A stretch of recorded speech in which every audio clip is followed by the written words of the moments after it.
Good morning to everybody.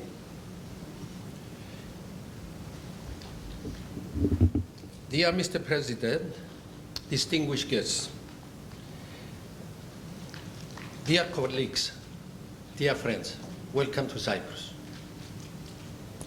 Welcome to the annual Spring Conference meeting of Euro Audit International.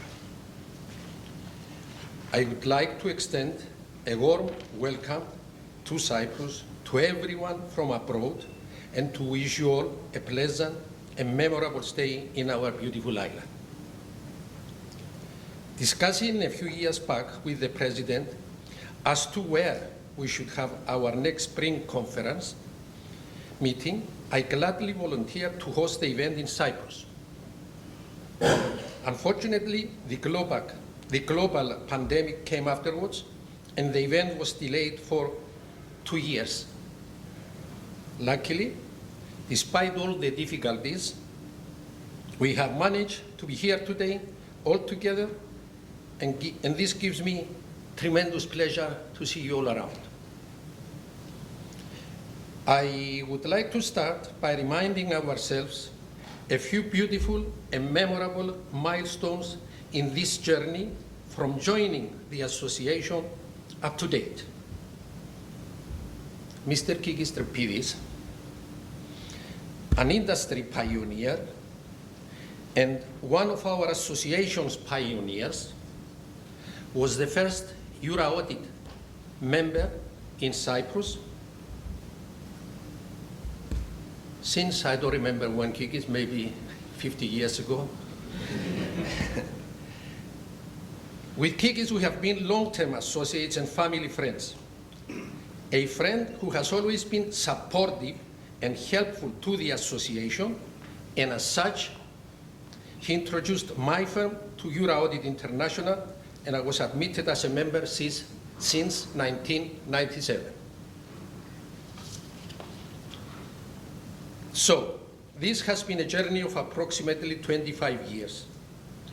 25 beautiful years, full of experiences, full of networking, meeting and creating new friends and associates from around the globe.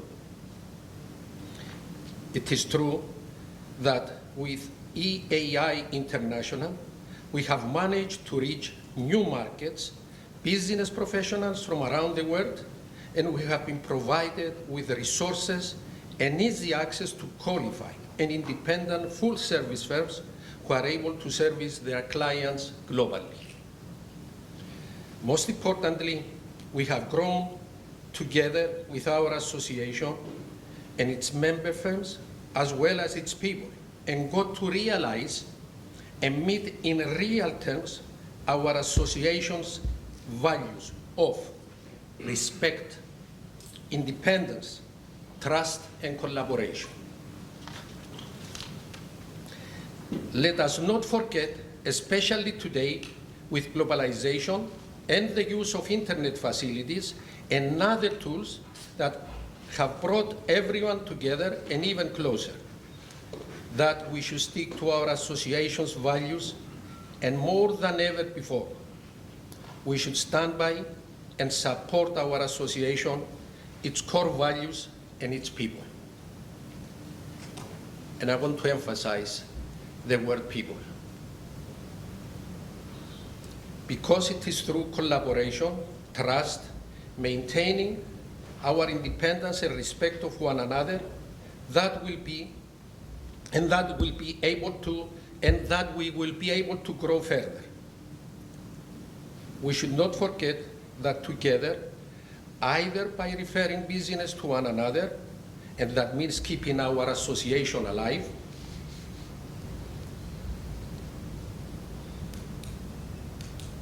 or by exchanging resources and ideas, we can reach new high levels of professionalism. Not forgetting, of course, the ever-changing business environment we are living in and the additional challenges that have been brought about by the war invasion of Russia into Ukraine. Let us safeguard our values, and at the same time lay the right foundation for the future generations to come, for the new generation of EAI. It is an honor once again to have everyone with us today.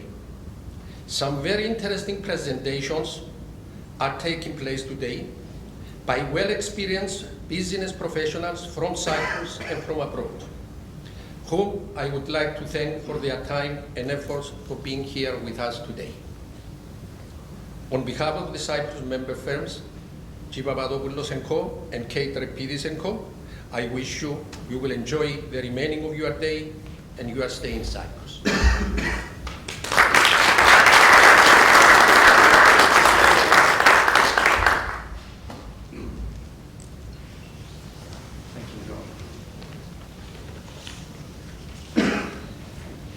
So it's my time to welcome you in Cyprus, and I would like really to thank our host for this conference and also everyone who organized.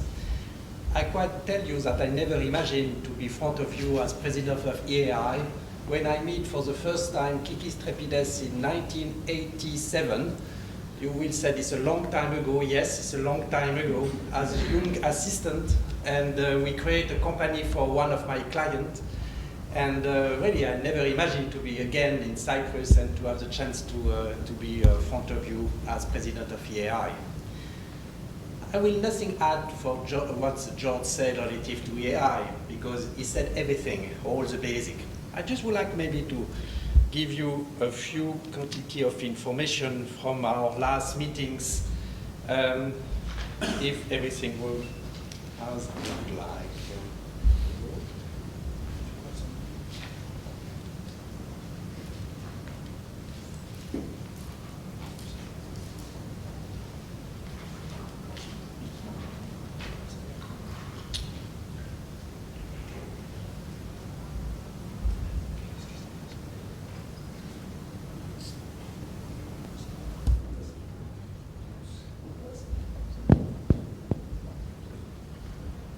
Thank you.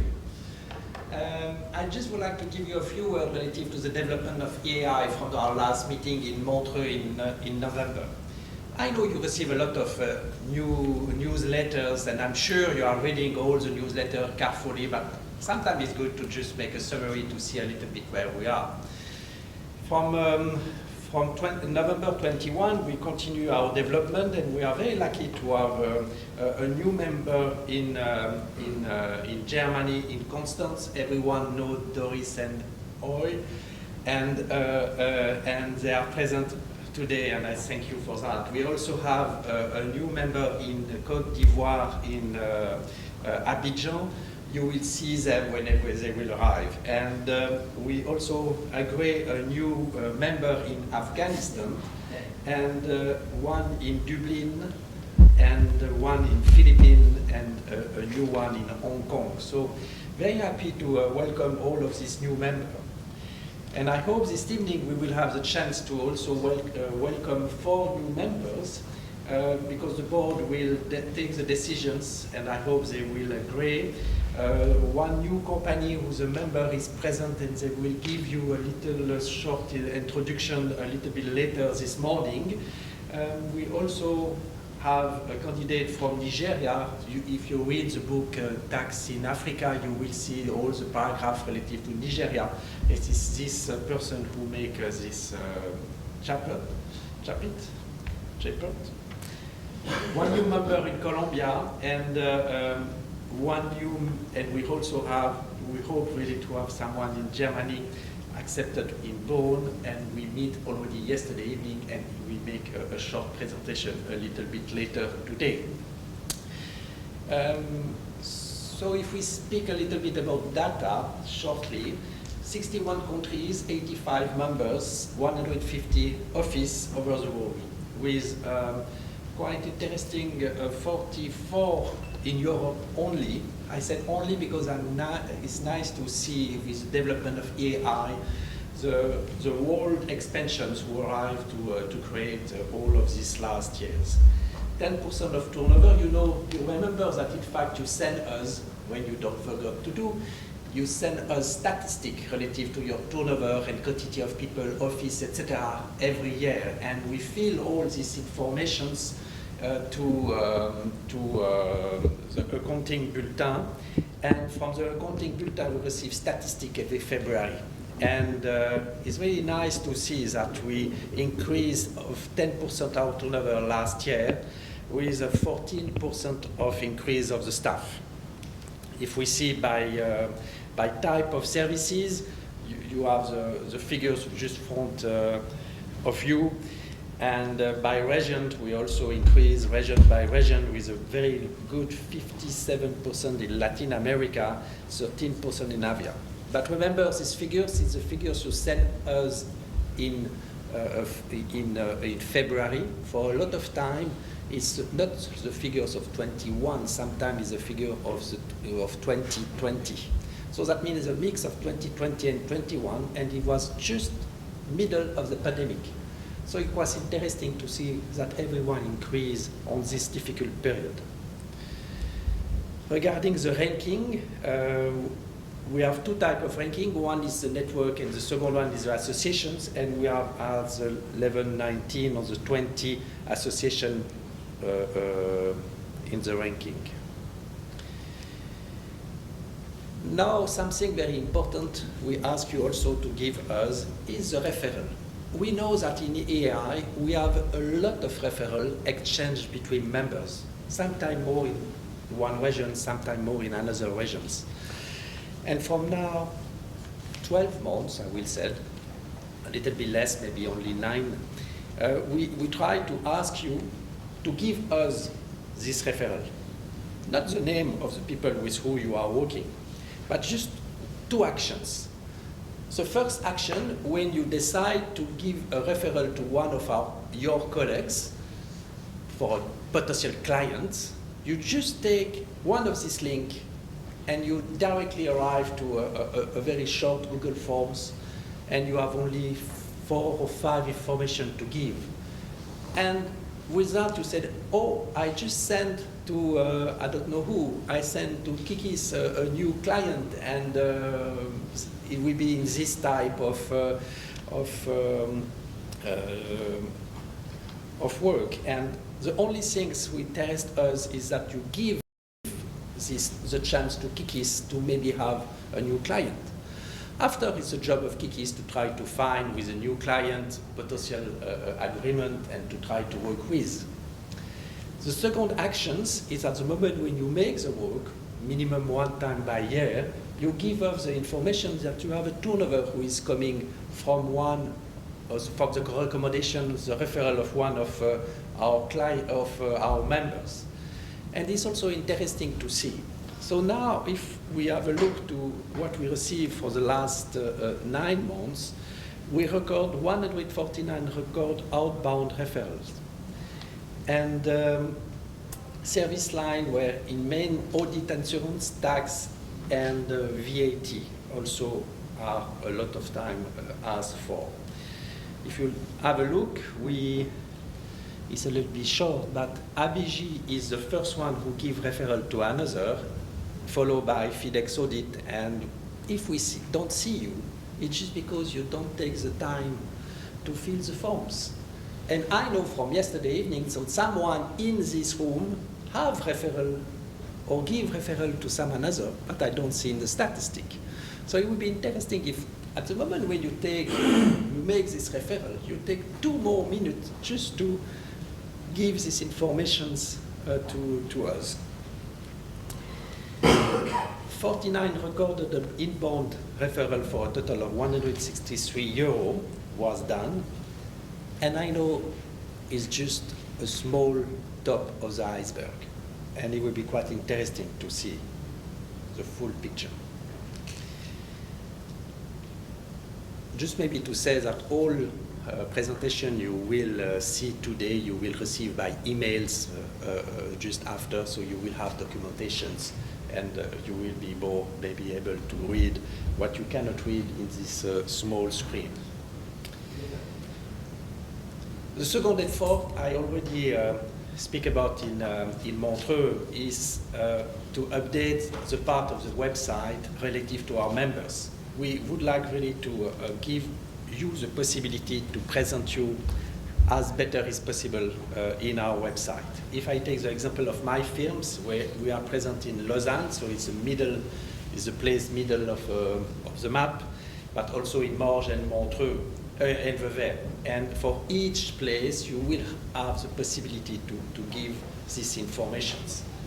So if you don't take the time until now to give this information to Jérôme, please take the time to do it, because it would be nice at the moment when he will update the website in the few next weeks to have your name also with full information. You also have the possibility to have a small description of the services you are giving to your client. Of course, if it doesn't give us this information, we will not update the website. If you don't see nothing in the website, it's just because you don't tell us what you are doing. You also have the possibility to, for each people as a referral in the website, to give us a photo and more information. What is nice is at the moment when you don't remember after a meeting who is who, because you see so many people, you just click and you remember who is it. In EAI, we are not numbers, not a name in one directory. We know each of us. We try to meet everyone, but sometimes we forgot who is who. And this kind of possibilities to help to just remember who is who.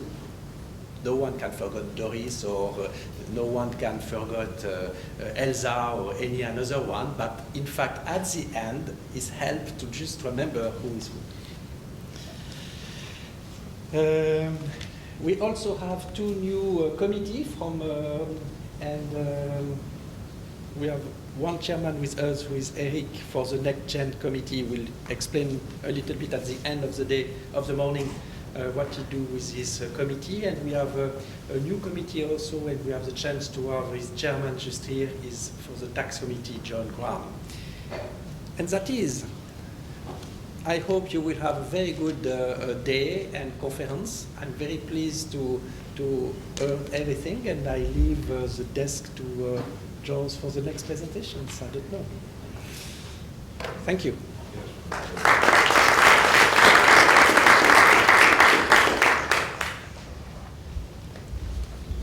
Good morning. Welcome everyone. Thank you for being here with us today. My name is Dinos Papadopoulos, and I will present to you our speakers for the day. Our first topic is on the Cyprus economy and development, and this presentation is going to be delivered by Mr. Takis Kliridis, the chairman of Cyprus Economy and Competitiveness Council. Mr. Takis Kliridis is a fellow of the Chartered Association of Certified Accountants and a member of the Institute of Certified Public Accountants of Cyprus.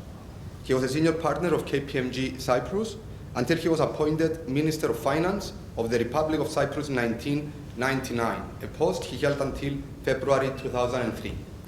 Since June 2018, he is the chairman of the Council of Economy and Competitiveness, an independent advisory body.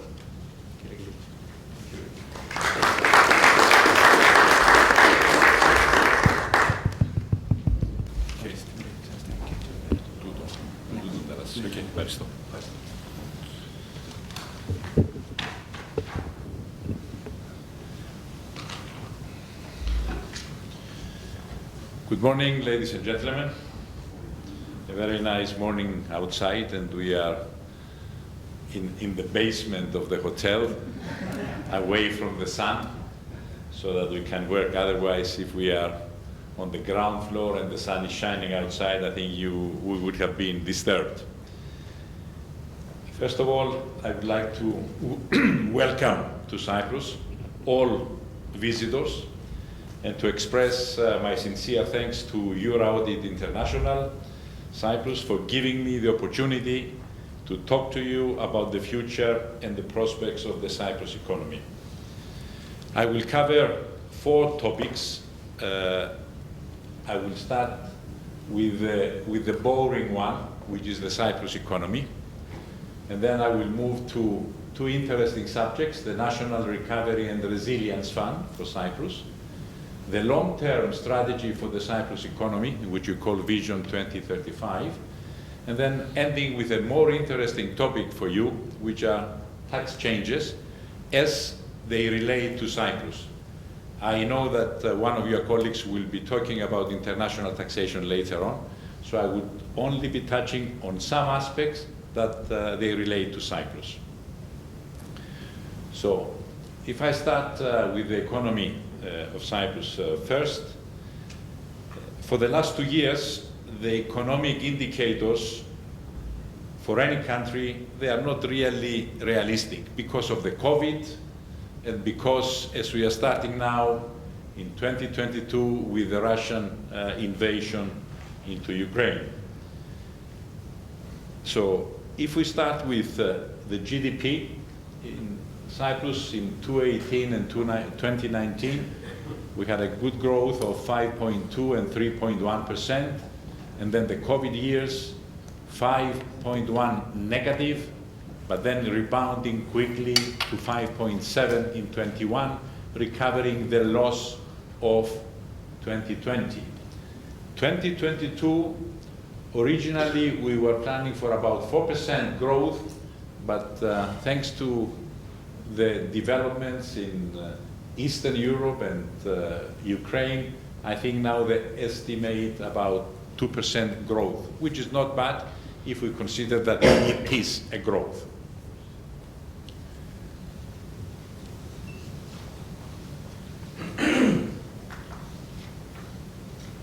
If we move to unemployment, I am listing the year 2013 because Cyprus had tremendous economic problems at that time, and unemployment reached 16%. Then in 2019, it was reduced gradually to 7%.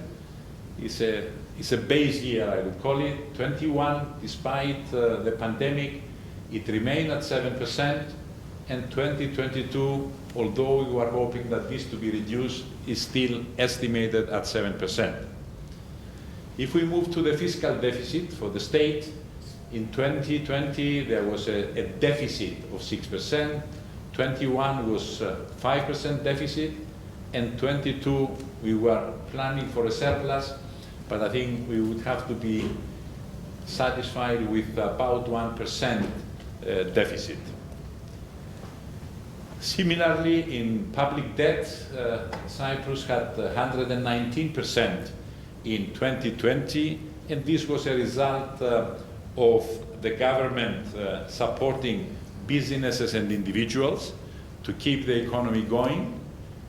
21 was drastically reduced to 105. In 2022, again, we were expecting something of about 95%, again a drastic reduction, but again, due to the problems, I think I am conservative in predicting that it's going to be about 100%. And we come now to the most important economic indicator of the days, which is nothing else but inflation. Inflation in 2020 was negative 1.1, 21 plus 2.1, and 2022, the original estimate was an inflation of 2.6 at the beginning of the year. This is what we said. And then now I think we are estimating to be about 7%. It's a phenomenon that we see globally. I think it is interesting to say that for the first 5 months, the inflation in Cyprus was 6.4. So the 7% prediction that I am having, other people they say less than 7, others they say more, but I think it's a very realistic figure to look forward to. So having considered the basic economic indicators of Cyprus, I would like to talk about the Recovery and Resilience Fund. Those of you that come from European EU member states, then you must be familiar with this Recovery and Resilience Fund, because it's a fund which has been created by Brussels for the European Union members, giving support to all states. There is a relevance according to the size of the country. and Cyprus will be getting about 1.2 billion, provided it meets certain criteria. So we believe that the recovery of the island of our state will be assisted drastically in the next 2 or 3 years, and we will have areas which need more support, and these are the sustainability of the economy, which will absorb about 450 million euros, and then something which everybody talks these days, green economy and the environment, will also absorb a big amount of 450 millions. This is about 36% of the total amount. It shows that the first two categories will absorb about 72% of the total project of the RRF, of the Recovery and Resilience Fund. The labor market would also be assisted with 170 millions, followed by digitalization of 90 and public health of 95. Cyprus was fortunate to have a study in progress to develop a new long-term strategy for sustainable growth, which was towards its completion when the drafting of the National Plan for Recovery and Resilience was to start. As a result, various practical suggestions which were included in the LTS, in the long-term strategy, were included in the Resilience Fund, which was approved by the European Union. One could say that the long-term strategy and the Recovery and Resilience Fund go hand in hand for the future planning of the Cyprus economy. As I said before, the long-term strategy, which we also call Vision 2035, it shows the extent of the study, includes more than 240 proposals, out of which 92 are included in the Resilience Fund. As I said, Cyprus has been very fortunate to have the end of the long-term study in order to include some of the proposals in the RRF. Another 74 proposals have started to be implemented and are included in the government budget of 2022. It is estimated that the Recovery and Resilience Fund will contribute in the country's growth 3% in the next 2 years and 7% in the next 5 years. Apart from the funds that will emanate from the European Union, there is going to be an additional funding through the creation of growth through these projects. That is why we are saying that it will create 7% for the next 5 years. Let me devote just 1 minute to say what the long-term strategy includes. First of all, we have identified the competitive advantages of the country. Secondly, we have identified where we should be aiming to reach in the medium term, 8 to 10 years. Thirdly, we have to see how we could achieve our targets following our new economic model. And then we have to give instructions and directions to take the appropriate decisions, including political decisions. And lastly, and also very importantly, is to monitor, evaluate, and take corrective action. Let me also list 10 strong reasons why we believe that the strategy will be followed and applied. I'm emphasizing this because sometimes studies are being prepared, and you could see this from your clients when you do some consultancy work.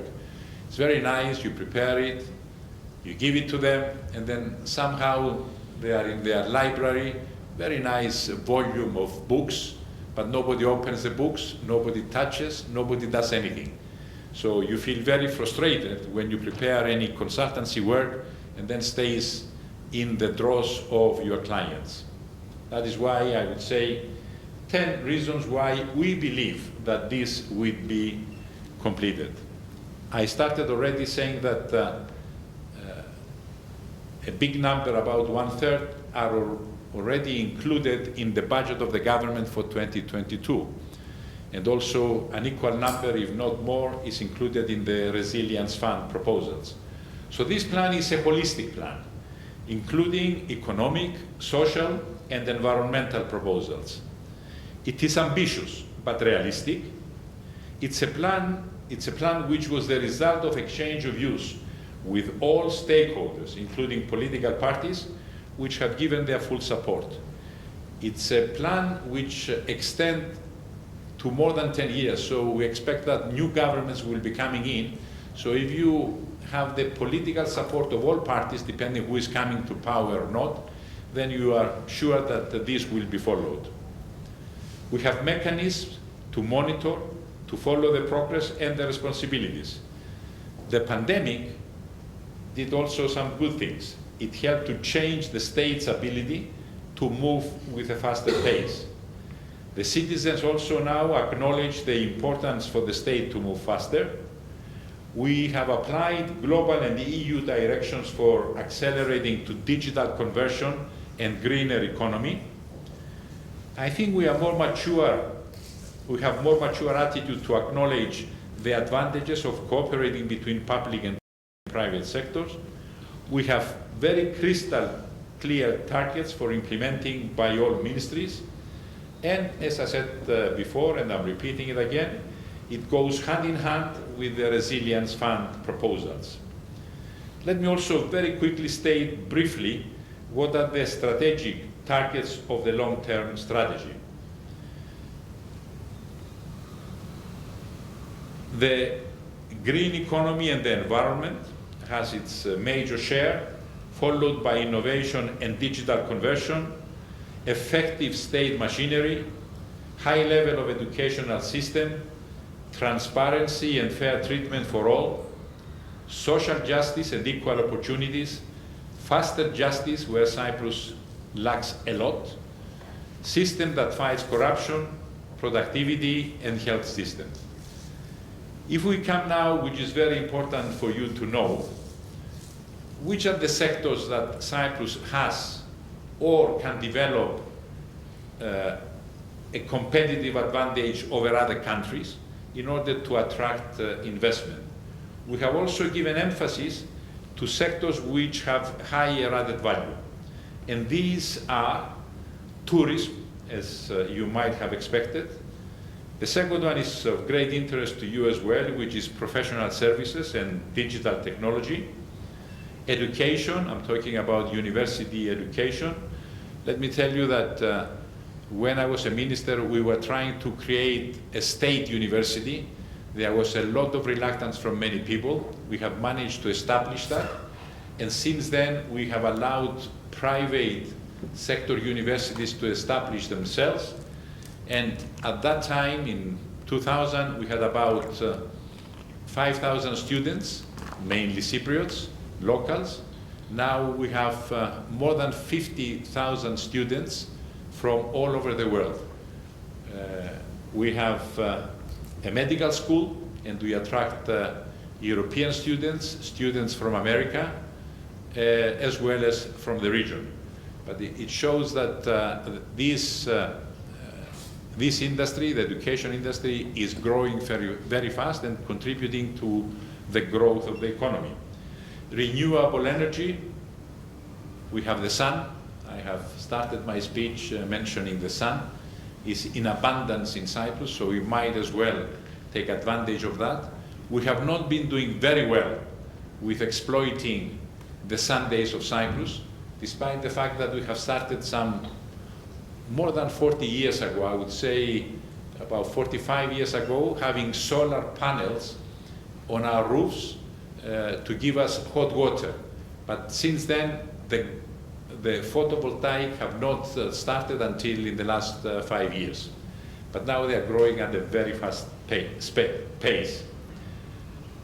Also relating to the weather of Cyprus is agro-technology, not agriculture, but technology for agriculture, which is very important.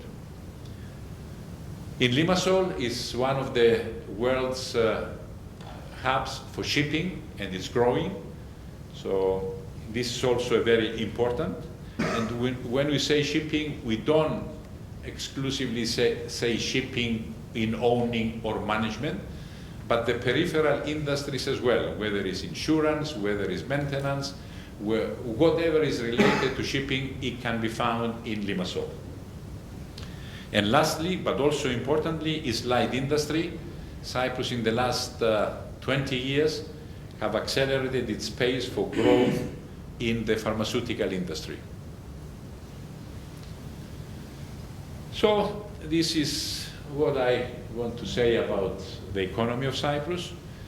And now I would like to touch on something more interesting, more to your heart, that only relates to Cyprus, not on the international scene, which your colleague will be talking about later on today. I know that you as accountants and tax advisors place a lot of importance on the forthcoming changes, and there are a lot. I would limit myself, as I said before, to the Cyprus flavor of these changes. And I would start with the minimum corporate tax rate of 15% for large companies. This was expected to be part of the global legislation in 2023. I have my doubts whether this could be achieved so early. A couple of months ago, I was a speaker at a tax seminar, and the director of taxation from Brussels did mention 23.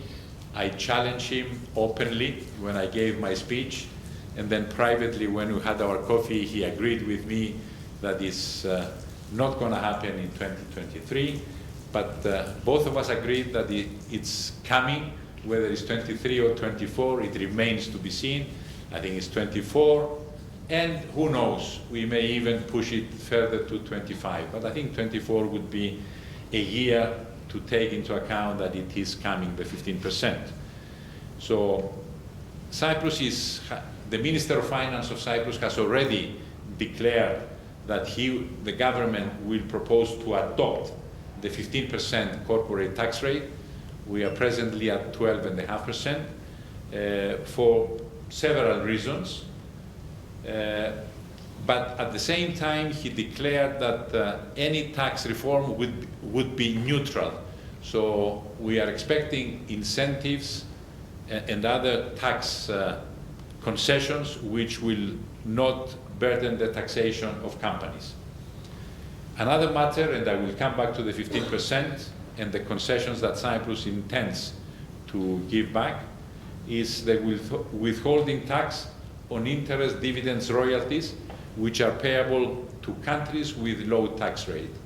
You can see OECD and the European Union, they are targeting countries which have very little taxation, so that tax planning would become more difficult for companies.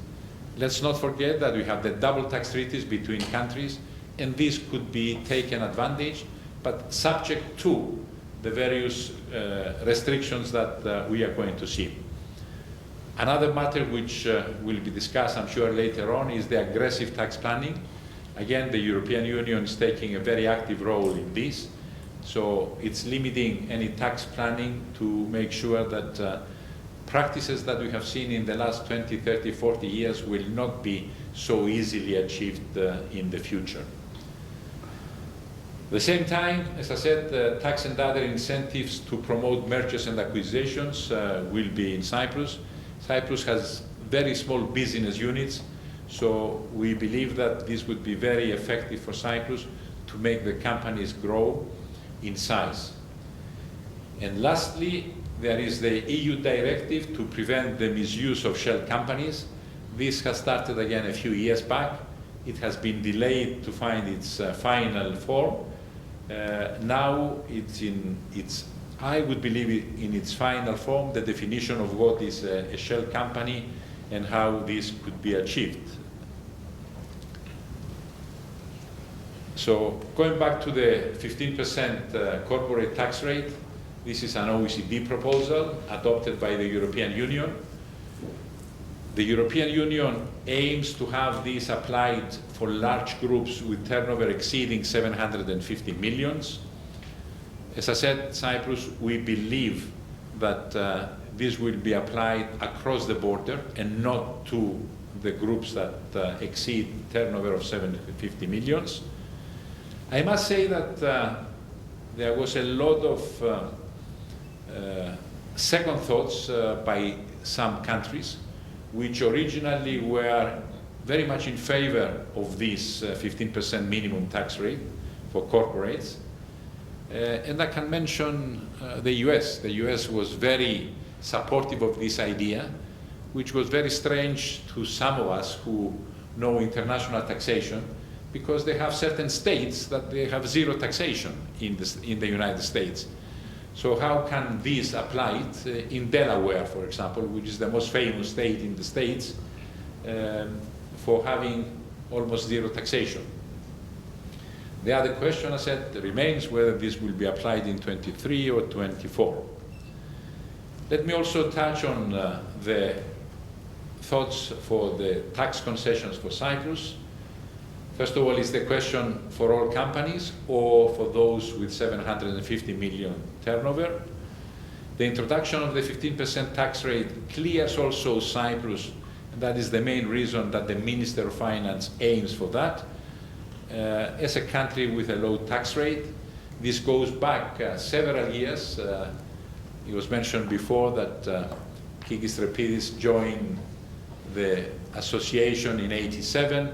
In '76, Cyprus had a special tax rate of 4.25% for companies doing business outside Cyprus. That was 10% of the 42.5% rate, which was the normal for normal companies operating in Cyprus. When we joined the European Union in 2003, these differential rates couldn't have been sustained, so we introduced a corporate tax rate of 10%. So we want to clear our name, but I think the 4.25 remains in the minds of many people that Cyprus was a low tax country, but also sometimes we have been classified as a tax haven, even with the 10%, even with the 12.5%, even with similar rates existing in the European Union. But in order to rectify the burden of taxation, there is going to be an analogous reduction in the taxation of dividends.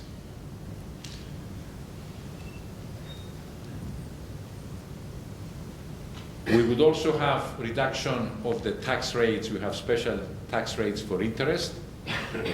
We are also planning to have increased allowances on capital and revenue expenditure.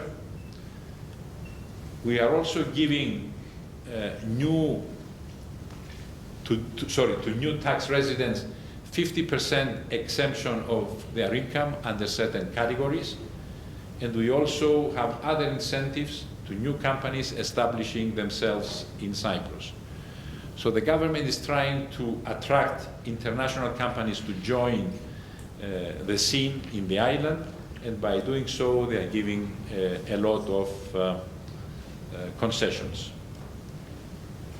And that brings me to the end of my presentation. I wish you all the best for the rest of the day and for your stay in Cyprus. Enjoy your stay in Cyprus. Don't do too much work. I think there is much to enjoy in Cyprus. I'm a fanatical supporter of our Ministry of Tourism, so that's why I'm passing on the message. But if there are any questions that you want to raise at this stage, I will be very glad to try and answer them.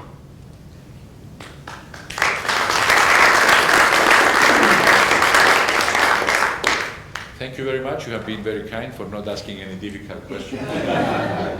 I will take this into account. Thank you.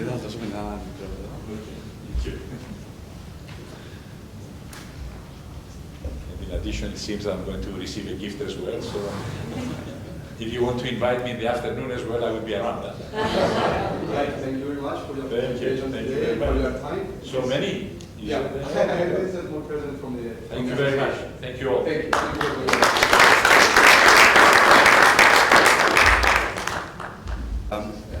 Thank you once again, Mr. Kliridis, for the very informative presentation. Our next topic is on Cyprus corporate and trust law, which is to be delivered by Mr. Christoforos Ioannou Kitsos, partner in AI Kitsos LLC, a law firm based in Limassol and also a member of Interlegal.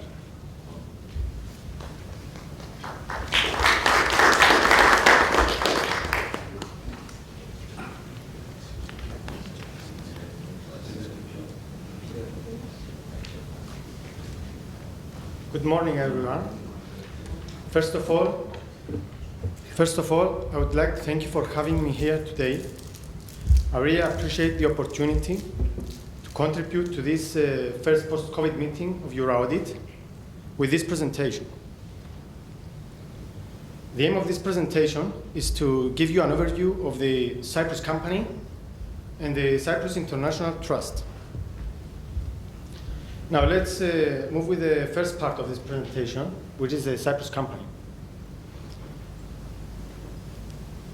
The legal framework for Cyprus companies is set by the Cyprus Companies Law.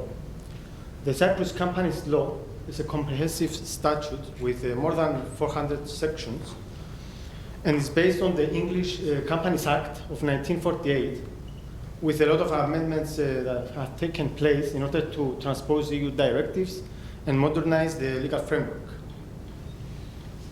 The Cyprus Companies Law regulates, among others, the starting, running, and closing of company, and more specifically, it regulates matters like share capital, charges, mortgages, mergers, winding up procedures, and it also provides model articles for companies. Regarding the share capital of companies, which is maybe in any currency, the law does not provide for a minimum or a maximum authorized share capital. The share capital is set in the memorandum of association of the company, and the company can issue shares equal to the authorized share capital.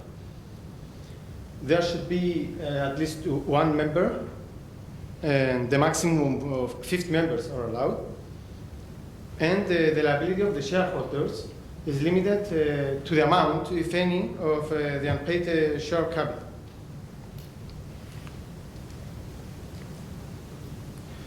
A Cyprus company should have at least one director, who may be a legal person or an individual, and one secretary, who also may be a legal entity or an individual. If there is only one director, he cannot be also the secretary, unless it's a one-man company. That means if it's only a sole shareholder for the company.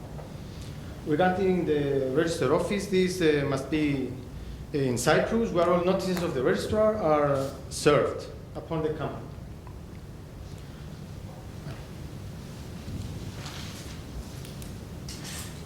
A Cyprus company should have a memorandum of association and articles of association. The memorandum of association is a document on the basis of which the company is incorporated. It sets out the objects of the company, the share capital, and its registered office. The objects of the company may change only by special resolution of the shareholders and upon approval of the court on petition. The articles of association set out the regulations of the company's operation and regulate the internal procedure of the company. And matters like the issue of transfer of shares, the notices, quorum, and votes at general meetings or board meetings, the appointment or removal of officers, dividends policy. The articles may change by special resolution, but no court approval is needed. Now let's talk about the incorporation procedure. The incorporation of a Cyprus company may be made electronically through the electronic filing system of the Registrar of Companies, which is the competent authority for companies in Cyprus. The first step is to file an application for having the name of the company approved, which takes around 2 working days to be approved or rejected. And when the name is approved, all the relevant forms and documents are submitted on the electronic filing system for the incorporation of the company, which under the fast-track procedure takes around normally 3 to 6 working days to complete. The corporate certificates of the company may be obtained in English or Greek language. And following incorporation, changes in the company may be made electronically as well from the electronic filing system.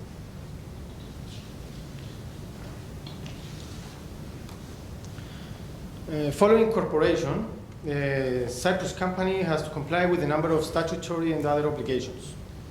One obligation is to hold an annual general meeting every year. The first annual general meeting can take place within 18 months from the incorporation date, and once every year thereafter. Another obligation is to file the annual return with the Registrar of Companies once every calendar year, accompanied with the audited accounts of the company relating to the previous financial year. There is also an annual levy of €350, which is paid annually. And the company is also required to prepare audit accounts based on generally accepted auditing standards and file a tax return based on these accounts. In addition, following the fifth AML directive, Cyprus companies should also file on the UBO register all the relevant information of the ultimate beneficial owners who own or control the company. Under the Cypriot rules, UBO is defined as holding 25% plus 1 share. And when it's not possible to identify the UBO because the company has 5 shareholders who own 20% each, then the senior management might be registered as the UBO of the company.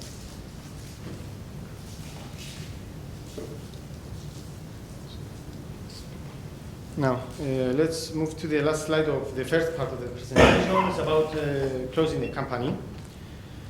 Cyprus company may close either by voluntary liquidation by its members when it's solvent, or by creditors when it is insolvent. Creditor may also force the company into compulsory liquidation by the court under certain circumstances. The liquidator who is appointed as part of those liquidation procedure must be a registered insolvency practitioner. A company may also be struck off the register of the Registrar of Companies, either voluntarily when it's solvent and there are no assets to distribute, or involuntary for non-compliance with certain statutory provisions of the company's law, like paying the annual levy or filing annual returns.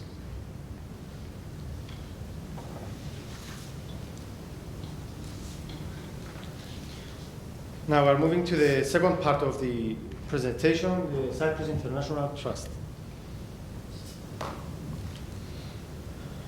Although most of you might be aware of the trust concept, I'll make a bit reference to it, then talk about the Cyprus International Trust, the trust instrument, the relevant registries where some kind of reporting takes place, and of trust-related information, and the use of the Cyprus International Trust. Right. Trust is an equitable obligation created by a person who is called the settlor, binding another person who is called the trustee to deal with property owned as a separate fund, distinct from the trustee's property, for the benefit of persons who are called the beneficiaries. The key characteristic of a trust is that it permits the separation of legal ownership and beneficial interest, meaning that the legal ownership stands in the name of the trustee, whereas the beneficial interest is on the beneficiaries who expect that the trustee will manage the property for their benefit. There are three main types of express trust. The first one is the fixed interest trust, which provides specifically who gets what and when. The second one is a discretionary trust, where the trustee has the power to distribute any amount to any of the beneficiaries in the class at any time. And the last one is a mixture of the first two. It's called the settlor-directed trust, whereby the settlor sets up a discretionary trust but may reserve for himself certain powers. The last type of trust, the settlor-directed trust, needs caution when drafted, because if the settlor reserves a lot of powers for himself, the trust may be held void as a sham, and for failing to satisfy one of the three certainties, the certainty of intention to create a trust. The Cyprus International Trust Law, however, which was modernized in 2012, provides that a settlor of a Cyprus International Trust can keep certain powers for himself or the protector of the trust without incurring the risk that the trust may be set aside as a sham.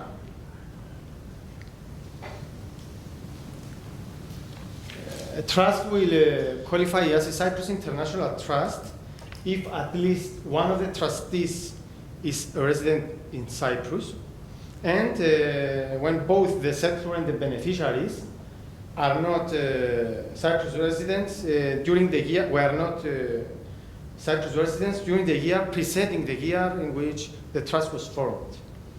At this point, it is noted that after the establishment of the Cyprus International Trusts, both the settlor and the beneficiaries may become Cyprus residents. As it is the case for all trusts, Cyprus International Trust should also satisfy the three certainties. The first one is the certainty of intention. There should be a clear and express intention by the settlor to create a trust. The second one is the certainty of subject matter, where there should be readily identifiable assets that will form the trust property. And the last one is the certainty of objects, whereby the beneficiaries must be ascertained or ascertainable in the class of beneficiaries if it is a discretionary trust. If any of those certainties fail, the trust will be void.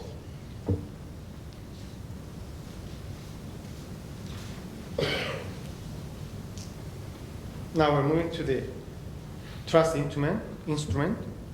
The trust instrument is a document by which the trust is created upon execution of it.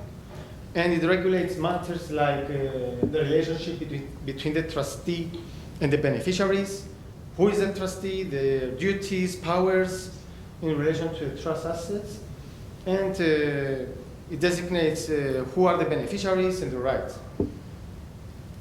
Before structuring the trust and drafting the trust instrument, it is vital to make sure that you know what are the requirements of the settlor, and take into account where the settlor and the beneficiaries reside for tax purposes, and where the assets that will form the trust property are situated. And it's also vital in every such project to seek the opinion of professional legal and tax advisors in the relevant jurisdictions. I mean, where the beneficiaries are located and where the assets of the trust are located. Well, the administration and management of a trust is a regulated activity in Cyprus, and the supervising entities should register trust-related information with their supervising authorities. The supervising authorities in Cyprus are the Cyprus Securities and Exchange Commission, the Cyprus Bar Association, and the Institute of Certified Public Accountants of Cyprus. The information registered is the name of the trust and the date of creation, the name and address of the trustees, and the name and contact details of the supervised entity administering the trust. In addition to the registration of trust-related information to the Cyprus Registry of Trust, from May 22 and on, trustees should also register on the online platform of the Cyprus Securities and Exchange Commission information, additional information like the full name and date of birth of beneficiaries, the identification document number of those persons, and the extent of the rights under the trust. This information is not publicly available, but all supervisory authorities, such as the tax department, customs department, and the unit for combating money laundering in the police, have access to this online platform. Now let's get to the question why one should register a Cyprus International Trusts. There are various reasons, but the main ones are for avoidance of forced heirship rules, asset protection purposes, estate planning, tax planning, and for charitable purposes. In this presentation, we shall focus only on the first two reasons, the forced heirship and the asset protection. Let's move to the first one. There are countries which stipulate forced heirs and determine who gets what upon death. Therefore, an individual who is domiciled in such a country and wishes to freely plan and determine who gets what from his estate upon death can create an inter vivos Cyprus International Trust to achieve this, rather than waiting to be forced by the heirship rules of his jurisdiction to direct the succession of his estate. By forming the trust, when the settlor dies, the trust property will still be held in a trust, and it will not comprise part of his estate for succession purposes. Instead, it will be distributed in the way provided in the trust instrument as decided and freely planned by the settlor. Settling a trust for this purpose is cautioned, and one needs to take into account the law of the relevant jurisdiction of the settlor who sets up the trust before structuring and drafting it, because some jurisdictions have clawback provisions and disappointed heirs may attack the offshore trust. The Cyprus law on trust provides increased protection for settlors who may come under threat and attack on the basis of forced heirship rules. So it provides that no trust or disposition to be held on trust is void by reason that the trust or disposition avoids or defeats rights conferred by a foreign law or any person by way of right of inheritance. This means that the Cyprus International Trust Framework provides an increased protection to an individual who wishes to set up a Cyprus International Trust for this purpose. Now let's move to the second and last one that we'll talk about. This is to achieve asset protection, and there are many reasons why might one wish to protect their assets. A person might wish to protect his assets from future creditors, claims, or legal actions. Maybe one is living in a politically unstable area or country, might wish to safeguard their assets from expropriation or seizure by the government. Maybe a spouse wishes to protect their assets upon divorce. The Cyprus International Trust can play a significant role in minimizing those risks. The issue with asset protection trust, however, is that there is a risk that the creditor may apply to set aside the trust or the conveyances made to the trust by the settlor to a trustee on the ground that it was made with intention to defraud the creditors. Under the modernized Cyprus International Law, this risk is reduced, as the transfer of assets into the trust can only be set aside by existing creditors, not future, which means they existed at the time the trust was formed, and only if it is proved that the settlor had an intention to defraud those creditors. The burden of proof that there was an intention to defraud lies with the creditor, and there are also a limitation period of 2 years to file a lawsuit for this purpose. In this respect, the Cyprus International Trust is less open to attack by creditors of the settlor. To ensure the protection to the extent possible, an asset protection trust should be, first of all, be established at a time when the settlor is solvent. Second, it should be irrevocable. That means the settlor cannot revoke the trust, because if it's irrevocable, foreign court of the jurisdiction where the settlor resides in proceedings brought by creditors against the settlor may exercise in personam jurisdiction over the settlor and order him to revoke the trust. Same would happen if the settlor becomes bankrupt, as a trustee in bankruptcy may also acquire the ability to revoke the trust as well, standing in the shoes of the settlor. Another thing to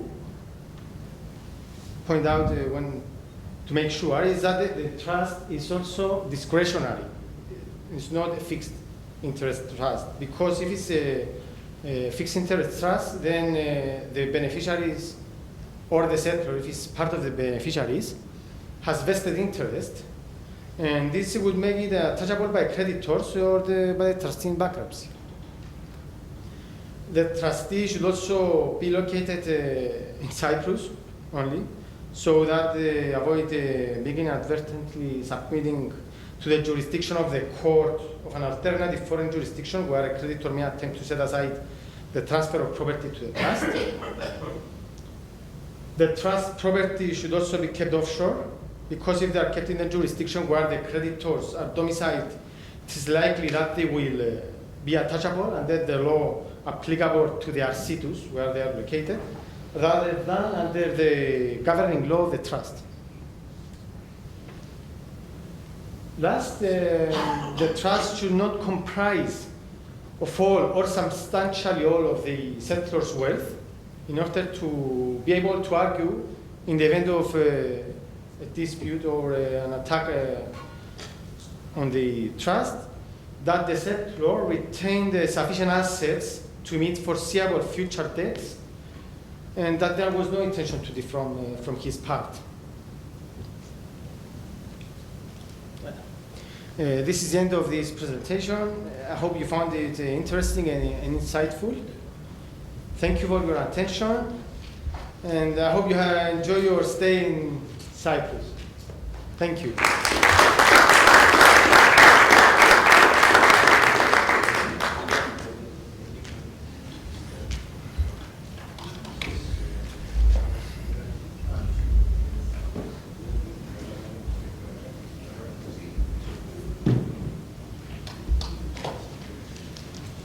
Thank you very much. Thank you. Thank you.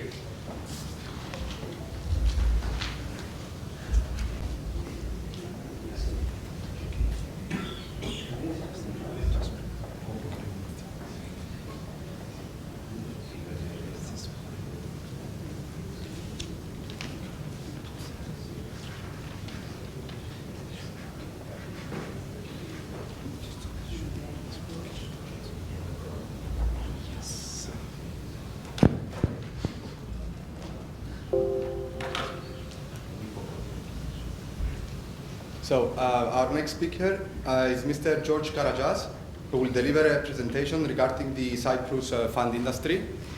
Mr. George Karajas is the Vice Chairman of the Cyprus Securities and Exchange Commission. He led Alderdomus Fund Services in Cyprus until 31 December 2020, having joined in 2011. He also served as a board member and Vice Chairman of the Fund Administrators Committee of the Cyprus Investment Funds Association, CIFA. He was also a member of the Funds Committee of ICPAC, the Institute of Certified Public Accountants of Cyprus. He's a fellow member of ACCA and holds a master's degree in marketing and financial services from the University of Exeter.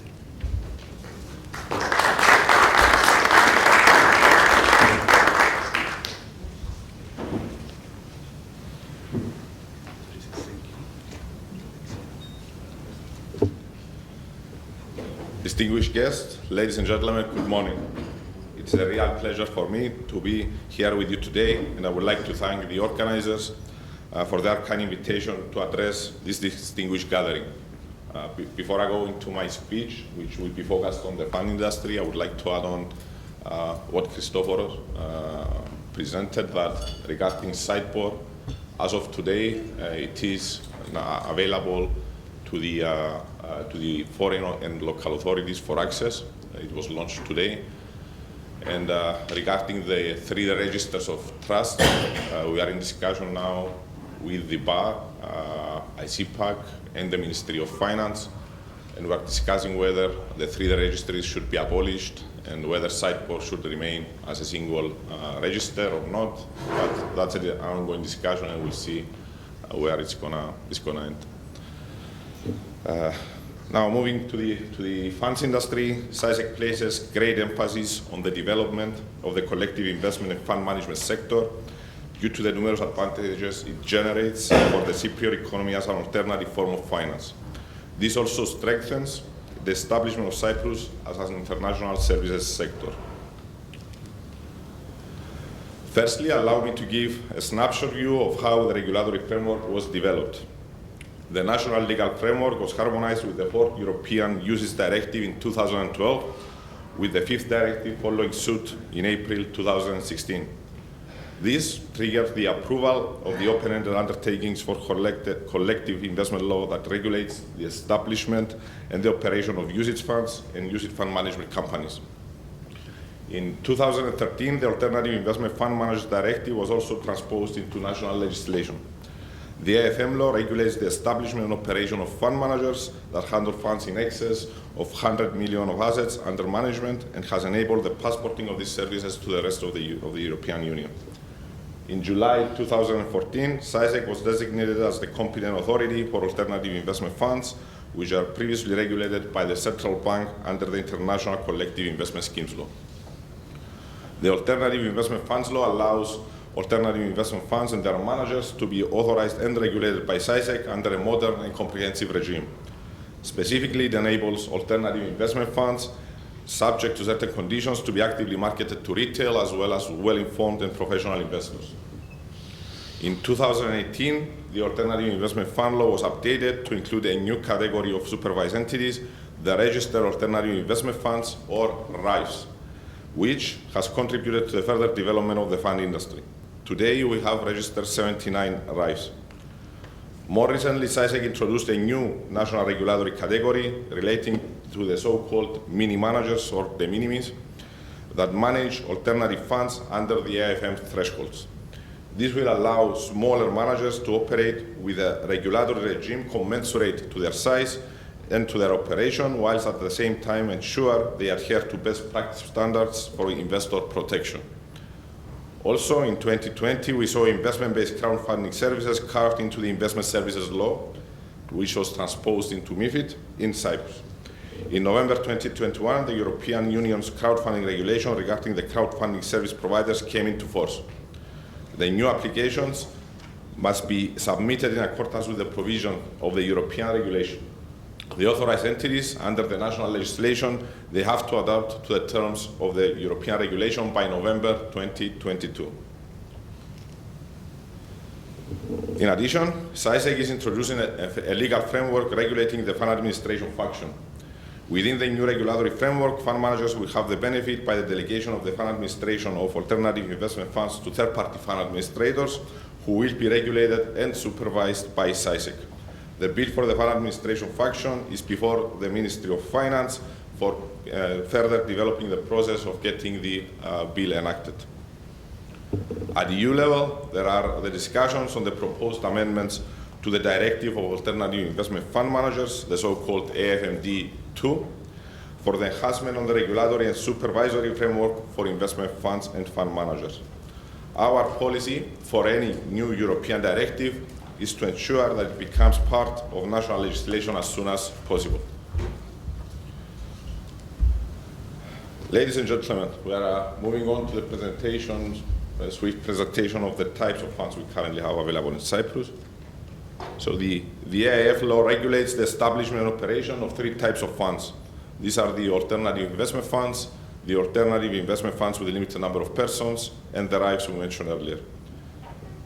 Looking at them briefly separate, in Cyprus, AIFs may be established as variable or fixed capital investment companies, as common funds, which are a form of trust, and limited partnerships. These may be marketed to professional or well-informed investors, and in some cases, to retail investors as well.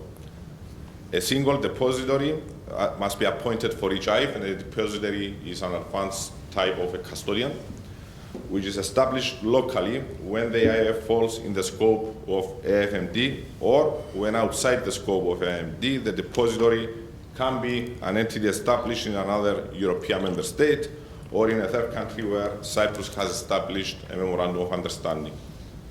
Just to add on this, that on the discussions for AFMD2 that is currently at the European Council level, there are discussions whether a depository passport should be allowed across the board, but it hasn't been finalized yet. SAISEC has imposed an initial capital requirement for the authorization of self-management AIFs at 125,000 euros. However, the assets of both externally managed and internally managed alternative investment funds must reach at least €500,000 within the first 12 months of their operation. To ensure that corporate governance standards are addressed, SAISEC implemented a law decreeing that internally managed alternative investment funds need to separate their risk management function from their portfolio management function, both hierarchically and operational. We strongly believe that better supervisory processes and therefore company compliance can be achieved when both a compliance officer and an internal auditor are present in such structures. Going forward, both functions will have an important role in assisting the AIF to achieve full compliance with the regulatory regime. Additionally, the risk and portfolio managers, as well as the compliance and AML officers, should be holders of the relevant SAISEC certificates, which are basic, advanced, and AML. The legislation also requires self-managed AIFs to have at least 2 executive officers and 2 non-executive directors on their boards. The boards of directors of an externally managed fund previously should have included at least two members, which has now been, through a recent policy introduction, we have waived the requirements for the board on the on externally managed funds, since there's an AFM managing the funds, and now the requirements stand as are in the companies law, which were mentioned by Christopoulos earlier. In addition, AIFs are subject to the SAISEC categorization directive, which specifies the investment policy of such funds, depending on the category of investors to which they are addressed and marketed, as well as the industries they are entitled to go into. This categorization directive is currently undergoing a modernization process by SAISEC, which entails the issue of a consultation paper at a later stage. The second type of funds, fund structure that can be established under the specific law are the alternative investment funds with limited number of persons, or AIF LMPs, as I mentioned on the graph. These funds may be established as fixed or variable capital investment companies and limited partnerships. So common funds, not an option. IFLMPs can only be marketed to professionals and well-informed investors, and the maximum number of ultimate beneficial owners that an IFLMP can accommodate is 50. SAISEC introduced an initial capital requirement for internally managed IFLMPs of €50,000, and the IFLMPs must raise at least €250,000 within the first 12 months of operations. Now, the difference between the two is that 50,000 is the management capital, 250 are the investor subscriptions into the fund. That's the difference between the two amounts. Unlike the AIFs, a depository in another EU member state or in a third country where Cyprus has established an MOU is at all times can be exempted from the requirement if certain conditions are met, but they are still required to perform safekeeping and custodial duties. When the IFLNP is self-managed, its board of directors must include at least one executive and two non-executive directors. All risk and portfolio managers, as well as compliance and internal IML officers, must also be holders of the advanced SISEC certificate. And moving on to our latest addition, the third type of fund structure that can be established under the IFLO is the Registered Alternative Investment Fund, as mentioned earlier, the RIFE, and can be established as a common fund, as an investment company with variable or fixed capital, or as a limited partnership. These funds can be registered but are not authorized nor regulated directly by SISEC. Instead, the responsibility for their supervision and the monitoring is performed by the IFM, the external fund manager that manages the RIFE. They can be marketed only to professionals and well-informed investors, and there is no initial capital requirement since this is covered by the AFM, but instead, the fund should raise €500,000 within the first 12 months of operation from its investors. SISEC has set a narrow parameters for registered funds in order to protect the investors, such as the RIFEs cannot be set up as money market funds, loan origination funds. Following a recent policy update by SISEC, the requirements previously imposed on the board of directors of RIFEs, as well as any externally managed funds, have been revoked, and they are now under the full responsibility of the FM to ensure that corporate governance is applied through these appointments. We believe that these substantial improvements, along with the tax incentives in Cyprus, especially designed for fund managers and funds, is creating all the necessary preconditions for the healthy growth of the collective investment sector. Today, SISEC has 310 management companies and undertakings of collective investment schemes under its supervision, compared to 102 in 2016. Since 2016, the industry has grown by nearly 330% in terms of AUMs, currently standing at 11.6 billion euros, which is one of the largest growth in Europe in recent years. When considering the challenges of the past 3 years, the performance is encouraging. As an indication of the investments by SISEC registered alternative investment funds, these include private equity funds by almost 39%, hedge funds by 15.6%, and real estate 9%. Also, in sectors of the economy like energy, shipping, sustainable finance, and fintech, we see also an interest.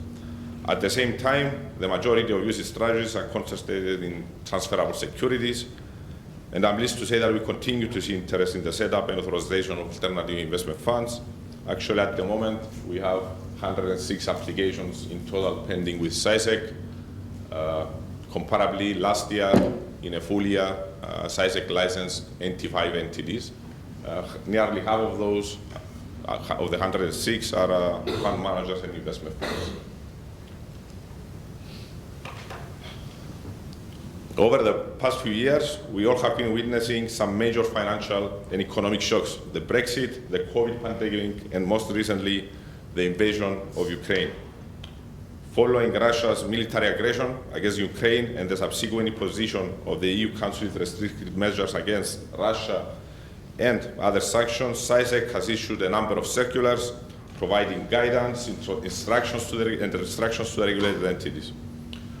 Furthermore, SISEC urged the regulated entities to immediately examine the existence of any business relationships with persons or entities subject to the EU Council's restrictive measures against Russia, and to implement appropriate actions and measures if such business relationships exist, while informing SISEC accordingly of the measures taken. In addition, SISEC requested firms to assess the risks arising from the restrictive measures and take actions where they significantly affect their operations, their capital adequacy, or the funds they hold, either on their own or on behalf of their clients. As part of this, we are also actively engaging with registered parties in Cyprus to ensure the restrictive measures are enforced. And we are in constant discussion with the European Securities and Markets Authority, ESMA, and other national authorities to ensure the EU's actions are consistently implemented.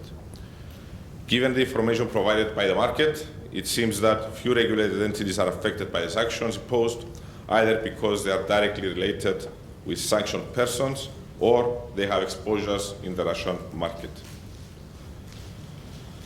SciSec organizes its ongoing supervisory work on Cypriot fund managers and investment funds under management based on the risks identified and agreed upon between EU and national competent authorities and ESMA, following the conduct of an annual risk problem identification exercise.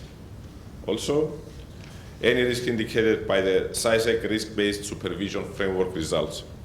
The focus of its 2022 ongoing supervisory work is on asset valuation in less liquid assets, such as private equity and real estate. To this end, a relevant thematic review has been launched during the first quarter of 2022 in the sphere of the relevant ESMA common supervisory action, with the aim to assess the alternative investment fund managers' compliance with the organizational requirements related to the valuation of the assets of alternative investment funds under management, as well as the application of principles and valuation methodologies that reflect a true and fair picture of their financial position in both normal and extreme market conditions. The effects of the pandemic on asset valuation, procedures and practices will also be examined in the sphere of this thematic review. In addition, SciSec closely monitors and actively engages in the developments and the assessment of regulatory implications in the investment funds industry, of issues of international importance such as sustainable finance and cryptocurrencies. Specifically, with regards to investment funds, SciSec is closely monitoring the impact of the war on UCITS and AIFs managed and marketed in the EU by Cypriot managers, with a special focus on the use of liquidity management tools. SciSec receives and monitors regular updates on the details of the use of LMT, as these tools are called, by all such managers and exchanges with relevant managers to ensure appropriate action is in case of exposures to Russian, Belarusian, and Ukrainian assets, in particular, given the material valuation uncertainties and adverse impacts on the liquidity of these assets. Similar monitoring has been undertaken throughout the pandemic, which also placed stress on capital markets and on investment funds, highlighting liquidity issues and the risk of financial instability and investor protection issues. The funds industry is constantly evolving, as is regulation, and SciSec is committed to ensuring that market participants maintain a comprehensive understanding of relevant and applicable regulation. SciSec hosts regular seminars to provide clarity on the applicable framework and discuss practical issues related to its implementation. To conclude, I would like to reiterate SciSec's strong commitment towards the responsible growth of the collective investment sector, one that is underpinned by strong supervision to safeguard investor protection.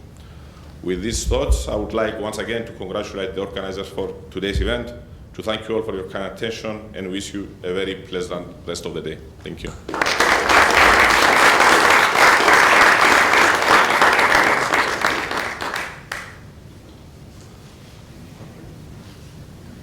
I think we're ready for the coffee break.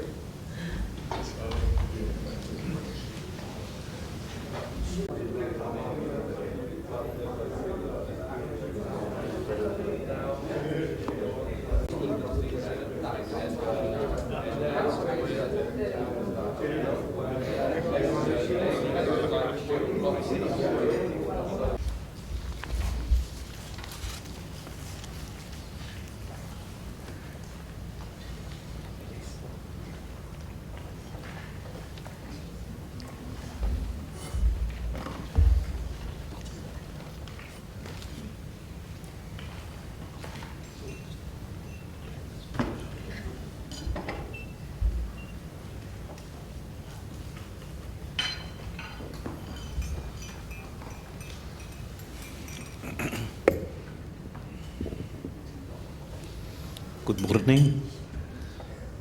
I want to welcome you as well to Cyprus.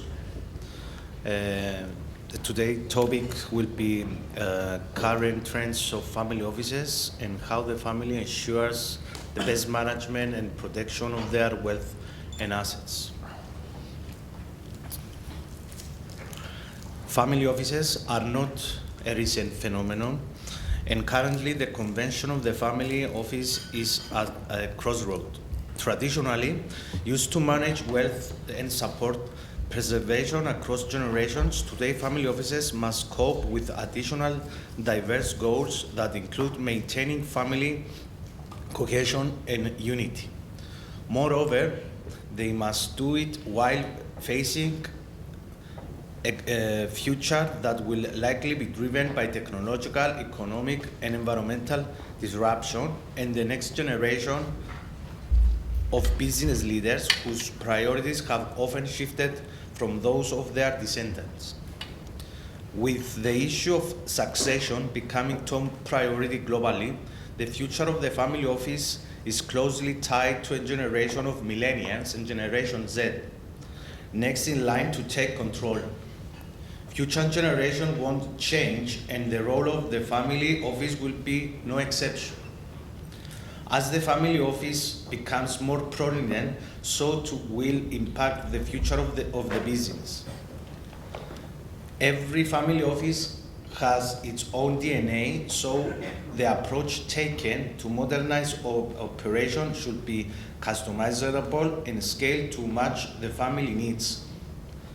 The goal is to identify an operating model that makes the best use of family office resources and helps the family office better align with the family's goals and expectations. Establishing and operating a family office or expanding the service of an existing family office requires careful consideration and planning to properly manage and protect a family's wealth so it can flourish over time. As with any organization, the relative success or failure of a family office relies on effective corporate governance. Therefore, today we'll speak corporate governance and family offices specifically.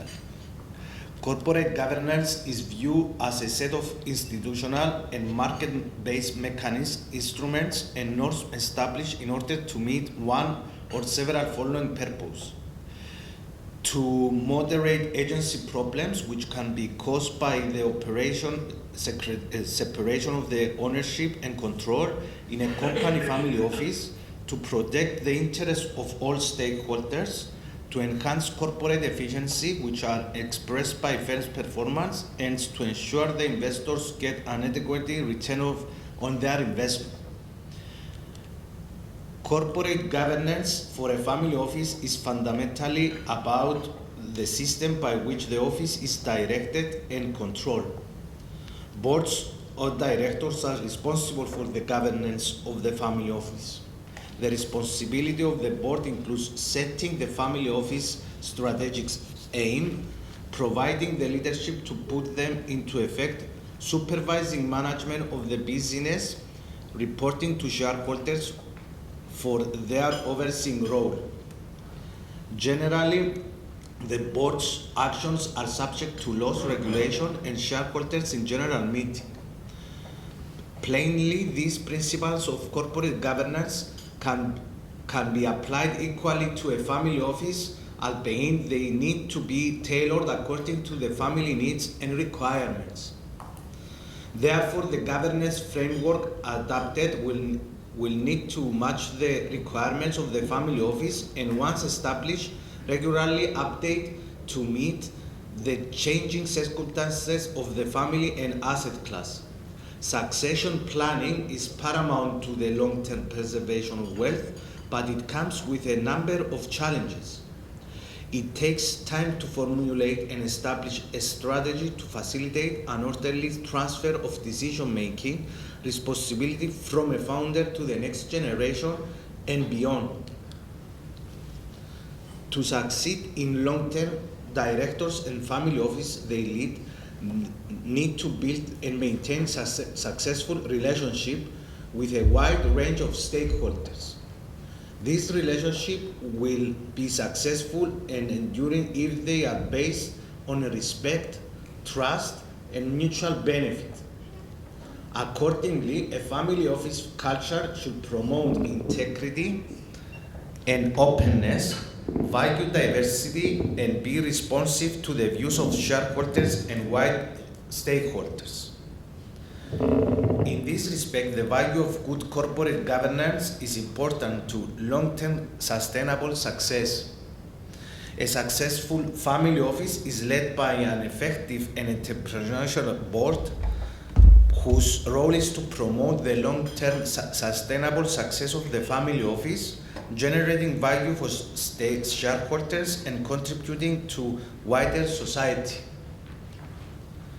Therefore, the board should include an appropriate combination of executive and non-executive, and in particular independent and non-executive directors, such that no one individual or small group of individuals dominates the board decision making.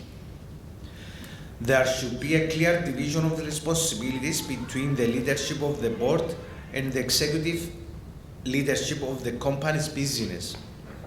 In addition, the board should establish an audit committee, a remuneration committee, and dividend committee, and a risk committee. In the ways described above, the family office ensures prudent and sound corporate governance, as well as safeguarding of the financial and other interests of the family office and any other stakeholder. Thought as a family office usually stem from the desire of the founders to safeguard the family wealth and protect the future of the next generation. They often tend to depend on trusted advisors whom they know well and have been working with them several years. Accordingly, the concept of the board of directors managing the strategic direction of the family office is often neglected. However, when the wealth is transferred to the next generation, managing the family office in the same manner may be cause of conflict and dispute between the family members. There is a need to define a proper corporate governance structure that takes into account the requirements of all family members. Electing a strong and active board that follows the direction of the family and takes into consideration the interests of all family members, not just a few, is very important.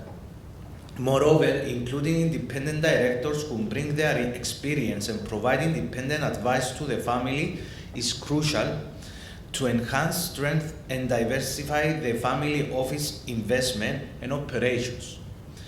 In many cases, families are very reluctant to include independent directors and open their books for outsiders because of private issues. Those families may choose to appoint an interim advisory board with no voting powers to help strengthen the board and provide advice on specific topics. These steps helps the family prepare and be more comfortable with including independent board members in the future and creating a fully functional board. Based on the duties and powers of both the directors and shareholders of a company described above, it is noted that the directors act as agents of shareholders and an agency relationship is created. Agency theory is considered as the main theory in business world, separating ownership from management, which makes conflicts called agency problems as a result of interest conflicts between directors and shareholders.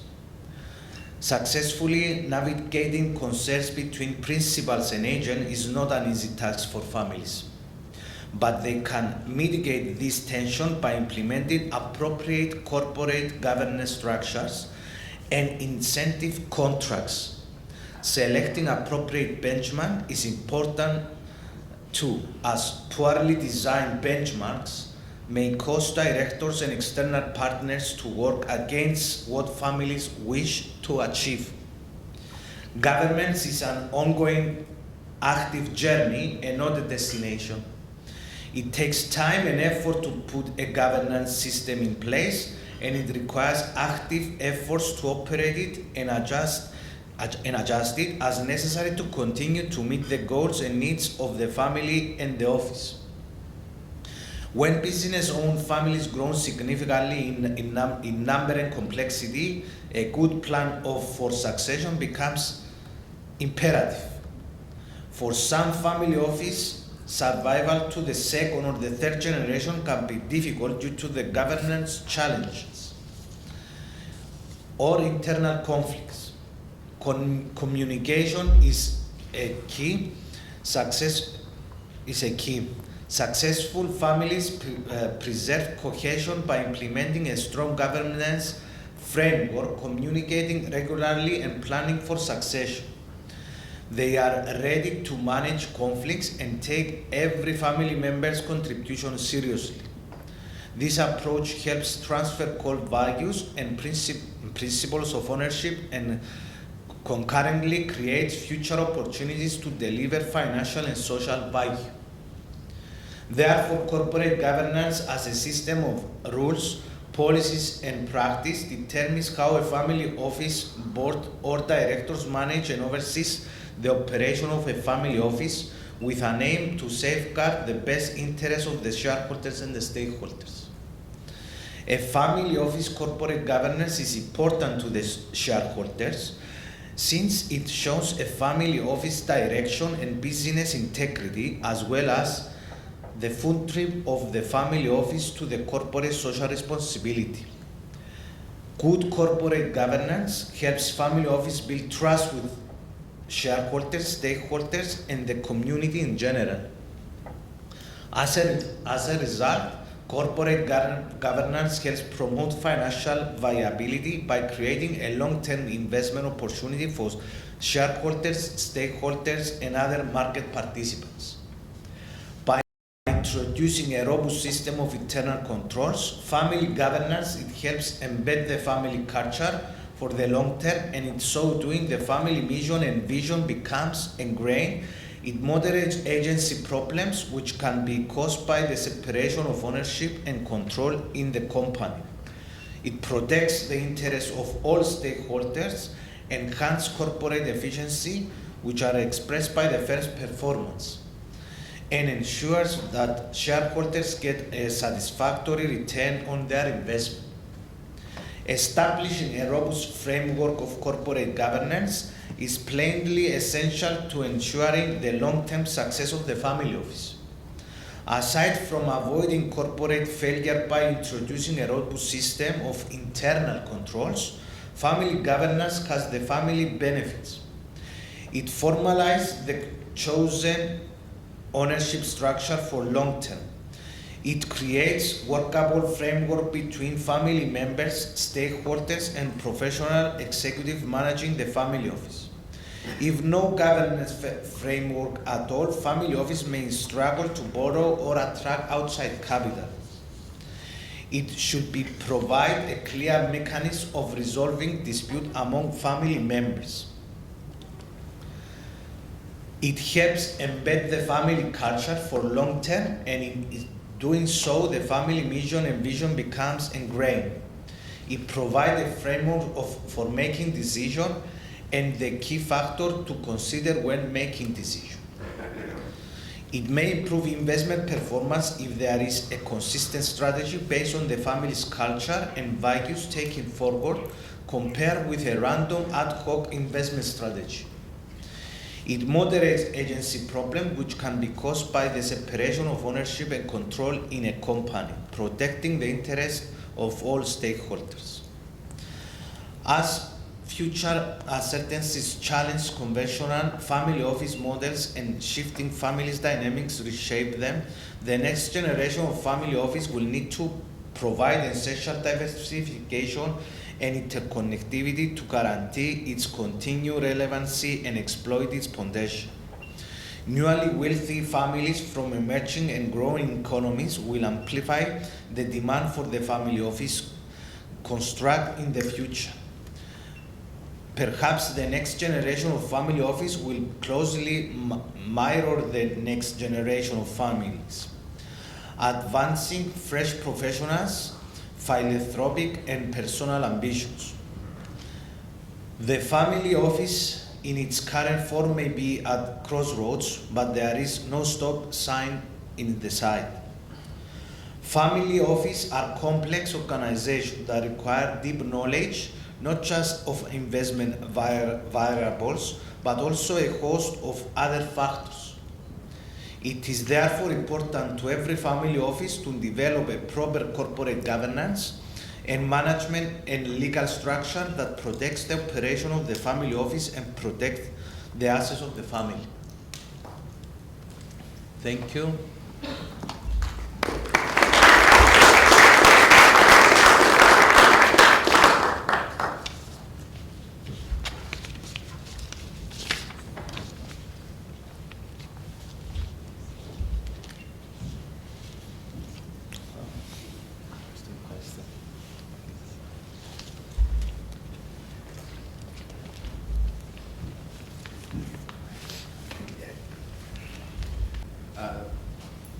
Apologies for not presenting our previous speaker.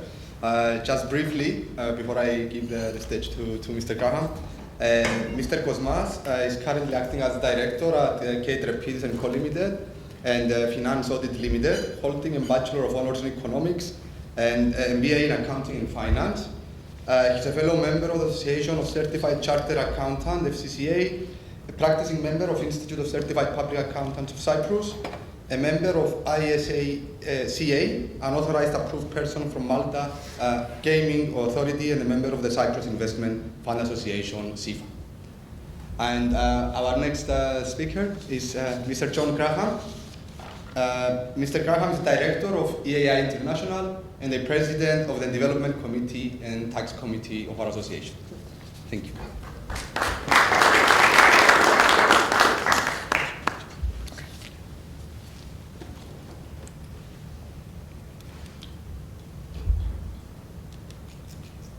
Well, thank you. Thank you, everybody. I'm going to speak about shell companies. It's a topic that was mentioned at the bottom of one of the slides of Mr. Clarides, and it's a topic that I've spoken on quite a few times, including 3 times. This is a 3rd time in Cyprus in the last month. And yesterday I was also at the conference which Mr. Karatsias was speaking at just down the road. So the amazing thing is that despite that, hardly anybody seems to know anything about it. You may at the end of this session conclude that I'm one of those who knows nothing about it. So what are we talking about? Well, what we're talking about is the EU, and I'm cynical about a lot of these things, as you've probably heard in the past, has decided that there has to be a fight against the misuse of shell companies for improper tax purposes, because they're often used for aggressive tax planning or tax evasion. They talk about continuous scandals, and they refer to things like the Panama Papers and the Paradise Papers and so on. Now, I don't know how many of you have actually looked at the Panama Papers or the Paradise Papers. It's just like a telephone book, really. It's a list with lines joining people up. It doesn't say what they've done. I'm mentioned in the Panama Papers with respect to a number of BVI companies, all of which were resident for tax purposes in the Netherlands, paid all their tax, but you get a mention. So people, it's like being in the phone book and you're on the same page as some criminal. It doesn't mean to say that just because you're in the phone book and there's a criminal in it, you're a criminal. Anyway, so that's their definition of continuous scandals.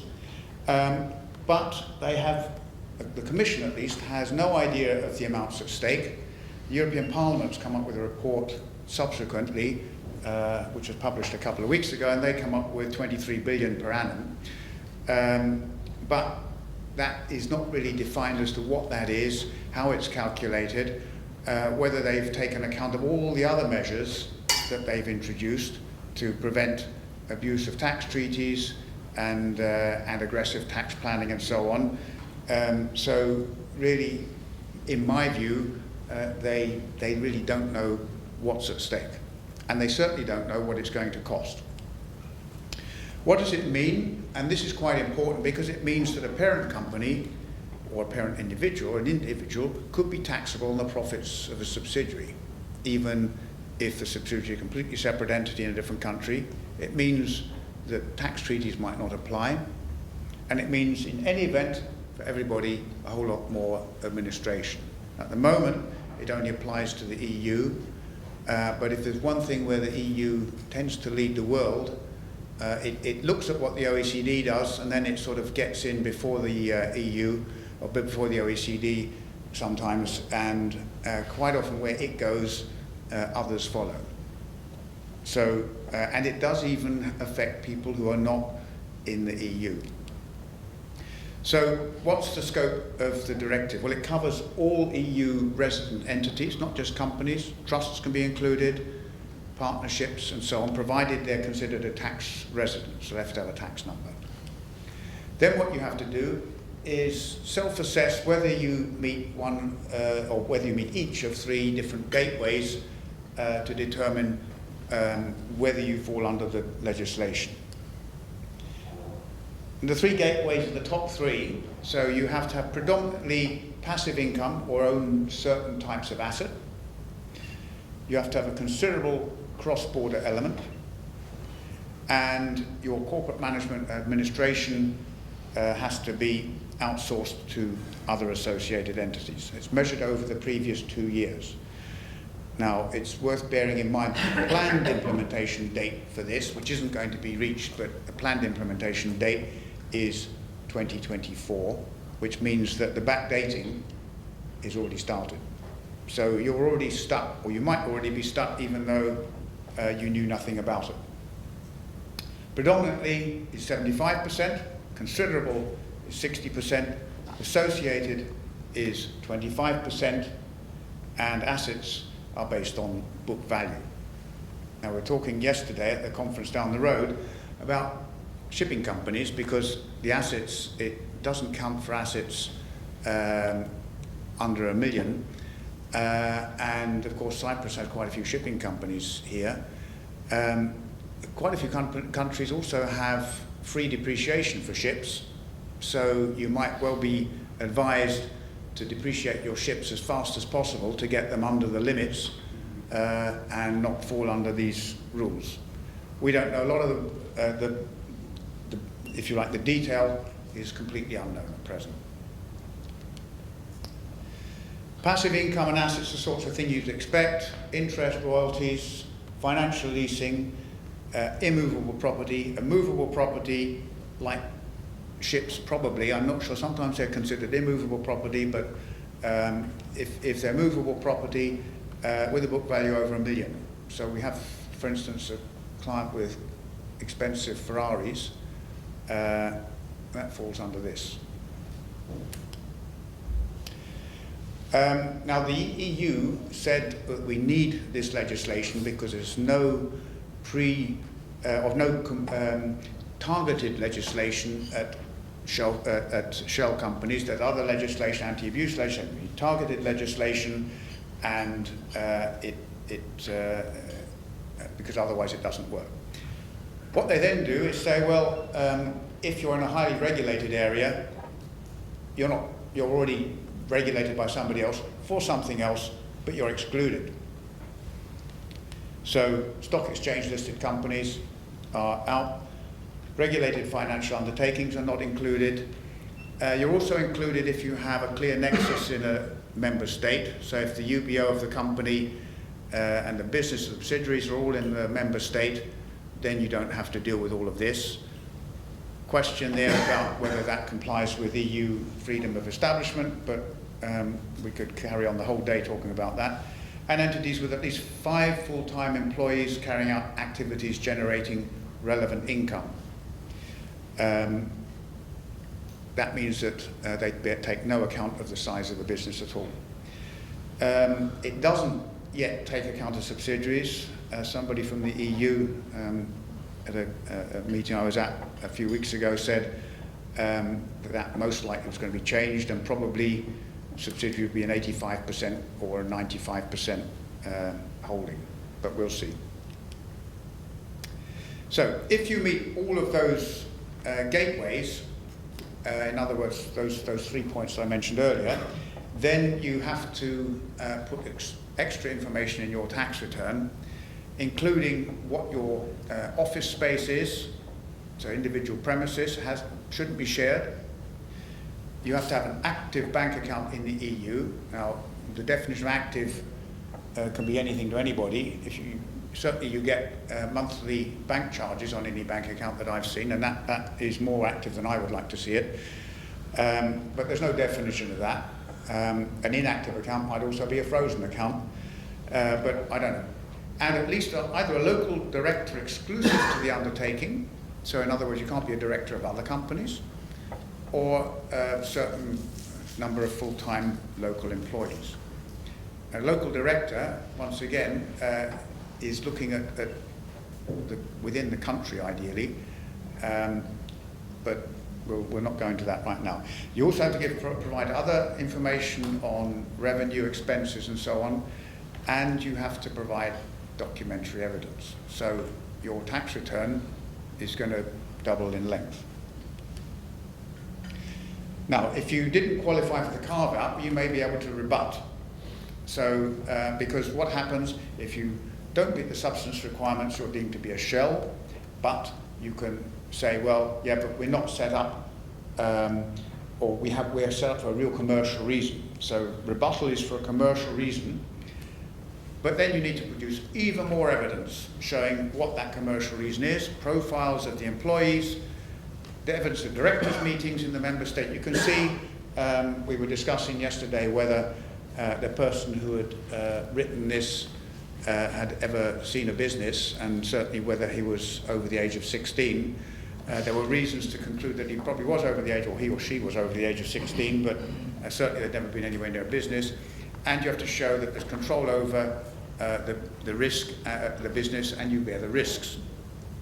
If you get this, having filed all this stuff, you might not have to do it for another 5 years if nothing changes. Show me a major group that has nothing changed for 5 years. Now, we have the carve-out, we have the rebuttal, and you also have the exemption. And the exemption is if you can show there are no tax motives. So it doesn't have to be commercial provided there are no tax motives. So you have to do a calculation of what the tax would be if you had the company and what the tax would be if you didn't have the company, both for the ultimate beneficial owner and for the rest of the group. Now, I don't know how many of you have ever tried to do those sorts of calculations. We've done them because there's something a bit similar in Dutch law.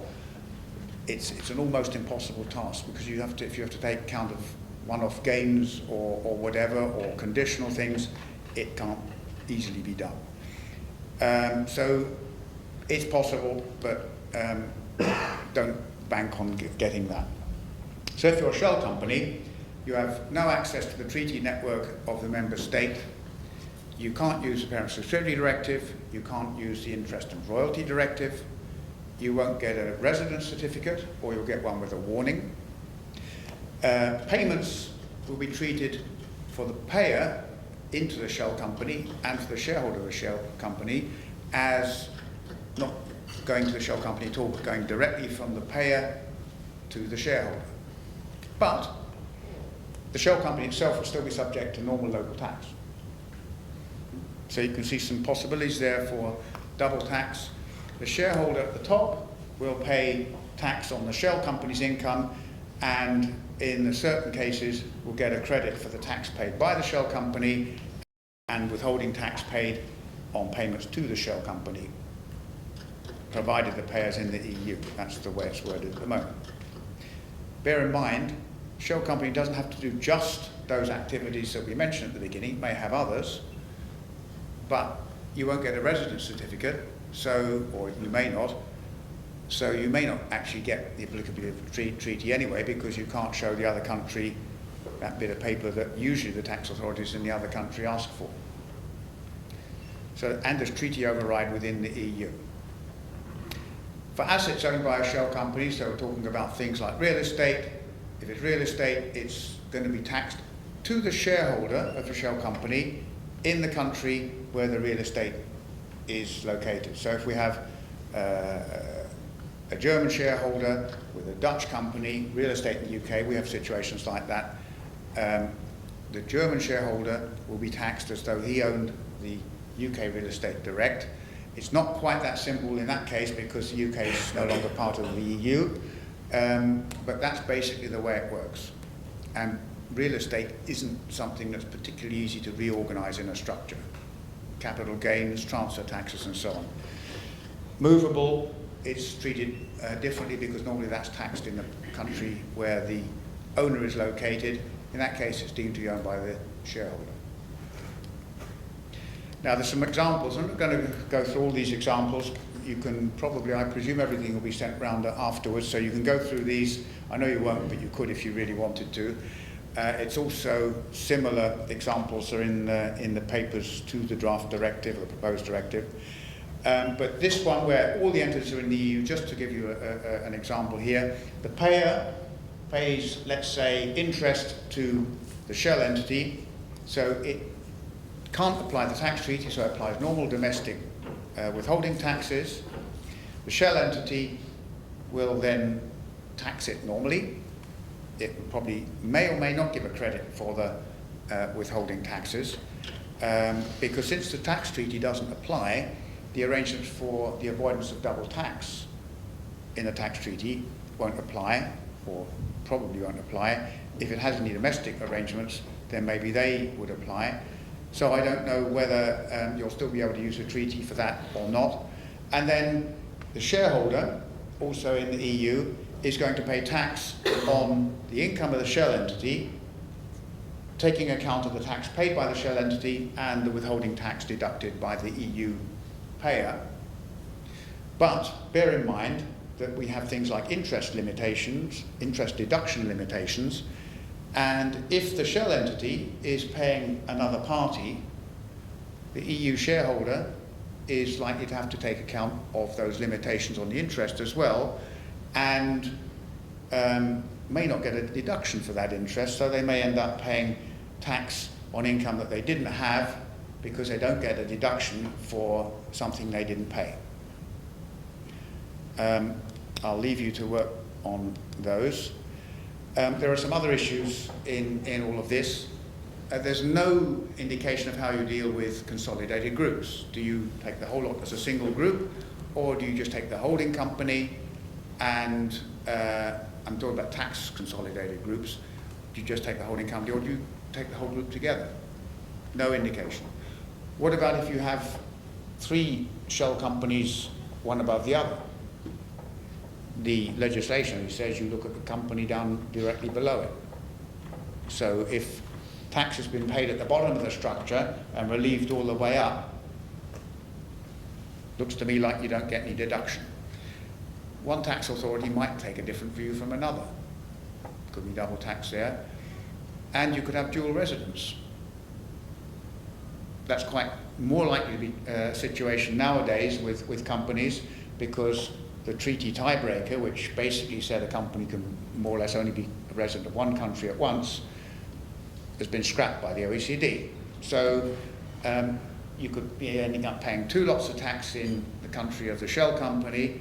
What do you get a credit for in the country of the shareholder? And also, if we just go back to this sort of example here, you could have interest being paid up to the shell entity. It pays somebody outside the structure. So but they don't take any account of how that works. How do you take account of that? They say that the real recipient of the income should be taxed, but the real recipient of that income is somebody outside the structure. Now, I'm running out of time, but I'm just going to quickly run through a couple of the other things that follow. One of the things is automatic information exchange among all member states of what is filed under these rules. So the substance indicators and so on, anybody who's been given a rebuttal or has achieved a rebuttal or an exemption. And the tax authorities aren't going to have it easy either, because they have to provide this information within 30 days of receiving the tax return. Now, my experience is if you send in a tax return, nobody has looked at it within the first 30 days, let alone done something with it and sent all the information on. I know it's going to be automated, but I wonder. And a member state can ask another to do an audit for it to see whether the entity is a shell, and you have to do it. So if you have a bit of an argument between 2 member states, they can just send a whole lot of audits off to the other place, say, check all these for us, and you have to do it. Penalties, just in case you were falling asleep. At least, not maximum, at least 5% of the undertaking's annual turnover, not just relevant turnover, if there's fraudulent reporting or no reporting. The European Parliament thinks that's way over the top, only 2.5% would be appropriate. Now, actual penalties may vary significantly. We see that with DAC 6, where they can vary for a failure from I think 5,000 euros in France to 5 million euros in Poland. It will probably vary here, so ask your questions about the internal market. And the other question you should ask, which is also an EU question, is it proportional? 5 million? Oh, sorry, 5%? It's quite a lot. Timeline, it's not going to make this, so we're not going to worry about that right now. That's just to get you worried. Yesterday it was just before the people were able to go out and get a drink. Tough luck now because you're not allowed to go out and get a drink. Thanks.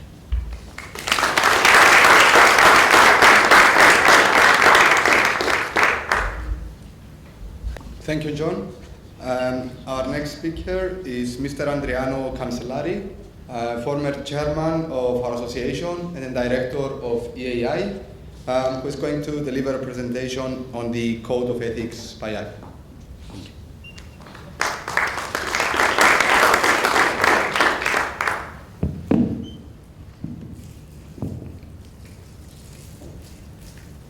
Good morning. First of all, thank you very much for pretending to understand my terrible English with a typical Italian accent, but it's only 1 hour, it's not no more. So let's speak about the ethics, how it works. Okay. Do you really know what the word ethics means? You see, sometimes you can hear ethics, moral, deontology, but can we understand well? We will do it. We try to do. So the term ethics derives from the ancient Greek word ethikos, which is derived from the word ethos. Our partner from Cyprus can confirm this.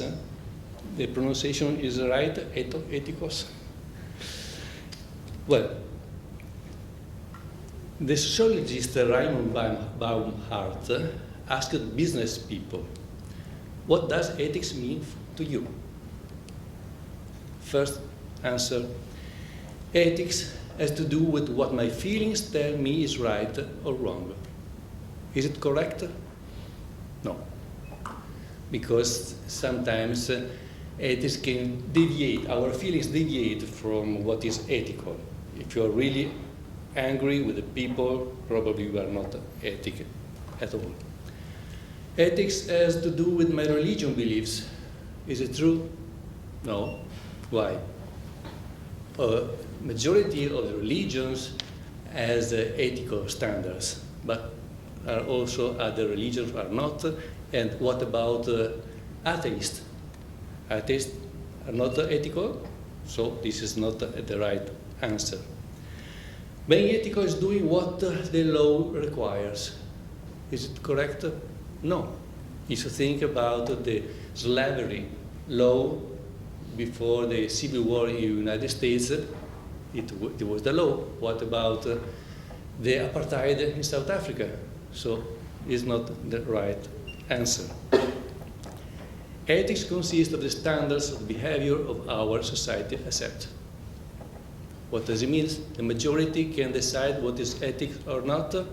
Is not correct. So I don't know what the word means. Let's see some quotes of important people and their opinion about ethics.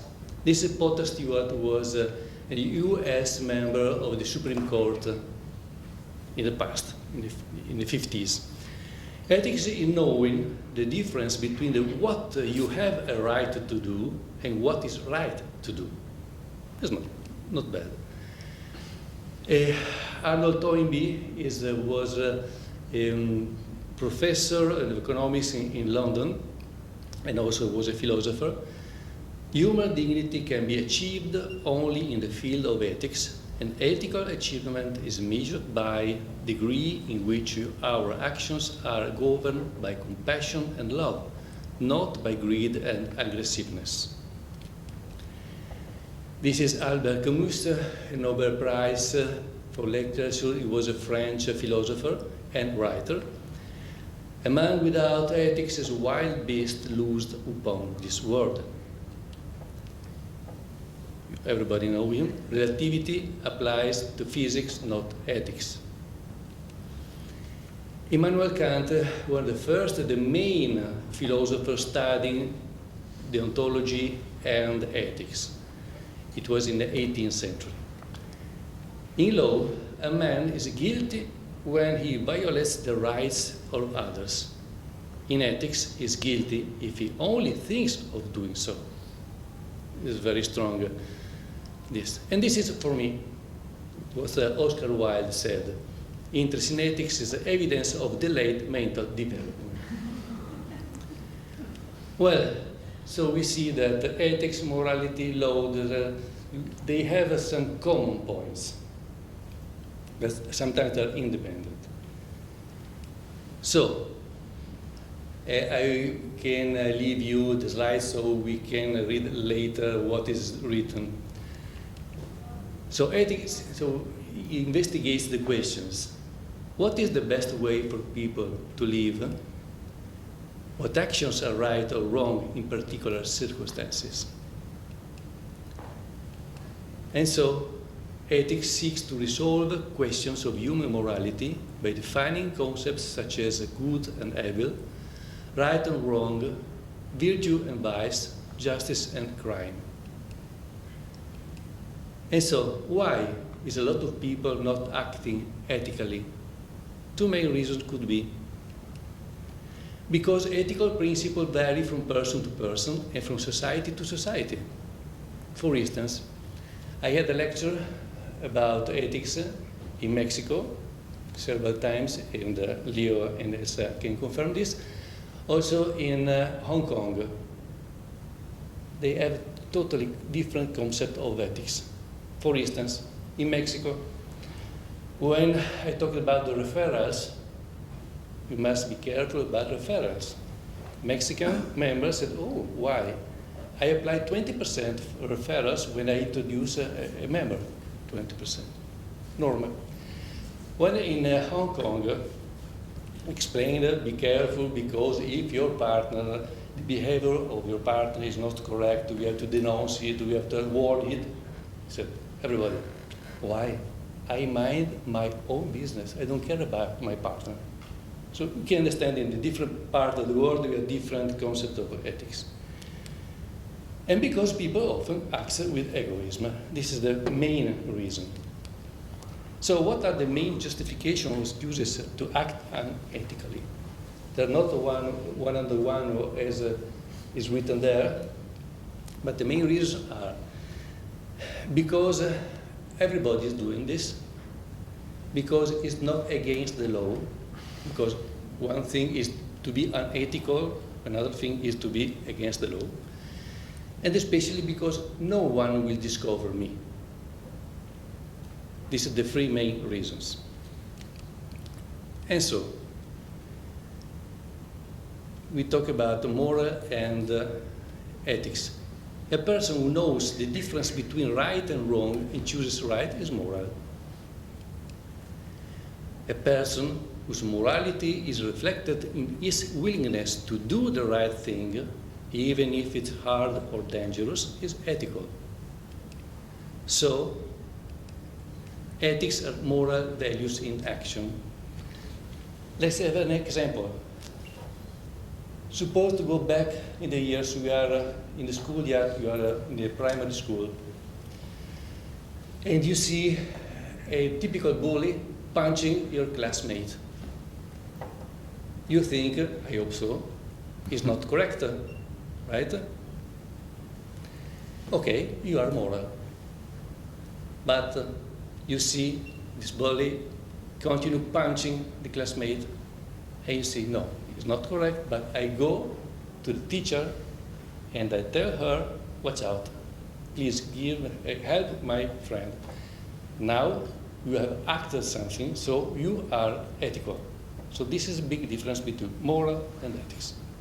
In ethics, you are doing, you are acting. If not, you are only moral.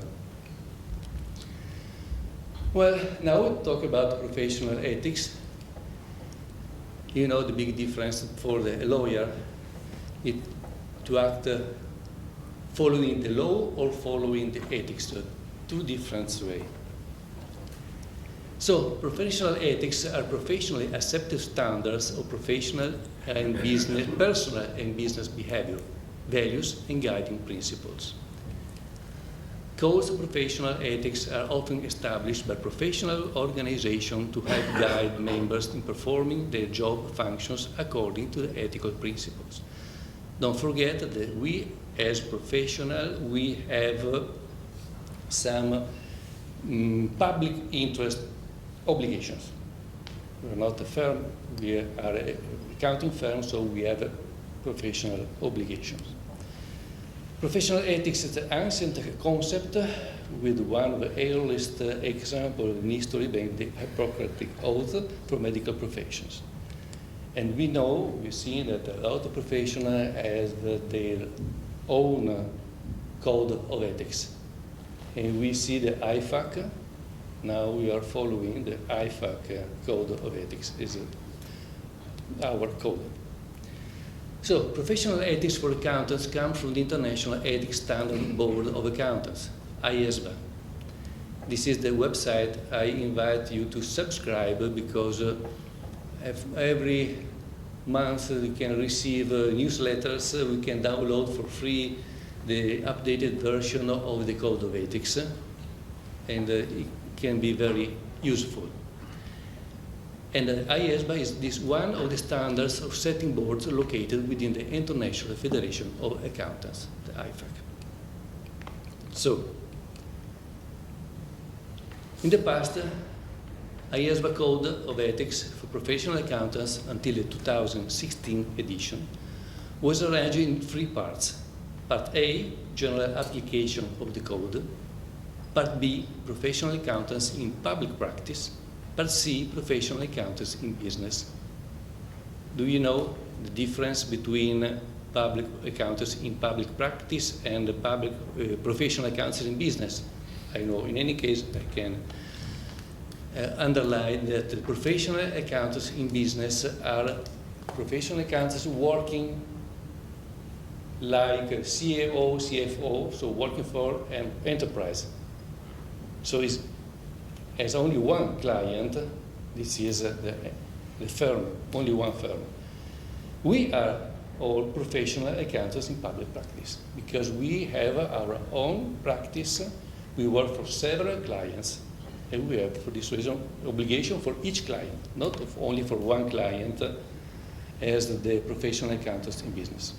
And we will talk only about the professional in public practice. The 2018 edition, the edition of the handbook was completely rewritten under a new structure and drafting convention that makes the code easier to navigate, use and enforce, renamed the International Code of Ethics of Professional Accountants. The first time I have my speech, it was I think 2002, 2003 in Mexico City. The second time was in 2008, because Elsa and Leo were there, and because I spoke another time about ethics, because it was changing, because every year mostly changed something. The big changing was from 2002 to 2008, it was the word shall, better, it was should transform in shall. The text was written, the auditor should do this in the first version. Second version, the auditor shall do this. Completely different. But it helped a lot to respect the ethics. This is the new version today.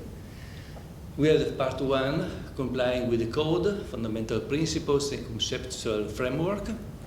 Part 2, professional accountants in business. We don't talk about this. Part 3, professional accountants in public practice. We talk about this, and if we have time, I don't think so. The fourth part is international independence standards. There is part 4A and part 4B. Part 4A is the independence for audit and review engagement, and the other is independence assurance for engagement other than audit and review engagement. It's important to know that what is audit? Audit is one kind of assurance. So in the big family of the assurance of financial statement is called audit. The other assurance are not audit. So for this reason, there is a big difference. So in one side there's the audit, that is assurance of financial statements, and on the other side there is the assurance of other documents other than financial statements. Well, the structure. In each chapter, someone have already read the Code of Ethics? No one? No? Okay. So I can explain it. There is for each chapter there's an introduction, sets out the subject matter, the requirements, establish general and specific obligation with respect to the subject matter addressed. In the requirements you can find the word, especially shall. The auditor shall do this, the charter accountant shall do. Sometimes you can read may, so that is a permission, or might, this is a possibility. But especially is written shall. What the auditor, what the charter accountant has to do it, absolutely. And then there is application material, provides context, explanation, suggestion for action or matters that consider illustration or other guidance to assist in complying with the requirements. The part of the application material, there's a lot of examples. It's not an exhaustive list, but can help to understand how to act in certain situations. So this is what I've already explained. I put the different colors so we can understand in which chapter we will be seen in our slides. And this is part 1, complying with the code, fundamental principles, and conceptual framework. Part 2, we don't do it.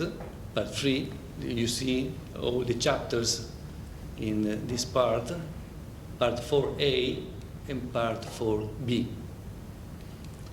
So, part 1, complying with the code, fundamental principles, and conceptual framework. So, professional accountants shall comply with the following fundamental principles. So, these are the fundamental principles. Integrity, to be straightforward and honest in all professional and business relationships. That means that your name never must be associated with tax returns, declaration, opinions that are fake or false, or with written recklessly, or that have some omissions in the declaration. Objectivity, to not allow bias, conflict of interest, or undue influence or other to override professional or business judgments. Professional competence and due care. Of course, you have to get the professional competence, and then you have to maintain professional competence. Once you become a chartered accountant, doesn't mean that, okay, I've studied, I understand now everything. No, it's not true. You have to continue to study, to update, and to understand and explain the laws, the tax law, and so on. Confidentiality. Of course, to respect the confidentiality, it means to not disclose any such information to third parties without the approval of the client. Who are the third parties? They could be our partners, if we are not involved in our engagement with the client, can be friends, can be our family. Because sometimes it happens, you arrive at home very tired, you have a dinner with your wife or your partner. I say, oh, you don't know what happened today. This client did this. Be careful. You can mention what happened, but without mention the client. And of course, this confidentiality must continue even if the relationship with the clients is interrupted. But you can use the experience for the future clients. I explain. If you know that the former client acted in one way and he committed errors or something similar, you can tell to the new client, be careful, because if you do this you can have problems, without mention the client. So it's very important. So you can use the experience without telling the name or who did this. Professional behavior to comply with the relevant laws and regulations and avoid any action that discredits the profession. What about the marketing? You know that we can have marketing and advertising to write something in our website, to publish in magazines. Be careful, because we never overestimate our skills, our experience. We never underestimate the competence of our competitors. So we must be professionals. So this is a part that explains that we in our profession can meet some threats. I hate to pronounce this name, threats. For me as Italian it's very difficult. I don't know if it's the right pronunciation, but I think that you can understand what that threats means. So in our profession we can find a lot of threats, and for this reason we must understand that there are some safeguards and we must apply the safeguards. Our code explains what are the threats and explain which safeguards we can use. The threats we have: self-interest threat, the threat that the financial or other interest will inappropriately influence the professional accountant's judgment or behavior. Self-review threats, the threat that the professional accountant will not appropriately evaluate the result of a previous judgment made by himself or his structure, because we cannot control what we have already did in the past. Advocacy threat, the threat that the professional accountant will promote the client's or employer's position to the point that the professional accountant's objectivity is compromised.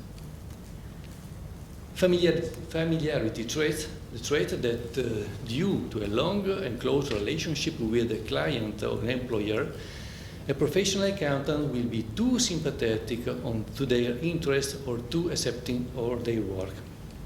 And intimidation threats. The threats that the professional accountant will be deterred from acting objectively because of actual or perceived pressures, including attempts to exercise undue influence over the professional accountant. So now we see some examples of self-interest threats.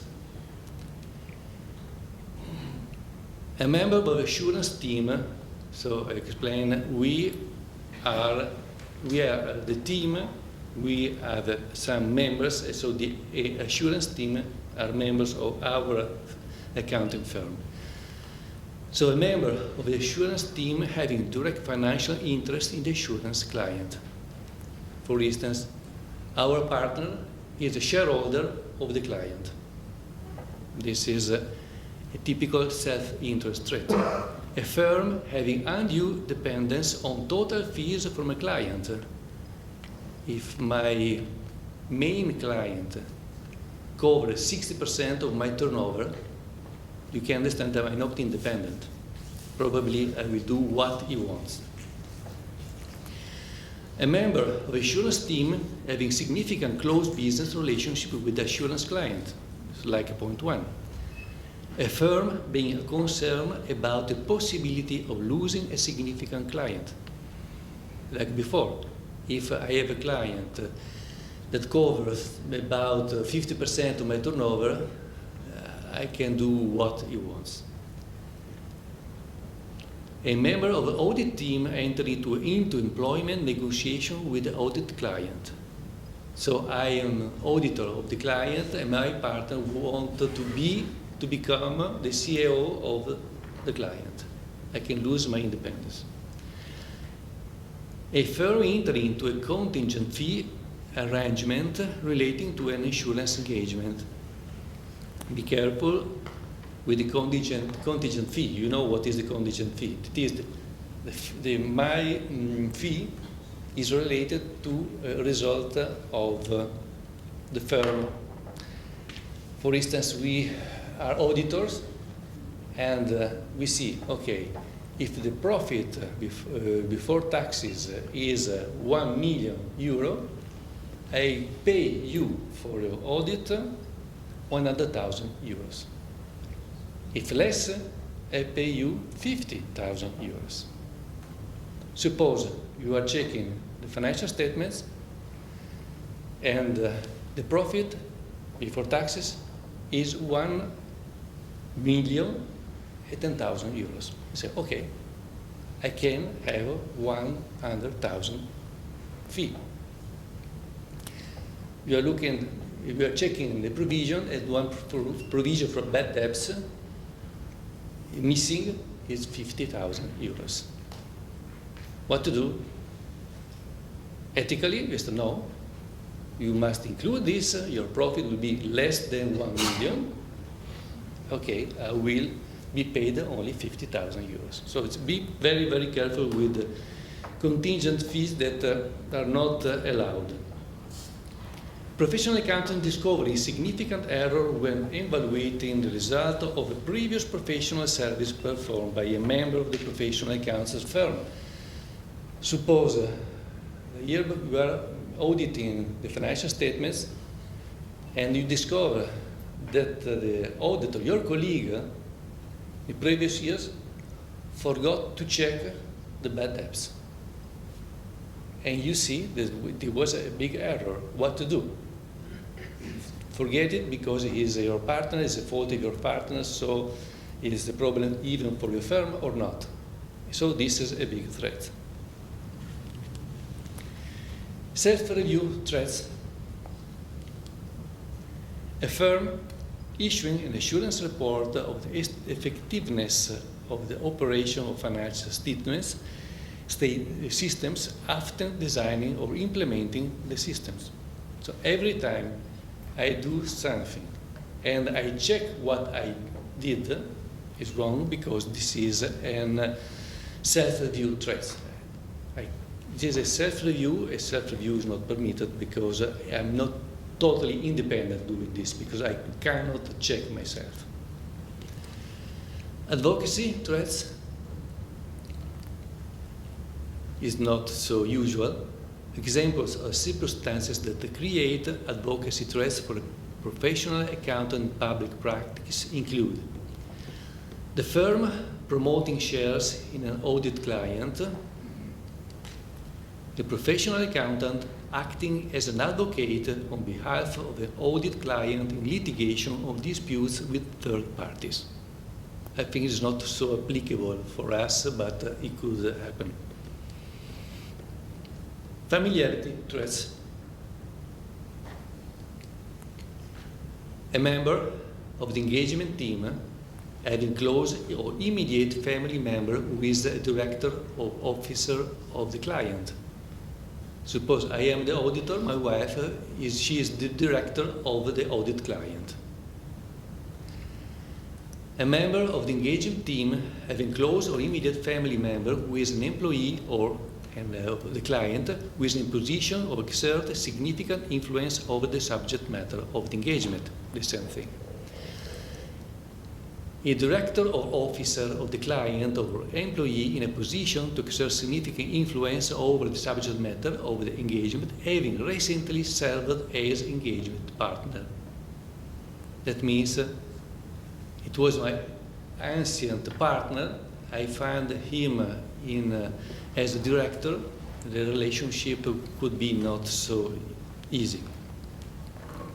A professional accountant accepts gifts or preferential treatment from a client unless the value is trivial or inconsequential. So never accept gifts. We see better later. It depends. It's a trivial, no problem. But suppose if your client is a Mercedes and the Mercedes give you as gift one Mercedes, it's not correct. But you can buy a Mercedes applying the discount for all the employees. So that means the policy of the Mercedes is giving 10% discount to all the employees. Okay, you can buy the Mercedes with 10%, no more. Senior personnel having a long association with the assurance client. Suppose you are an auditor, 20 years working together with the director. You have big confidence. So you say, okay, I trust you, so I don't check this provision because, okay, I'm sure this is right. It's not correct. Intimidation threats. A firm being threatened with dismissal from a client engagement. An audit client indicated that they will not award a planned and non-assurance contract to the firm and if the firm continues to disagree with the client's accounting treatment for a particular transaction. Suppose you are auditor of the firm and the client has promised that probably a master file for the transfer price engagement will be yours. But you have to give a clean opinion in the financial statement. So what to do? To sign a clean opinion and to get this new engagement for the transfer price, or to be honest and to sign a clean opinion only if it's a really clean opinion. So a firm being threatened with litigation by the client, a firm being pressured to reduce inappropriately the extent of work performed in order to reduce fees. Example, you see, okay, you can present your estimate is 50,000 euros because you think that you will work 500 hours. The client said, no, it's too much. 10,000 euros is enough. Why? So you must evaluate if 10,000 can cover all the time you will spend for this. So we must be very careful because we must compare the time and the price.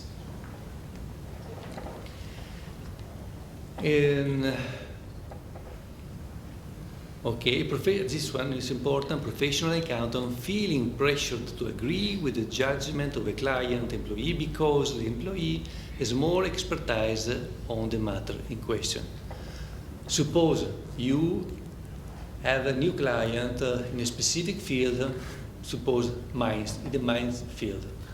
And you are not very expert in this mine field, the taxation of the profit of the mines. But you know that the CFO had 40 years experience. And he said, no, I'm right, I'm experienced, so you must follow me. Provision, the correct provision is doing this way, this way, this way. The correct rate of taxes is this. Be careful, because, okay, he has more experience of you, but is it correct? So this is a big threat. So, safeguards. So we must fight or reduce the threats to an acceptable level. If it's not possible, probably it's not possible to eliminate 100%, but we have to reduce the threats at an acceptable level. If not, you must quit the job. We cannot accept the job. So there are some safeguards. There are two kinds of safeguards. created by the profession, legislation or regulation, and safeguards in the work environment. Safeguards created by the profession are educational, training, and experience requirements for entry into the profession, and especially continuing professional development requirements or corporate governance regulations. There are also professional standards like included in our ethics code. This is part 2. We don't see this because, as I said before, this is only for our colleagues working only for one client. That means there are employees as CFO or CEO.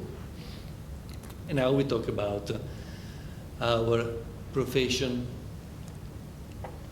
There are the points we will see now. Conflict of interest, we have mentioned before.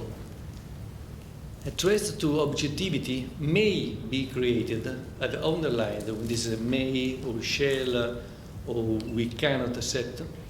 So may be created when a professional accountant in public practice competes directly with a client or has a joint venture or a similar arrangement with a major competitor of a client. Suppose you have your accounting firm, but you have also in the IT department developing software for accountants. It's possible.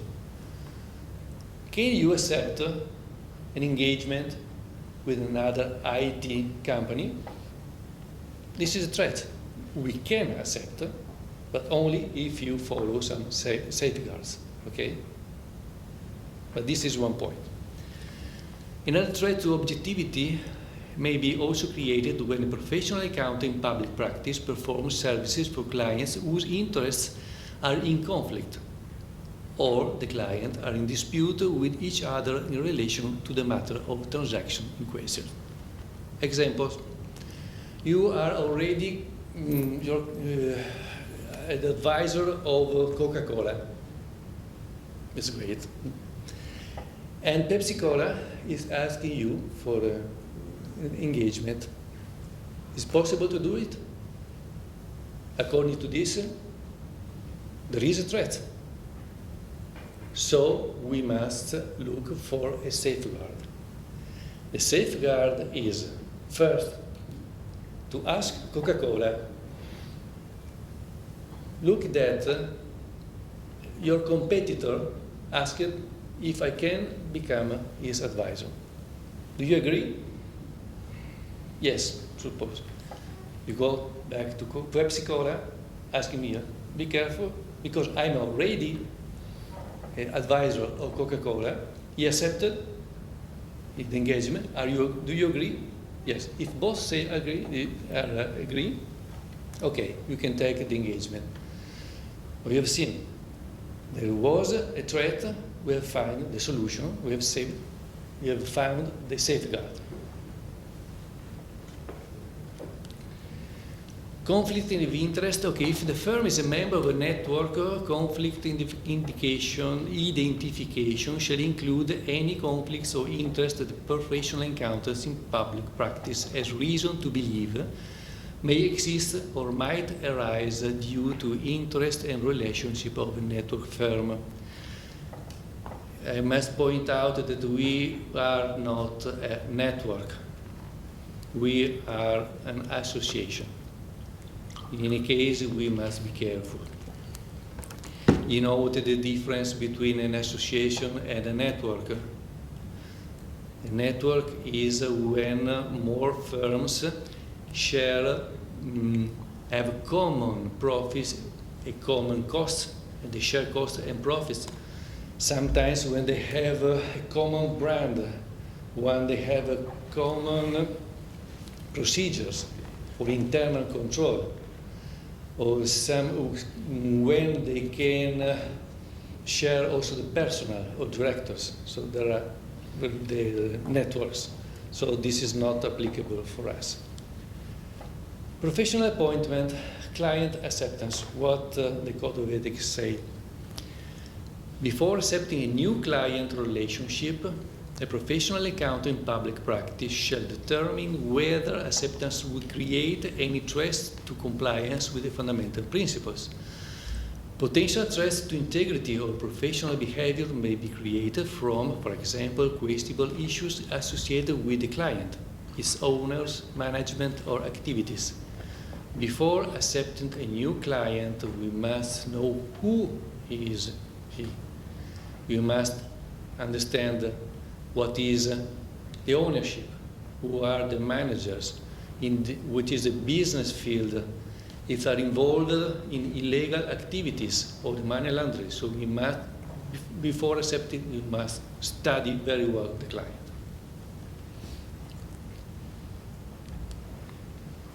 And engagement acceptance. The fundamental principle of professional competence and due care imposes an obligation on a professional accountant in public practice to provide only those services that the professional accountant in public practice is competent to perform. For example, a self-interest threat to professional competence and due care is created if the engagement team does not possess or cannot acquire the competencies necessary to properly carry out the engagement. So, suppose a bank is asking to become its auditor. May we accept this? Maybe we have the knowledge because we know the system of the bank, but have we the personnel that can do this job?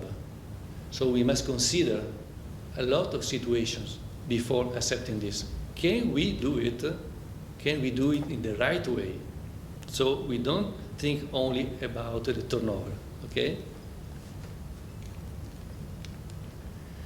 Second opinions. Situation where a professional accountant in public practice may create threats to compliance with the fundamental principle. Suppose a new client say, okay, this is the audit of the previous auditor. Can you check if it's right? Can you check if the financial statements are really correct? This is a big threat. There are safeguards. First of all, you have to contact the previous auditor. And to do it so, we have to ask the client, may I contact the previous auditor? If he say no, be careful, something illegal exists. He say yes, okay. You must be sure that all the documents and all the information the previous auditor received are the same you have received.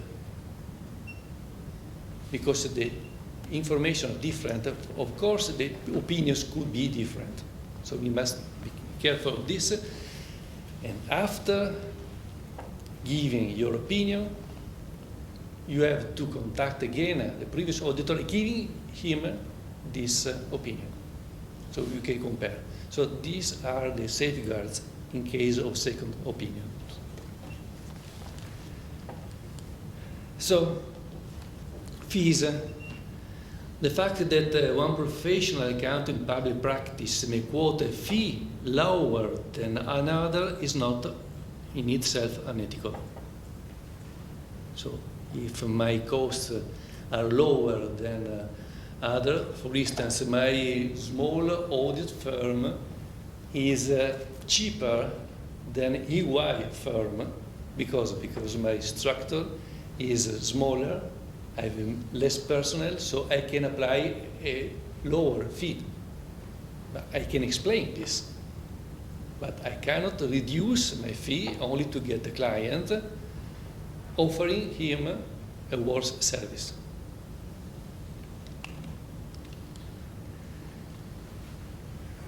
Referral, as I said, I've mentioned before, in certain circumstances, a professional accountant in public practice may receive a referral fee or commission relating to a client. For example, where the professional accountant in public practice does not provide the specific service required, A fee may be received for referring a accounting client to another professional accountant in public practice or other expert. This creates a self-interest rate. So, according to this, what is the right safeguard for this? So it's not unethical. So this is a threat. We can reduce this threat to an acceptable level. How? It's very important. It's what surprised our Mexican members. We have to tell the client,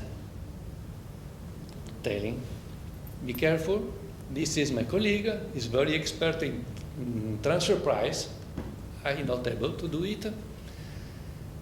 Don't forget that you have to pay him 1,000 euros, but he will give me 10%.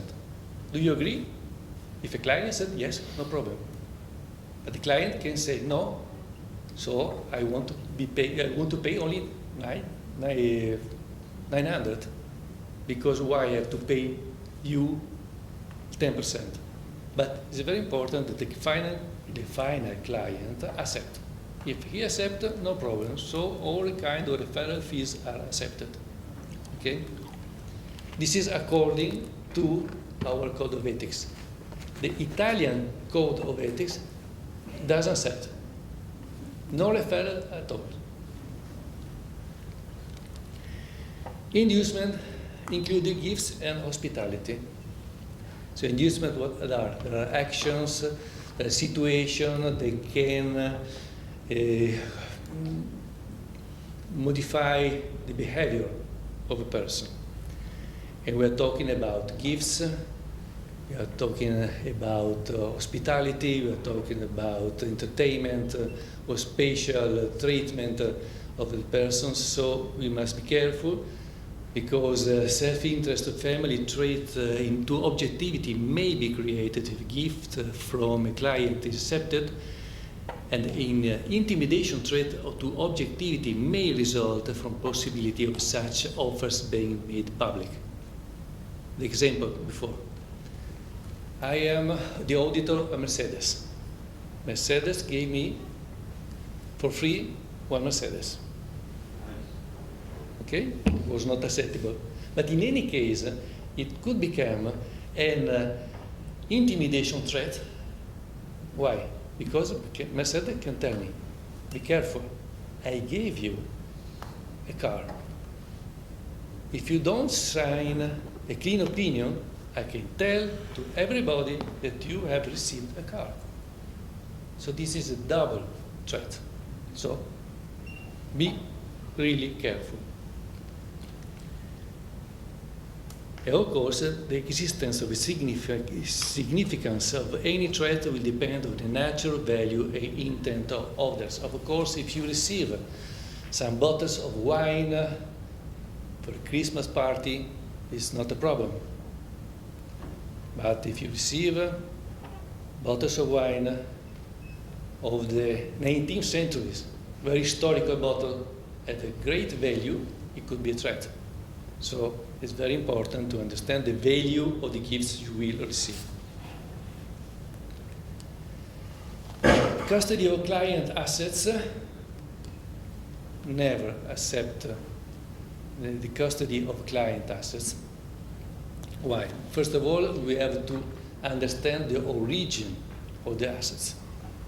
They cannot come from illegal activities, from money laundering, so it's very important. It's better never accept this. And you see that there is a self-interest in threat to professional behavior, and maybe a self-interest threat to objectivity arising from holding client assets. Responding to non-compliance with law and regulations. What to do if you discover that your client committed something illegal? That means talking about money laundering, corruption, bribery, or problems with the environment. What to do? First of all, we have to follow what the local law says. So if your country says you have to do this, you have to follow this.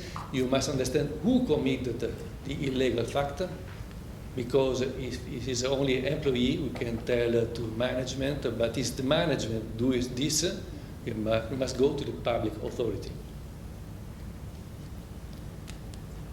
And well, I try to finish before, okay, I have some time. Part 4A, independence for audit and review engagement. Even here, we can find which are the traits we can find working as an auditor. We can find the safeguards. We can also find the situation in which you cannot accept the engagement because there is no safeguards that can reduce at acceptable level the threat. And there is a lot of examples. At what time I have to finish? 5 minutes? Okay. In any case, I give you, we see a lot of slides. I put also, because you can see some figures, some humor only, so we have, if you want to go to sleep the night, you can read it, and also we can see some humor. There are a lot of slides, and you can download probably by our website, or I can give you even the text of the updated Code of Ethics. Well, now, when we will read all these kind of examples, don't forget that we are the audit team. So we now, in this moment, we are all auditors. So we are the audit teams, we have an audit engagement, and we are working for an audit client. And we are the firm. Independence, first of all, we must be independent. The independence of mind, independence in appearance. The state of mind, the independence of mind is a state of mind that permits the expression of a conclusion without being affected by influences that compromise professional judgment. Independence in appearance, the avoidance of facts, the circumstances that are so significant that a reasonable and informed third party would be likely to conclude, weighting all specific facts and circumstances, that affirms of a member of the audit team's integrity, objectivity, or professional skepticism has been compromised. Example, I can be 100% independent, but I like to play golf. And a member of my team of golf is my main client, and I'm making audit for this client. So every weekend I go together with him, the same team, playing together golf. But I am completely independent in my mind. But I'm sure that everybody can confirm my independence if every time I go to play with him, we win together and so. No. So it's very important to be independent also in appearance. Okay, independence, audit engagement.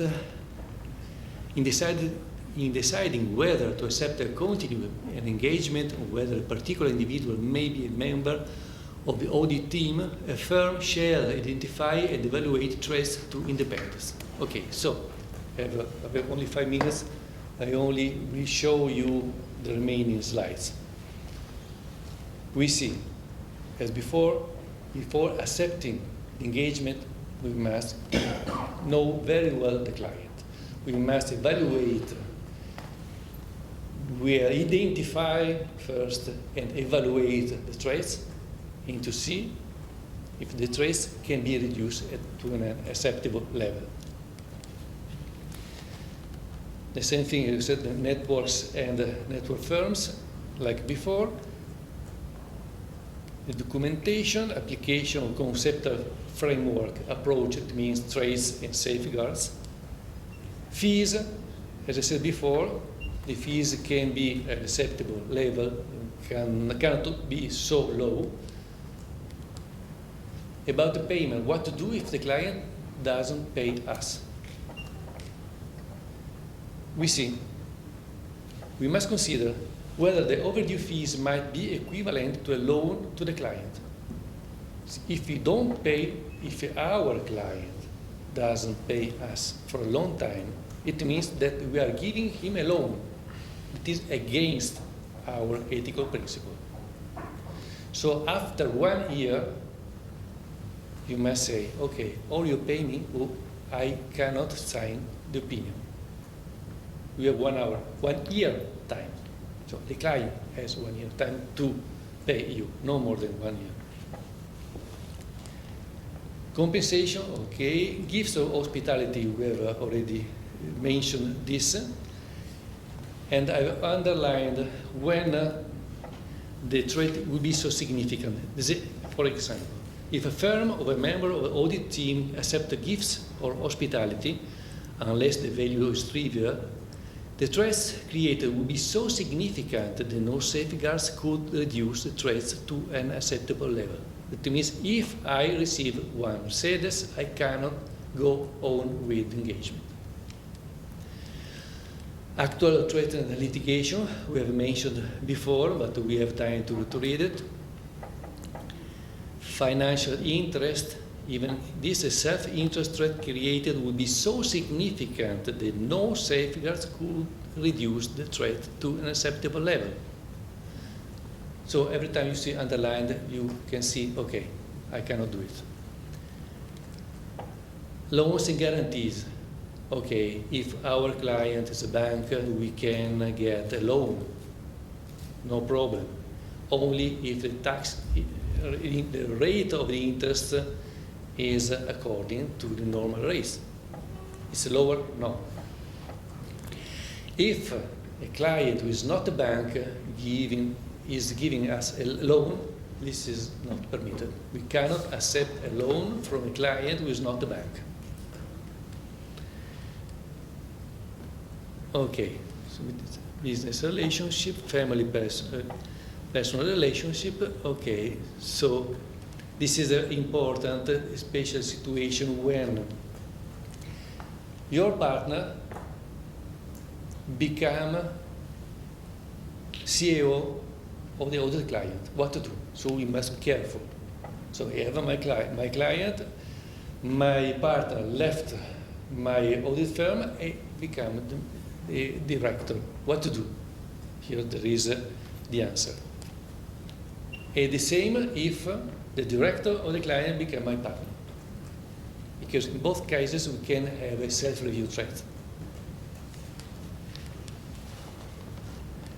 Well, what to do temporary personnel? We can do, see the client needs for a few months, the personnel can give him some of our employees. Yes, it depends. We can do for 2-3 months only for the accounting. I give you very fast. Accounting, bookkeeping services depends. If there's an entity, in public interest entity, we cannot do it. If not only for small operations. Valuation services is not permitted. We cannot give valuation services to our audit client because there is a self-interest threat. Tax services, it depends. We can send tax returns to our clients, but we cannot calculate the deferred taxes for our client. If not, we are doing a self-review threat. Internal audit, of course, we cannot do internal audit. IT system services, it depends on what kind of IT service are you doing. If involved in the financial status, we cannot. For marketing services, yes. Litigation support, we cannot because there is a self-review advocacy threat. Legal services, the same. Recruiting services, we can do it. It depends which person the client is looking for. If it's director, no. If it's an employee, yes. Corporate finances, Part B, this is relating to the assurance. So no, we have no time to explain this. And so we can finish telling that be careful because we have a threat. There is our little devil telling, do this, this, this. With safeguards, the angel, be careful, don't do it. Okay? Thank you.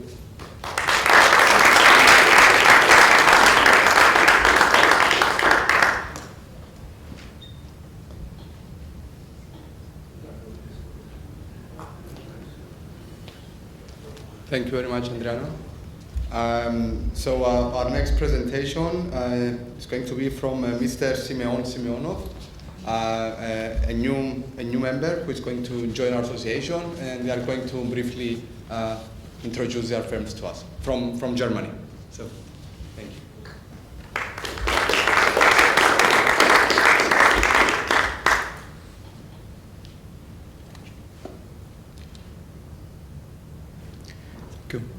Thank you. It is a pleasure to me to present and represent our firm VRT for you and before you. And I'd like to especially to thank to Eric and Jerome to make it possible and put us on the schedule. Allow me first some words about my personality. I started to work at VRT in 27, and I went through the typical path, professional path in Germany. I became tax advisor and auditor after that, and then a special consultant for international tax law, and I'm partner since October last year.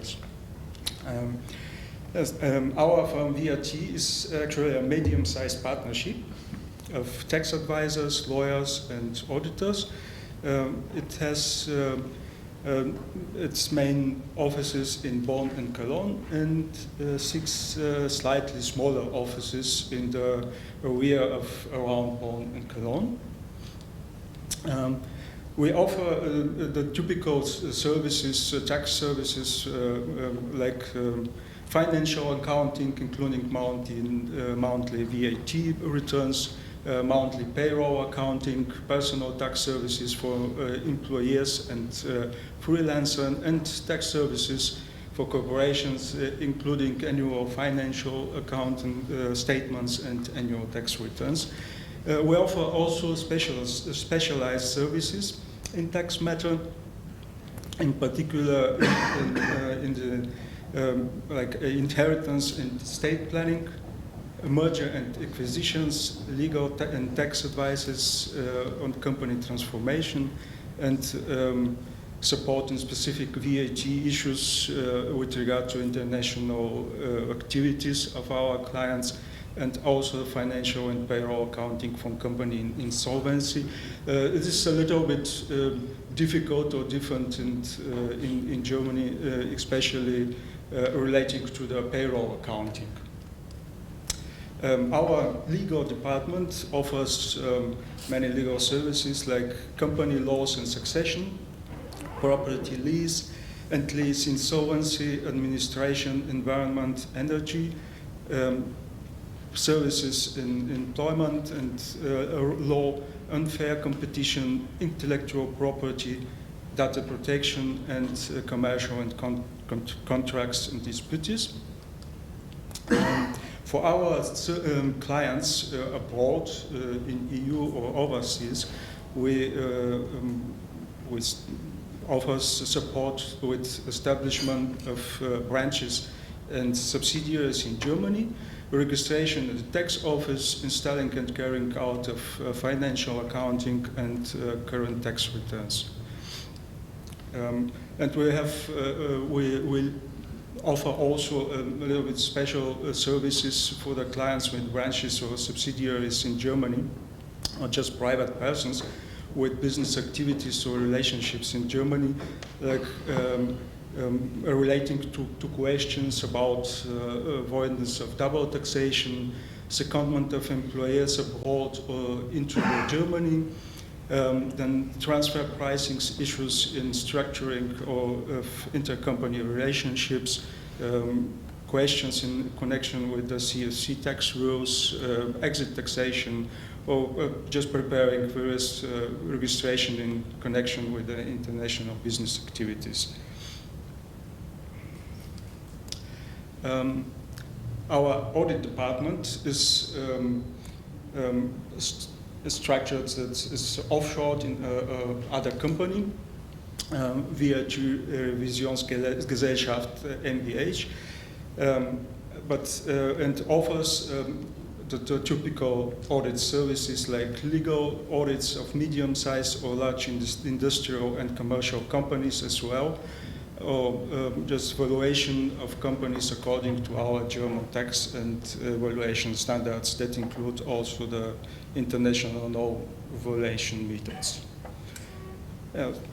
This actually was all for me, and I hope and I believe that VRT become a valued member of EIA and deliver to your clients and your value added.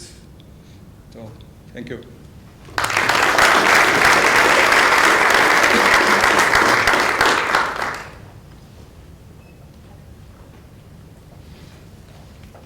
Thank you, Simeon.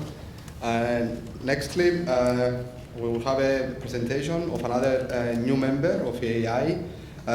Together with us today, we have Mr. Martin Adams, partner of Ballards LLP from the UK.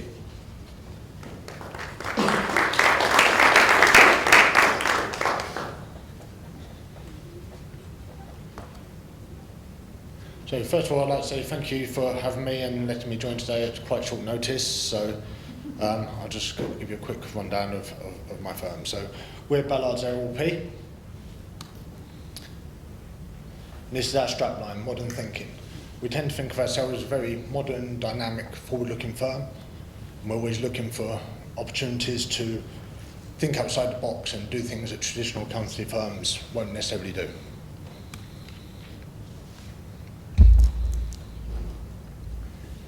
So this is me. So I'm the tax partner at the firm.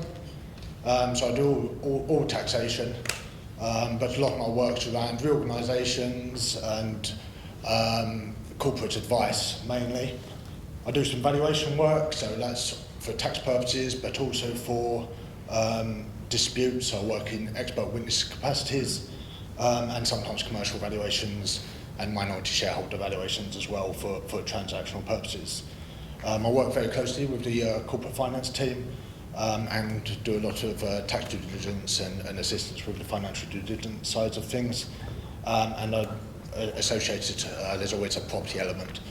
So I do quite a lot of property work, and I'm the firm's expert on stamp duty land tax, which is the property transactional tax in the UK.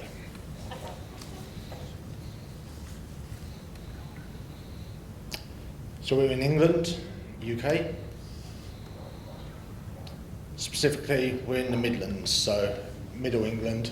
The bulk of our client base is around the mid-England. However, we work on a national basis, and especially for our specialisms, which I'll come to in a little bit, we have clients all over the UK.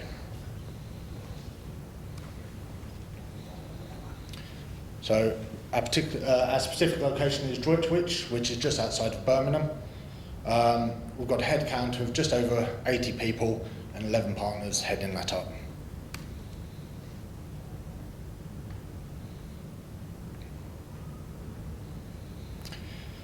So we're a general practice, we service all industries, but we have some specific specialisms. Our biggest one is probably healthcare, so we have a big one for clients that are doctors, medics, care homes.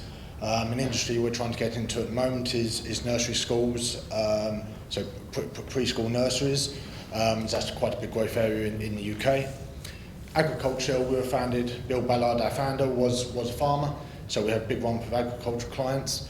And technology, we have a lot of startups and seed investment companies that we assist through the various reliefs that are available in the UK to get those going.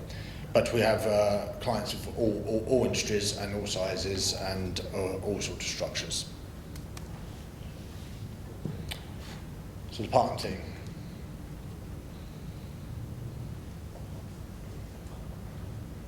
So these are 11 partners that work in the firm. And then this is sort of how we split ourselves down. So we have a corporate team, which I sit in, even though I'm mainly tax, but I internally we view me in the corporate team. So that's the bigger clients, audits, and probably the ones with international aspects and ones with complex affairs. And we have the SME team, which is more owner managed, smaller companies that are less risky, I suppose. We have a taxation team, so that's me as well within that. We have two specialist private client tax partners. Phil, my colleague, he's a pure generalist, then myself who's a generalist but more corporate biased. And then we have a corporate finance transactions team that do buying and selling businesses and all the normal stuff you would expect with that service. So in terms of services, we do all normal stuff that an accountancy firm will do. So we do tax, audit, accounts, bookkeeping, payroll, VAT, all the usual services. But what I think differentiates us is the ancillary services. So we have transactional support, as I say, corporate finance. So that's fairly benign. We have wealth management, so we have an IFA arm to our business. So that's all your usual investments, very focused on pensions and administering pension schemes. But then we have some other offerings, such as IT and digital transformation. So this isn't your sort of IT support of turn it off and turn it back on again. This is when a client's got a major IT project and they want some assistance implementing that, or they want a review of their IT systems. Maybe there's been a merger and they want to see how different IT systems can collaborate together and how best to negotiate prices around contracts. So that's a relatively new service of ours, which is doing very well. And then we have a recruitment service. So this started off from our clients saying to us, can you recommend some way to get some good internal finance staff? So we decided to set up our own recruitment business. So that started off just recruiting bookkeepers and accountants, CFOs into our clients. That expanded then to external, and now it's also HR and other admin functions. So I think the overarching picture that I'd like to present to us today is that we're forward-looking, dynamic, and have many additional services that you might not expect from an accountancy firm. That's all from me. Thank you.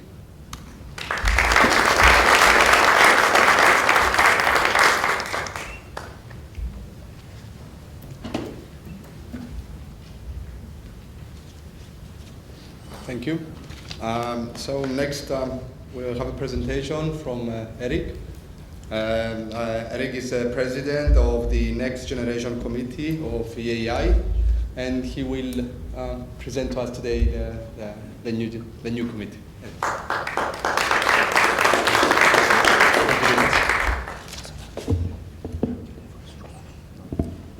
Thank you, Dinos. I'm realizing that I'm the person standing between you and lunch, and I know that we at EAI like to lunch, like to eat, so I will keep it short, very brief. The Next Gen committee was formed at the beginning of this year, and the Next Gen stands for Next Generation.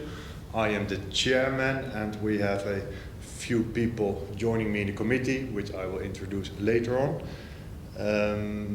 It was formed with the idea to get the young people more involved in the association. We meet on a regular basis, I think once or twice in the 2-3 weeks. When everything is settled down, it will be less, I think once a month. So, the members, we are a very enthusiastic team, I can say.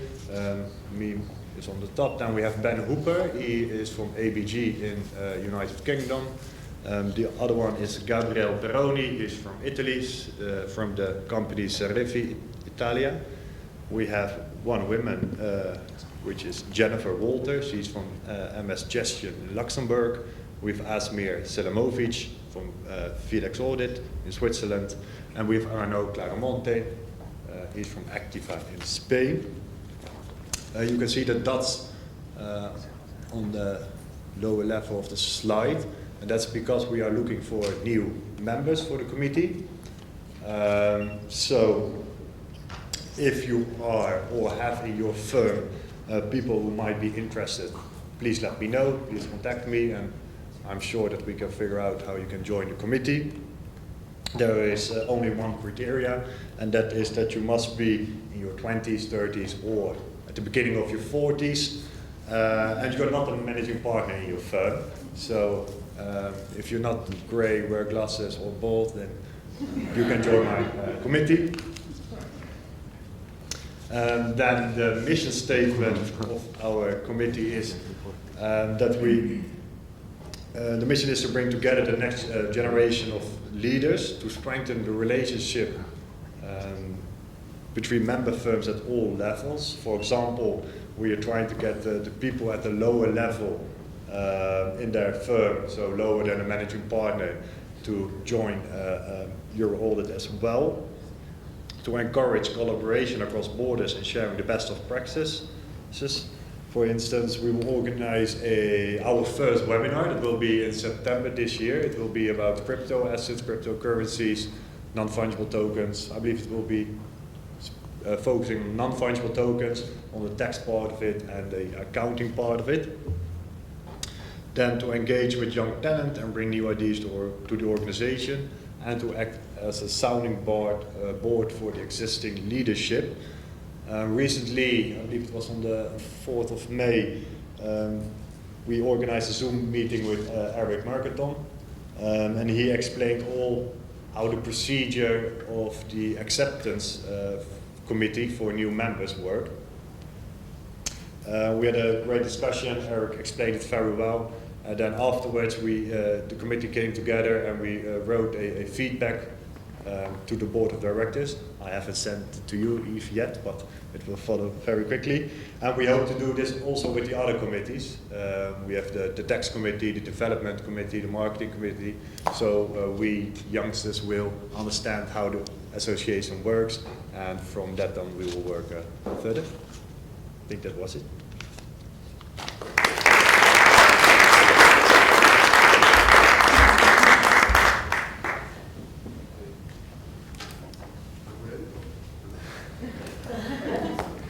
So please join us for lunch. We will continue again after today.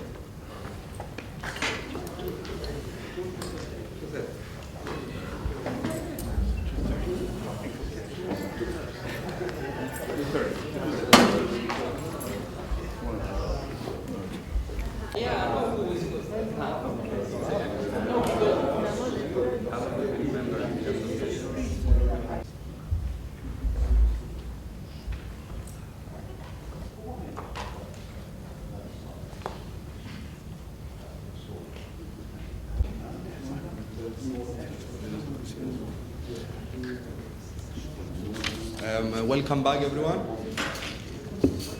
I hope you enjoyed lunch. I'm pretty sure everyone is looking forward to visiting the beach or going for swimming. But prior to that, we have a very interesting topic that's going to be presented to us by Mrs. Daphne Socrates. The board of directors of AI decided that this year's main topic is diversity and inclusion in the workspace. So we have the chance to listen to Mrs. Daphne Socrates, who for the past 4 years has been heading the customer support and sales department of Ergodisi, the biggest job board in Cyprus. Ergodisi cooperates with more than 20,000 companies in Cyprus and abroad, and assists them in finding perfect candidates for their open roles. Ergodisi is one of the co-founders of Cyprus Career Expo, biggest employment event in Cyprus, and also is the publisher of Employed, the first recruitment-oriented magazine in Cyprus. So I hope you enjoy the remaining of the session.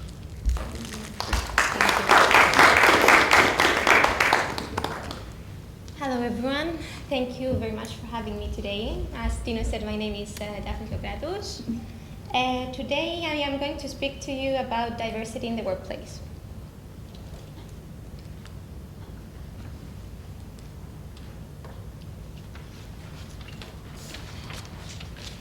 With the world becoming more mobile and diverse, diversity has taken on a new importance in the workplace. Workplaces nowadays have started to embrace diversity and inclusion programs to enhance company culture. While many people think that diversity is only related to gender, race, and culture, it goes way beyond, including disability and socioeconomic status. This presentation will try to help you to understand what diversity is all about and how you can help create a more diverse world at work and at home. As a leader, a manager, a business owner, a colleague, a human being, you must ensure your workforce is diverse and inclusive, as it promotes equality, enhances employee engagement, builds positive workplace relationships, and employee job satisfaction. Let us start by responding to the question of what is diversity. Diversity is the inclusion of a wide variety of people of different characteristics in a group or organization.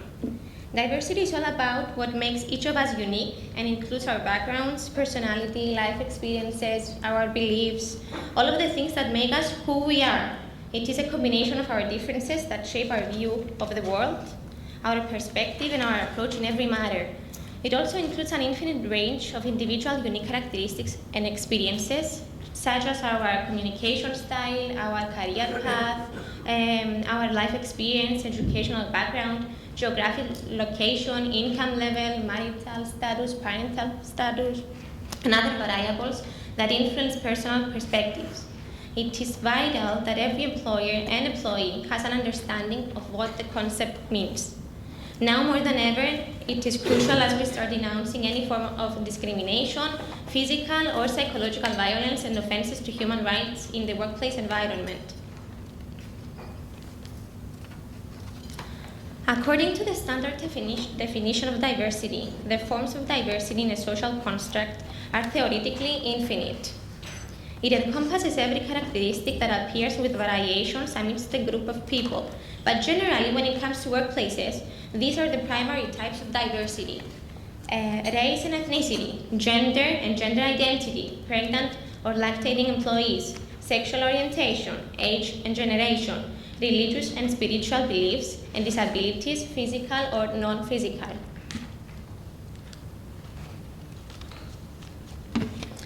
Race and ethnicity are crucial factors when we speak about diversity in the workplace, especially when considering the long, controversial, and complicated history of human race. Very often, race and ethnicity are interchangeable, but they are different.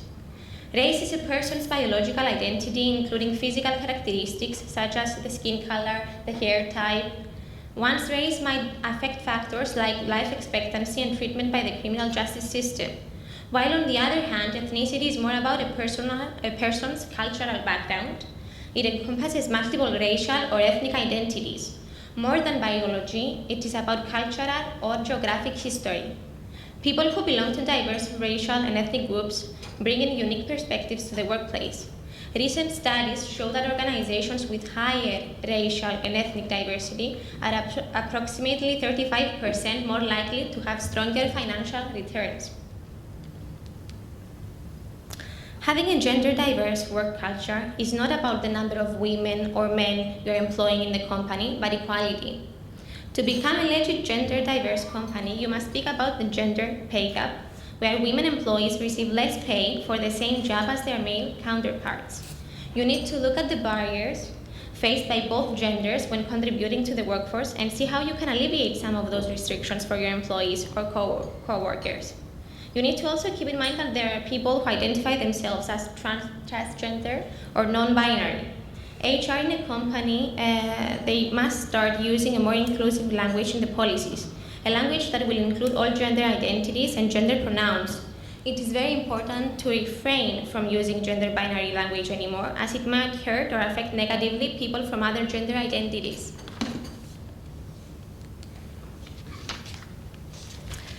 Age is generally categorized by generation. We have the baby boomers, Generation X, Generation Y and Z, and millennials.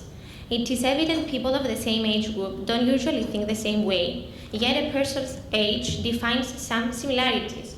For example, Generation Z, born after 1995, haven't seen a world without mobile phones or without the internet. This makes a huge difference in the way they think compared to people from the 1970s.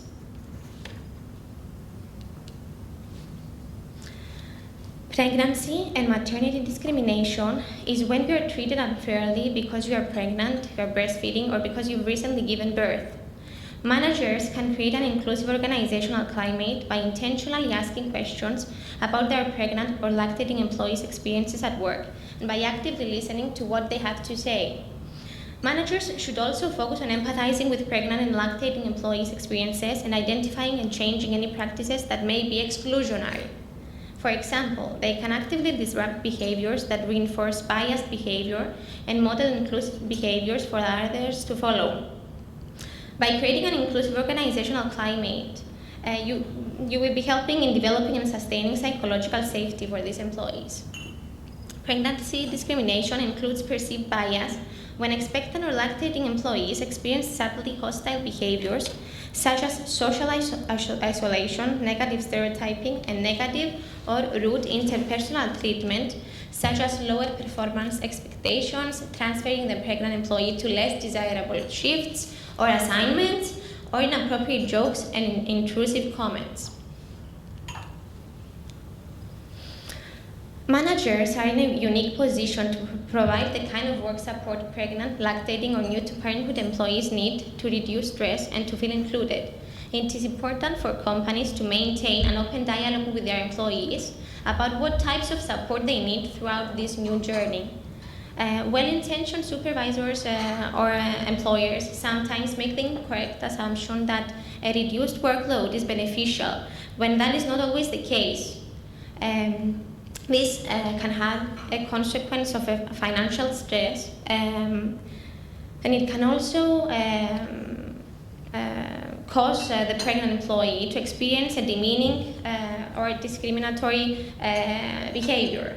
However, managers or supervisors can help pregnant employees by offering flexible work arrangements such as remote work and flex time. Such options are a win-win as they allow employees to better meet their work and non-work responsibilities, thereby enhancing performance while also reducing stress. In regards to achieving a diverse workforce in your company, it is crucial as you do not exclude qualified candidates from open roles just because they are pregnant, breastfeeding, or they are new parents. Sexual orientation or sexuality is about who a person is attracted to. Yes, it is a personal affair, yet employees must feel safe to express their sexuality with their colleagues without facing any discrimination or workplace harassment. The LGBTQ community comprises people from various backgrounds, interests, and thus faces many challenges at work.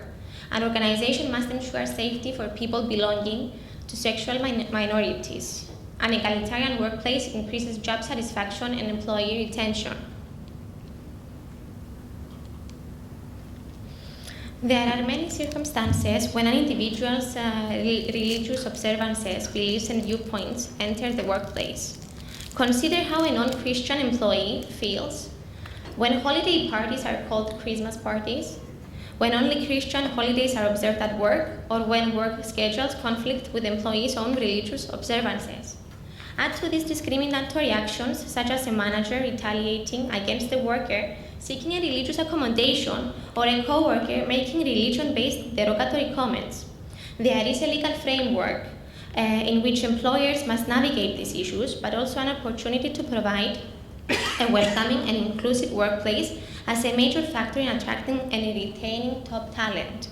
Everyone has a viewpoint on religion or spiritual belief, be it atheistic, dogmatic, academic, indifferent, or somewhere in between.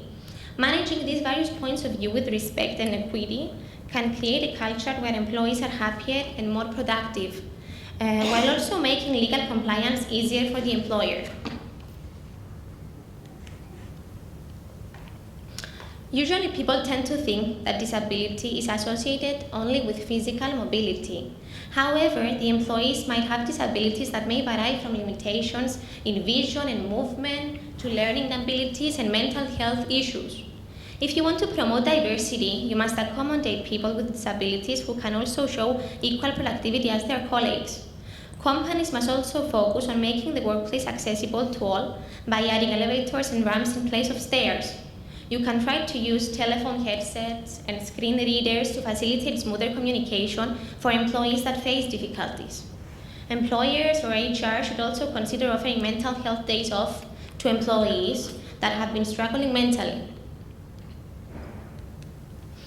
Let's now proceed with a very trending metaphorical term.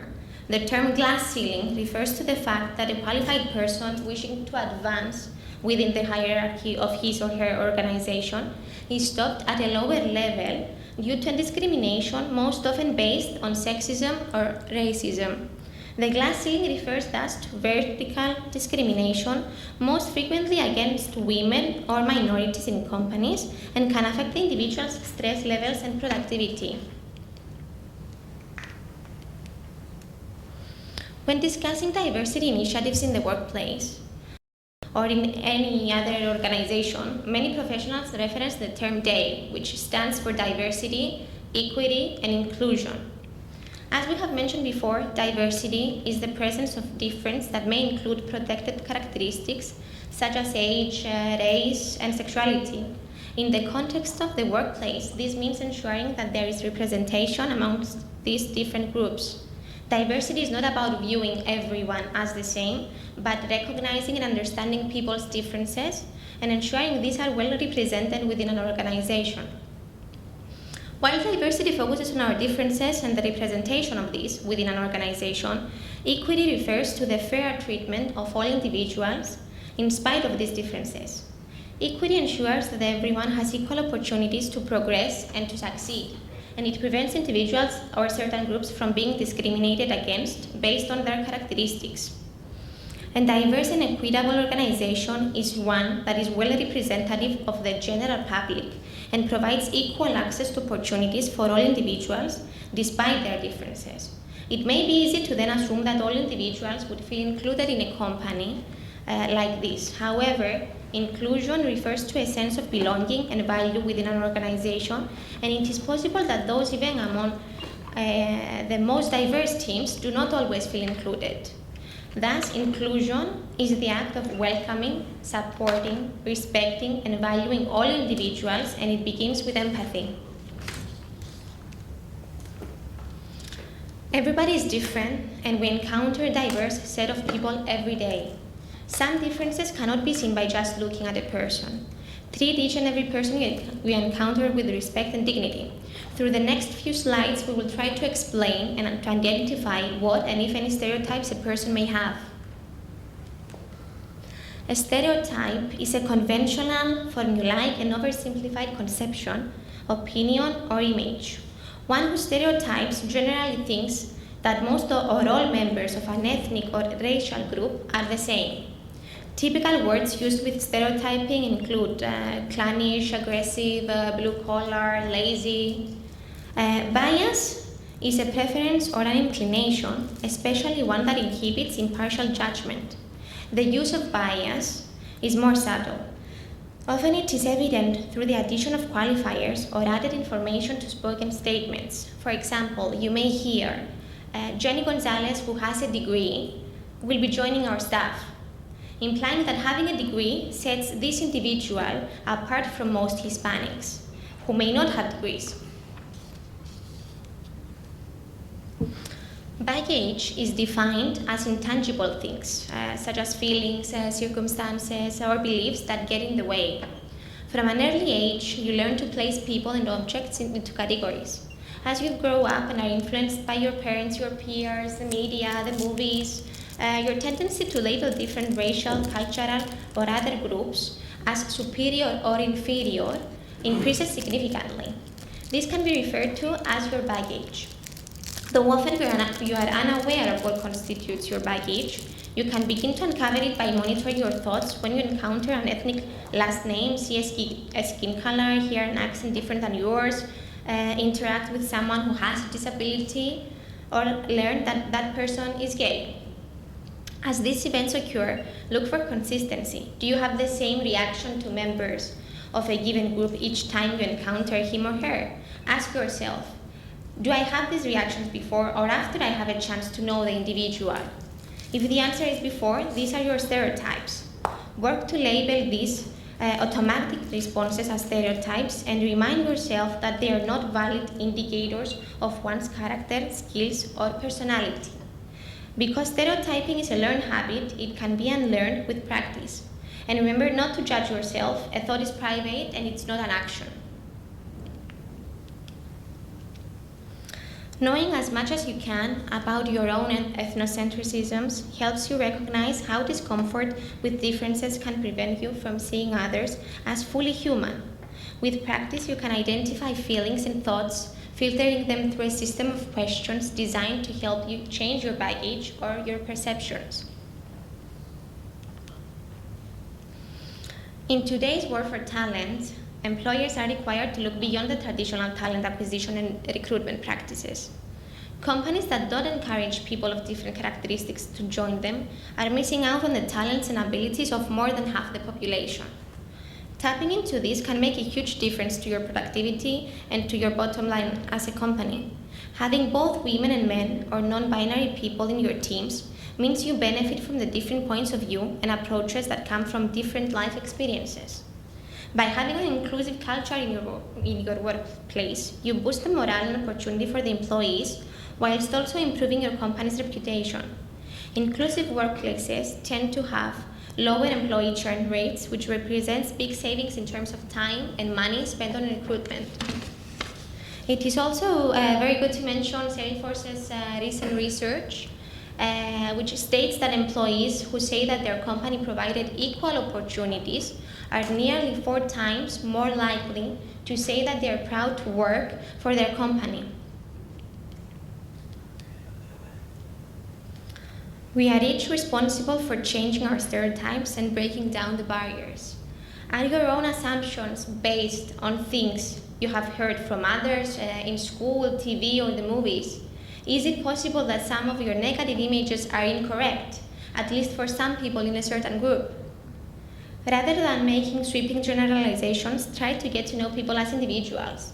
Just as that will reduce the stereotypes you hold of others, it is also likely to help reduce the stereotypes others hold of you.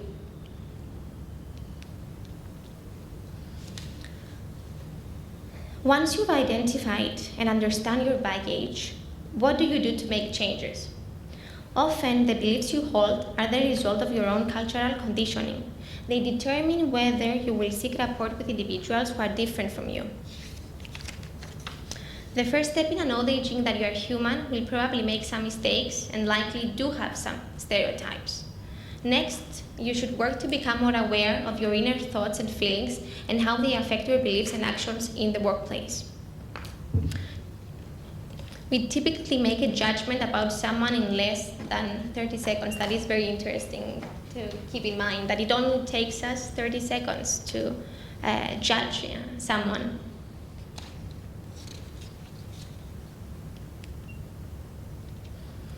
Diversity initiatives usually start at the top of an organization, but change can be affected from any level.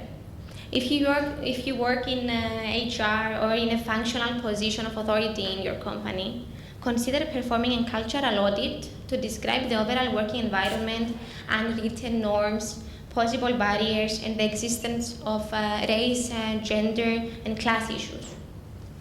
Learn about the values and beliefs of others in your organization. Be alert for biases and stereotypes. Try to identify ways to value uniqueness among your colleagues. Watch for changes in relationships. Is there hostility among other co-workers? What distinguishing background characteristics do you notice? Try to suggest and to take steps to implement discussions or workshops aimed at understanding and eliminating discrimination with friends, colleagues, social clubs, or religious groups.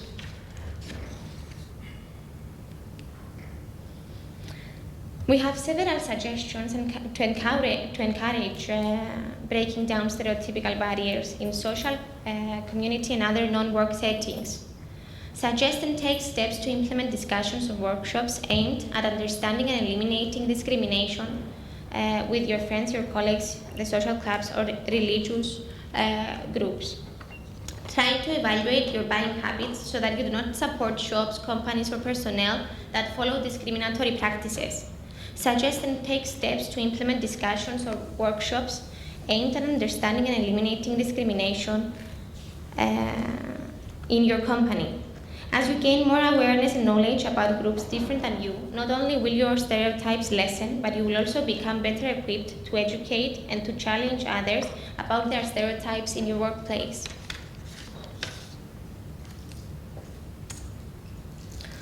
Words are a very powerful tool.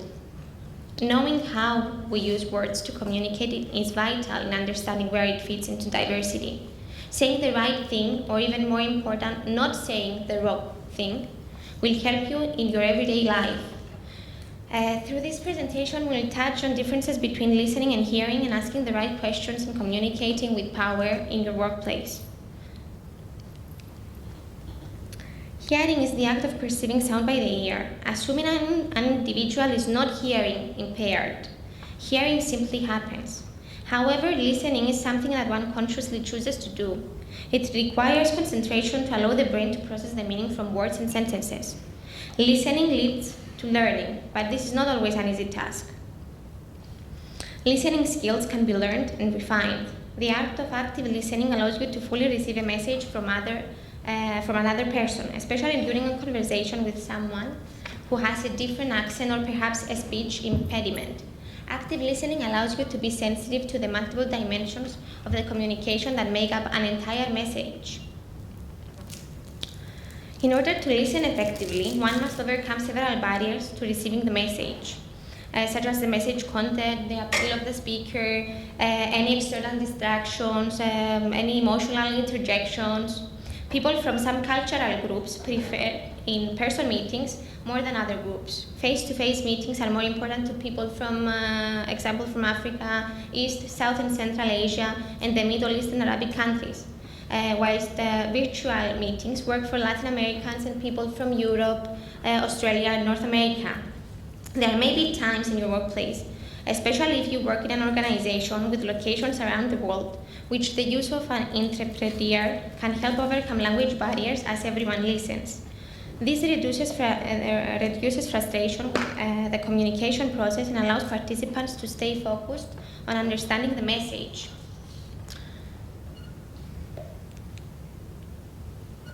Especially when communicating interpersonally in a diverse workplace environment, good question asking skills are critical so that the message you are receiving is accurate and complete. Active listeners use specific questioning techniques to elicit more information from speakers. Below we have, we can mention 3 types of questions to use when practicing active listening in your workplace. Open questions, clarifying questions, or closed questions. Closed questions usually require a one-word answer and effectively shut off discussion. While closed questions are not the optimum choice for active listening at times, they are necessary and they may be helpful when you're interacting with someone who speaks to you in your workplace in a different language or who has a speech impediment. Some examples of closed questions could be, do we have a diversity program at our company? When will the new inclusivity training course will be launched? It's been said that you have between 30 seconds and 2 minutes to capture your participants' attention. In a diverse cultural and work environment, this time frame is even more challenging. In addition to voice characteristics, there are methods that you can use to make communication with a non-English speaking person or a hearing impaired person more efficient and message effective. I can share some tips for communicating with a non-native English speaker. You should try to make clear eye contact right from the beginning. You should try to speak a bit more slowly than you normally do. You should enhance your message with facial expressions that convey emotions such as joy, frustration, fright, or anger. You could try different words that accomplish the same purpose. Many people from different cultures have a passive knowledge of English gained through the media.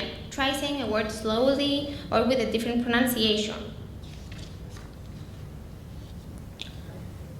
I would also like to share with you some suggestions for communicating with a person who is hearing impaired in the case that you do work with a colleague that has a disability. Number one, you could try to attract the listener's attention. Number two, you could speak clearly and naturally. You could try to move closer to face the listener, to take the surroundings into account, to understand that using hearing instruments can be tiring, and to restate your message in the case that your colleague has not been understanding the full message that you're trying to communicate to them.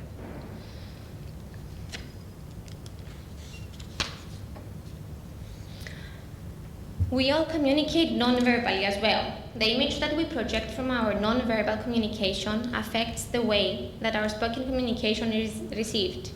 While interpreting body language is important, it is equally important to understand what your non-verbal communication is telling others. It takes more than words to persuade others. Body language is a form of non-verbal communication involving the use of stylized gestures, postures, and physiologic signs that act as cues to other people. Humans unconsciously send and receive non-verbal signals through body language all the time. We can now see some examples of positive and negative body language that you could try to keep in mind in your workplace when communicating with your colleagues. Signals are movements used to communicate needs, desires, and feelings to others. They are a form of expressive communication. More than 75% of the signals you send to others are non-verbal. People who are strong, culturally aware communicators display sensitivity to the power of the emotions and thoughts communicated non-verbally through signals. Any non-verbal signals you send to others should match your words. Otherwise, people will tend to pay less attention to what you said and focus instead on your non-verbal signals. Let's give an example regarding eye contact. For Americans, direct eye contact indicates that a person is confident and favorable. Africans typically look down when they are listening and look up when they are speaking. If you have any Chinese colleagues, you might see that a lack of eye contact may indicate a show of respect. For a Navajo Indian, for example, a lack of eye contact may mean avoiding a loss of soul or avoiding a theft. Regarding posture, slouching is considered rude in Northern Europe. Bowing shows respect in Asia. Sitting with one's legs crossed is offensive in Turkey and in Ghana. Now, regarding gestures, a gesture is a motion of the limbs or body made to express or help express a thought or to emphasize a speech. Without gestures, our speech would not be very exciting or very expressive. However, just as with language, the social acceptability of gestures varies greatly according to cultural norms in the workplace. In the US, for example, they point with their index finger, whilst in Germany, the little finger is used, and Japanese point with the entire hand. It is very crucial to take all this into consideration when a colleague from a different country is trying to speak with us. We have to keep in mind the gestures that they use or how they talk to us. We might take something as rude, whilst for them it would be the normal thing to do. In workplace communication, it is important that your voice sounds upbeat, warm, under control, and clear. This is especially true when you're interacting with someone from a different culture or who is speaking with you in a different language. You have to take into consideration how the posture affects breathing and also the tone of your voice, and to be sure not to insult your colleague when you try to speak with them. Organizations who address diversity proactively will have the most success implementing and enhancing diversity programs. There are many compelling reasons to encourage diversity in the workplace. A diversity program offers the following benefits to an organization. increased productivity, fewer lawsuits, retention and growth of the business, increasing marketing capabilities, the fostering of a wider talent pool, becoming and being perceived as an employer of choice, better morale, increased creativity of the workforce, improved decision-making processes and capabilities.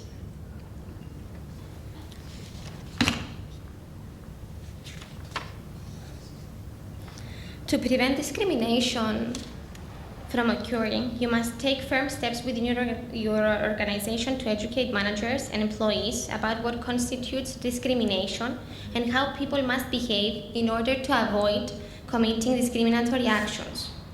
You must make sure you understand the federal laws of your country and any additional laws that your state may follow. In a larger organization, you should look to the Human Resources Department to provide up-to-date information. If you work in a smaller organization, you can try to visit websites to keep up with them yourself, and you can also try purchasing books or magazines that speak about those topics. You should try to maintain open communications about fairness, diversity, and discrimination.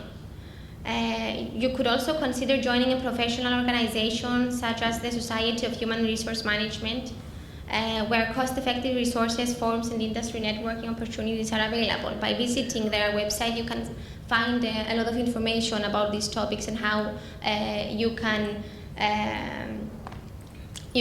stop any racist actions, discriminatory actions that may be happening in your company. Even with strong prevention initiatives in place, discrimination still occurs. Organizations have formal and informal systems. While the formal systems ensure that policies are written and decisions are implemented, informal or individual systems govern the interaction between members of the workforce and in day-to-day practices. Hiring practices provide an example. If a candidate is brought in based on the referral of a hiring manager, the opportunity for human resources to recruit a diverse pool of people is diminished. Likewise, challenging or desiring work assignments that come through people in positions of power in an organization often go to similar people, excluding opportunities for other employees potentially equally or better qualified. I do have a link to a video that we will be seeing at a later stage today, which is an example for this. I believe that you will like it.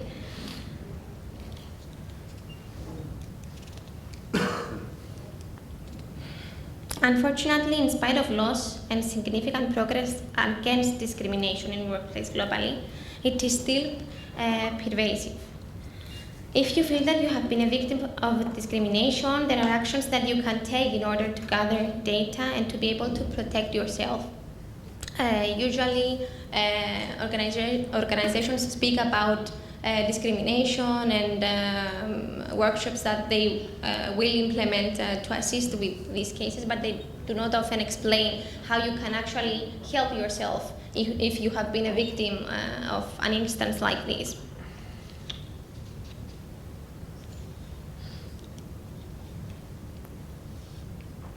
Knowing your workplace rights is very important. Depending on the size of your company, where you live in, and your profession, you may be entitled to certain legal protections in the workplace, including the right of not to be discriminated against because of your race, your national origin, your skin color, the gender, if you're pregnant, religious beliefs, disability or age, the right to work in an environment free of harassment, the right to a fair pay, to be paid at least the minimum wage, plus for some jobs an overtime premium for any hours worked over 40 in 1 week, the right to a safe workplace. Reprisal is retaliation for an injury with the intent of inflicting at least as much injury in return. Retaliation occurs when an employer, employment agency, or labor organization takes an adverse action against the covered individual because he or she engaged in a protective activity.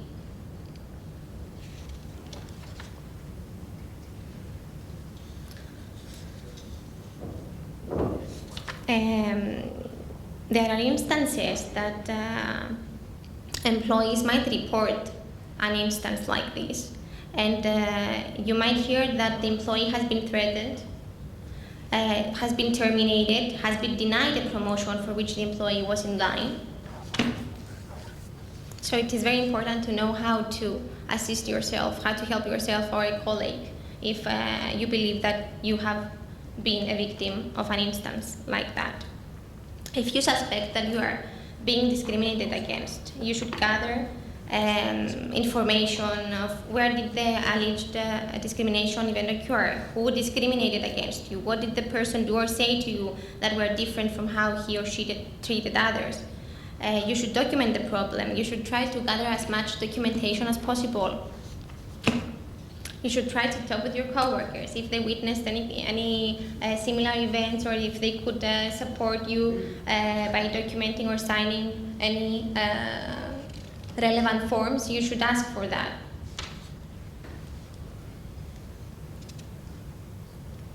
A discrimination complaint is an allegation by an employee of unfair treatment in some aspect of employment based upon the individual's race, religion, age, gender, color, national origin, disability, sexual or identity orientation, or any other characteristic protected by law.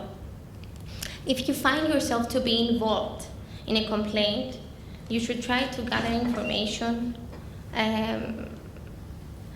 such as the name of the person, agency, or organization you believe discriminated against you, the details about what happened to you, printed copies of any corporate email messages, of any human resources or corporate policies that they could be helpful for your complaint. You should also try to go to your direct supervisor and ask for a private meeting. You should state your complaint. Answer any questions your supervisor or manager asks. Your supervisor may complete a complaint form or take notes. They could ask you to review the information for accuracy and sign the document. After you give your complaint to your supervisor, she or he will refer the case to human resources. A member of the HR typically will investigate and analyze the incident. You should keep any logs of those related events and save them.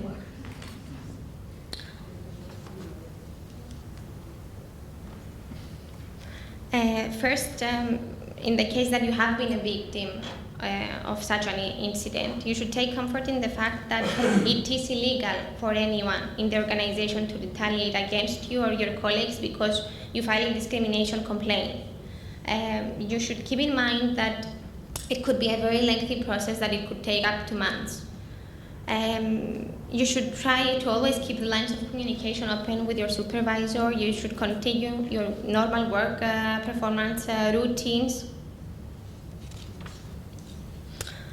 Workplace complaints regarding discrimination generally originate with employees or through exit interviews. They can also come through notification of a similar agency or by letter from a lawyer. As a manager or as a colleague, you are, as an owner of a company, you are often the first point of contact when an employee wishes to make a complaint. Because efficient and effective handling of a complaint is an important responsibility, it is critical to understand and to follow a careful process. When you're approached by an employee who wishes to make a discriminatory complaint, schedule a time as soon as possible to meet in a quiet, private setting. If a formal complaint form exists within the organization, use it to note all of the details. If not, take careful handwritten notes. You should try to listen attentively to the employee's responses based on the questions you ask during the interview. You should try to document information as the employee's position, their supervisor, how you could assist them, the accused employee's position, the incidents or the complaints. You should make sure to always be objective, fair and consistent, and respond clearly and consistently to any questions the complainant asks. You should thank the individual for his or her willingness to file a complaint and assure the employee that you will maintain confidentiality. Usually there is a designated member of the Human Resources Department who is responsible in every company for taking and investigating diversity complaints. If you work at a small company without a designated individual or a human resources department, you should try to go to your direct superior and ask with whom you should file your report or your complaint. In discrimination cases, it is likely that an investigation will occur. Your action path must include a high degree of professionalism and cooperation. You should continue to monitor the situation in your workplace. You should report any new complaint information you receive to the diversity officer or your HR. You should arrange for a short paid leave for the employee if warranted. You should continue your business as usual, try to remain calm and cordial, and try to continue to maintain an open door environment with your colleagues and your employees. An organization must take specific actions once a complaint has been filed. All complaints must be taken seriously and dealt with in a professional manner. As a company, you should be prepared with documentation, with policies that you need to prepare, and procedures to follow if a complaint is ever made. We can now look at the processes involved if a complaint is put forth. If your organization has a formal complaint form and the complainant consists of notes, transcribe them to the complainant form to make sure the information is incomplete. A company investigator, if your company has one, should have some prior experience along with the ability to remain impartial and discreet. He or she should have higher ranking, if possible, than the complainant. If you find that discrimination occurred, take corrective action. You want to end the discrimination and remedy the victim's situation.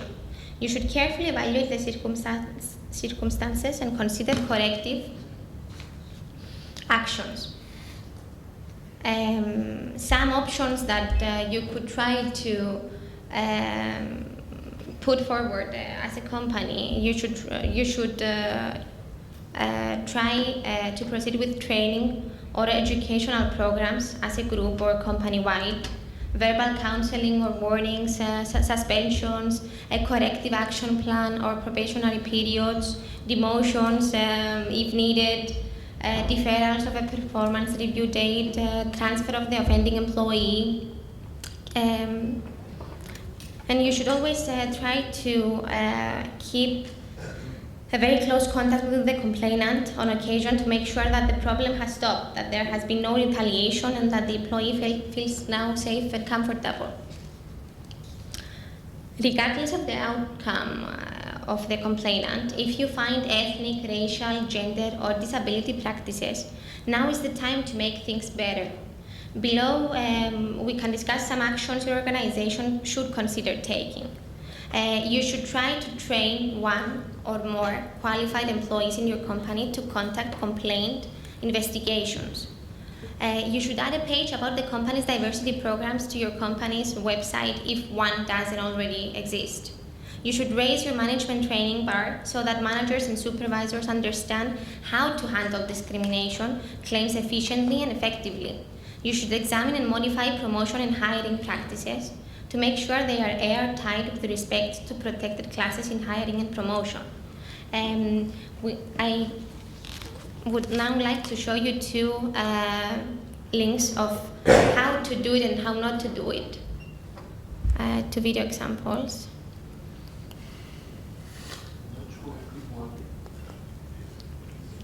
Okay.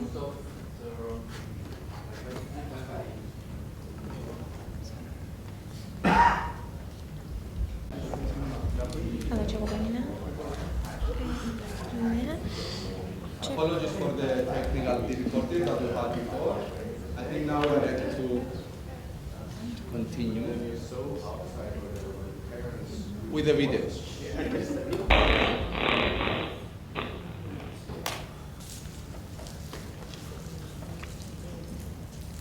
I was just saying, we've got a lot to get through, and it's imperative that we find you the right leader for this team, who can demonstrate all the qualities you need. How does that sound? Great. So, Mike has circulated the shortlist. Have you had a chance to look at that? Personally, there's a couple on here I wouldn't trust with ordering my grandmother's shopping. But your input is greatly valued. Okay, well, I suggest we work through the list of potentials interested in the role, and then you can give me your feedback. Perfect. Who's next? Sanjay Patel. Oh, Sanj. I know Sanj. Yeah, I worked with him on a project in 2010. Didn't keep in touch though. I wonder how he's doing. Really well by the looks of it. So what's he like? Oh, quiet. Kept himself to himself. You know what these financial mods are like. No. No, I don't. Put it this way, he didn't strike me as a great team player. That is a shame. He's got the financial competency. But they need to be able to hit the ground running with this one. I know that. Look, I need someone who can bring everyone together, and Sanj doesn't fit that bill. Okay. Tom Walters. Hey, big Tomo. If you're looking for someone to lead, then Tomo is our man. I like him. Great. I'm not sure that You see, it's what you get with Tomo. But I think we need to think you about... can trust him. He's the least experienced out of all of them for the role. On his development so far, and a little on his performance indicators, I agree, but, well, he brings other qualities. Like? Like being able to get his head round things quickly, fit in, not be fazed by this project. He's a safe pair of hands.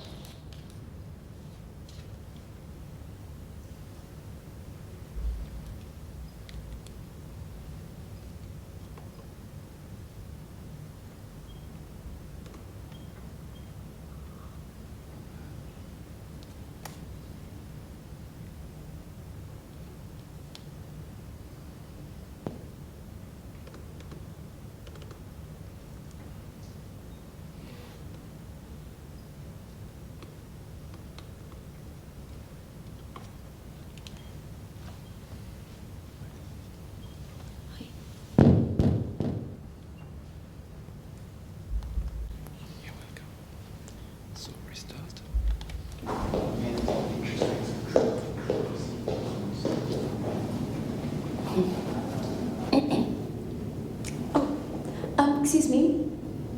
Can I get some water, please? I'm sorry, we don't have any cups. Oh, okay.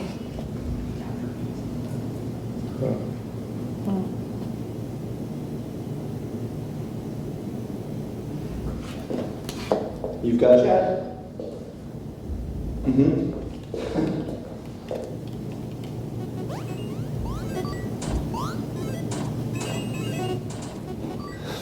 Son, a lot of white guys. Yeah.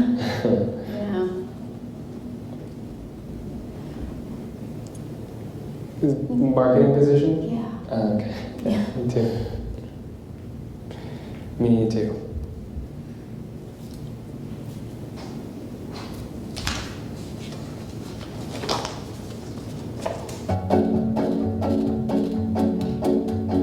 Welcome to Breeze Marketing. Now listen, I think you could really teach the team here some real culture. Would you consider spearheading a Taco Tuesday? I would love that. I love tacos. Right? Yes, I can tell you do. You know, we feel as a firm that it's important for us to start broadening our minds, you know, by recruiting people with different life experiences, such as yourself. Yeah, no, I got you. Yeah? Oh, my life experiences. Tell me about So them. different. You know, my skin is actually a little darker than this. I tan really easily, and I think it's because I'm, like, my family's from like an indigenous tribe in Brazil. Which one? I don't think that you would know the name. The Chikuna? The Mira? The Wajajara? What peoples are your peoples? Yes.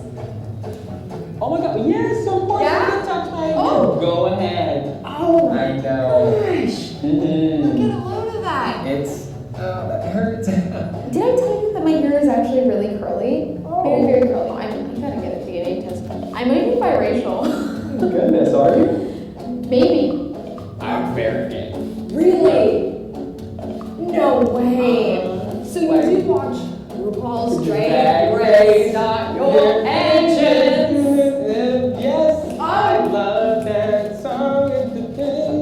Walk down the runway. Whoa, what season was that in? I'm just gonna confer with my colleague, Olivia, Yes.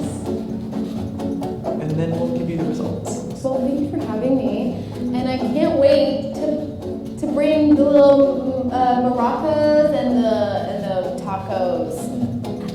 Ciao. Obrigada. I'm sorry, I don't speak Spanish. I think season 5 of Drag Race is my personal favorite. I can't believe you have so much in common. I know. So, what season is your favorite? The recent one. The Season 11. Yeah. Okay. Yeah. Olivia? We'll be right back, you guys. Just one. Ow. Okay, yeah.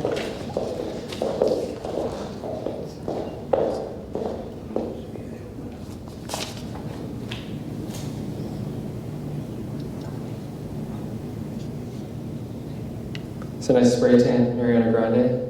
You know you're secretly a Woodbridge Italian girl. If I see you next week, you're just gonna come back darker. I'm actually authentically Brazilian. Oh, are you? Unlike your Drag Race knowledge. What?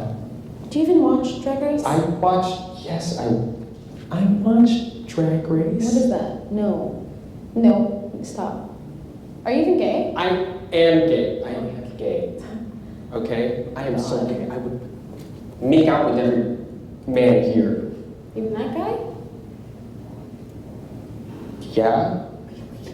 Yes, especially that guy. Okay? You know what?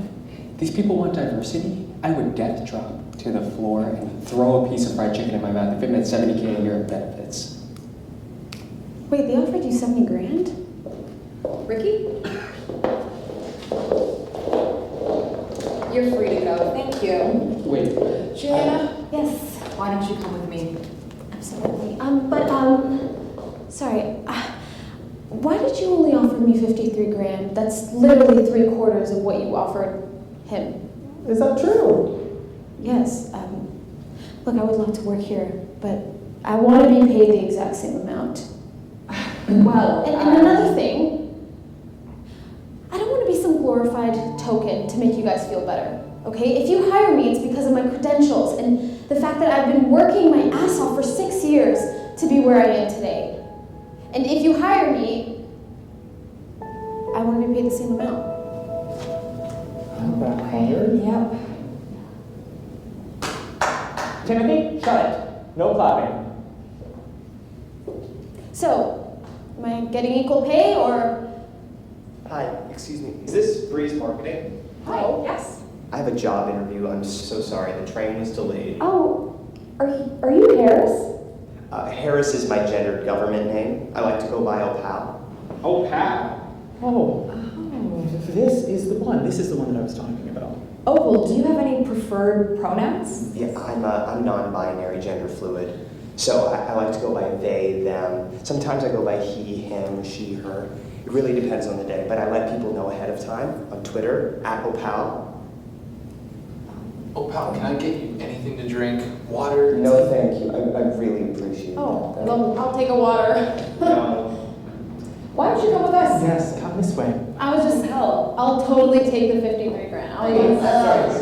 Let's talk to my office. Hi. So you'll find that our office is a safe working space for diverse minorities such as yourself. Thank you. Did we just get fucking out minority? Yeah. I fucking. Oh my God.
you can also see my speaker notes. But that is not an issue. For our conclusion now, every person, regardless of their ethnicity, sexual orientation, age, or background, should be able to fulfill their potential at work. The need to create more diverse and inclusive workplaces has been recognized but not acted on for too long. Unfortunately, current data is showing that there is a significant lack of diversity in organizations in Cyprus and abroad, as well as the cost to individuals of missing out on job opportunities due to prejudice or bias. Employers who don't take action will be left with a more limited talent pool, and inequalities in progression opportunities means people's skills will be underused.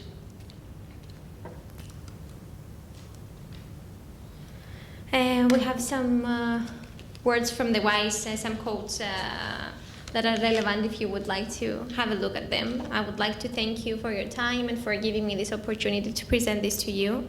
I truly hope that the material that we have provided will be helpful to you and to your organization. We can now have a Q&A session, or if you would like to share any personal experiences that you might feel that you might have been included in an incident, a discriminatory incident that you would like to share.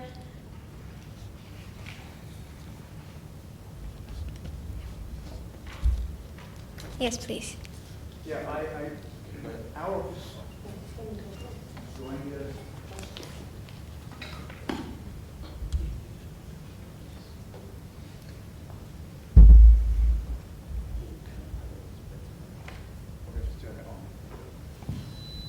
Does that work now? Our office consists 70% of people who are not from the Netherlands originally. So I think we're fairly diverse in the sense of at least nationality. I'm probably standing too near to something. Go that way. One of the things though that we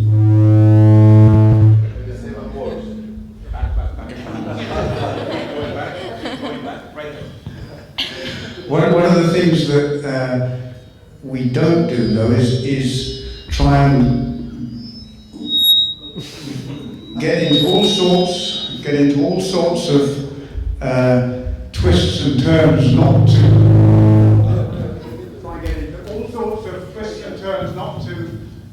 offend anybody, because you can say you mustn't mention Christmas, but then somebody says it's Ramadan. So what are they supposed to do? Not say that?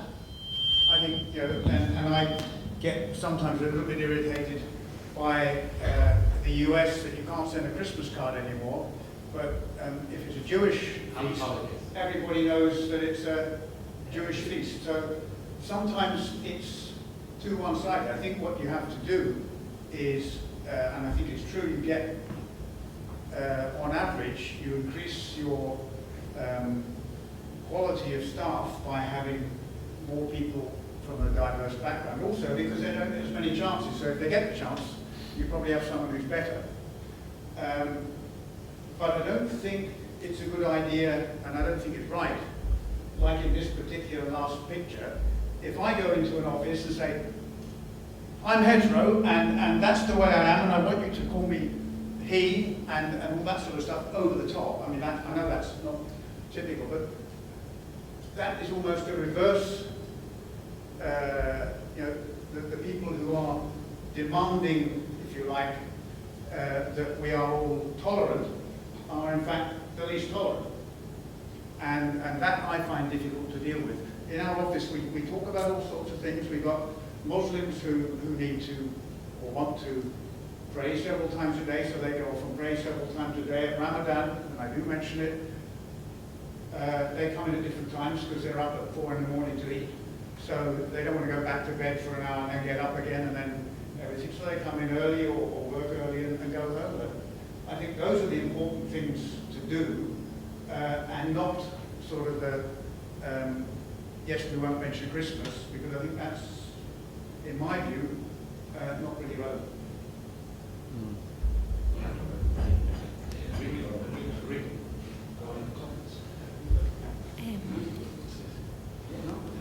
I do understand where you are coming from, and Of course, I agree with you. The point of the slide was not that we should eliminate Christmas or be afraid to celebrate any kind of holidays. It was the opposite, that we should try to include even more holidays, to try to be as inclusive as possible, to mention every kind of holiday, if possible. I understand that this will be a very lengthy process that will take a lot of effort and a lot of open-mindedness.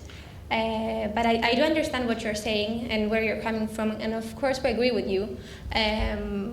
We're just stating that nowadays there is the need to be even more open-minded and to understand that there are people that act like the people in the video, and that they do identify as that, and with time instances like that will not be will be happening more often, and we need to find ways to accept that in a way, if you allow me. But I do understand where you're coming from, and of course we agree. We would never try to eliminate any kind of holidays that would be discriminatory. So that was not what the slide was referring to. I agree with what you're saying, but coming from what John is saying, he's kind of more cautious.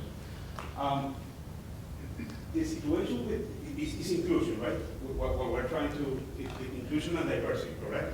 So, for example, what John was saying, why do we have to, in America, for example, if we send a card, it will be more polite, instead of saying Merry Christmas or whichever other celebration, we have Happy Holidays. So you are very inclusive. Instead, I think you are being exclusive because, for example, I celebrate Christmas, but I'm very happy to other people that celebrate whatever they celebrate because of their religion, their beliefs. It's just incredible. But not saying what I celebrate, I consider that a little bit of exclusive in my perspective. And the other part is like in the video, someone, okay, I just don't want to be called he or she. I want to be them or they. You know, I can be open-minded. We were talking about with George about it.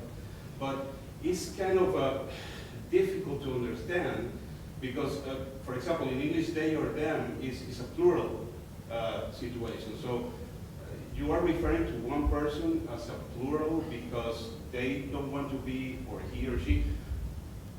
For me, if they want to feel their beliefs or their gender, that's perfectly fine. But should I call them different for that?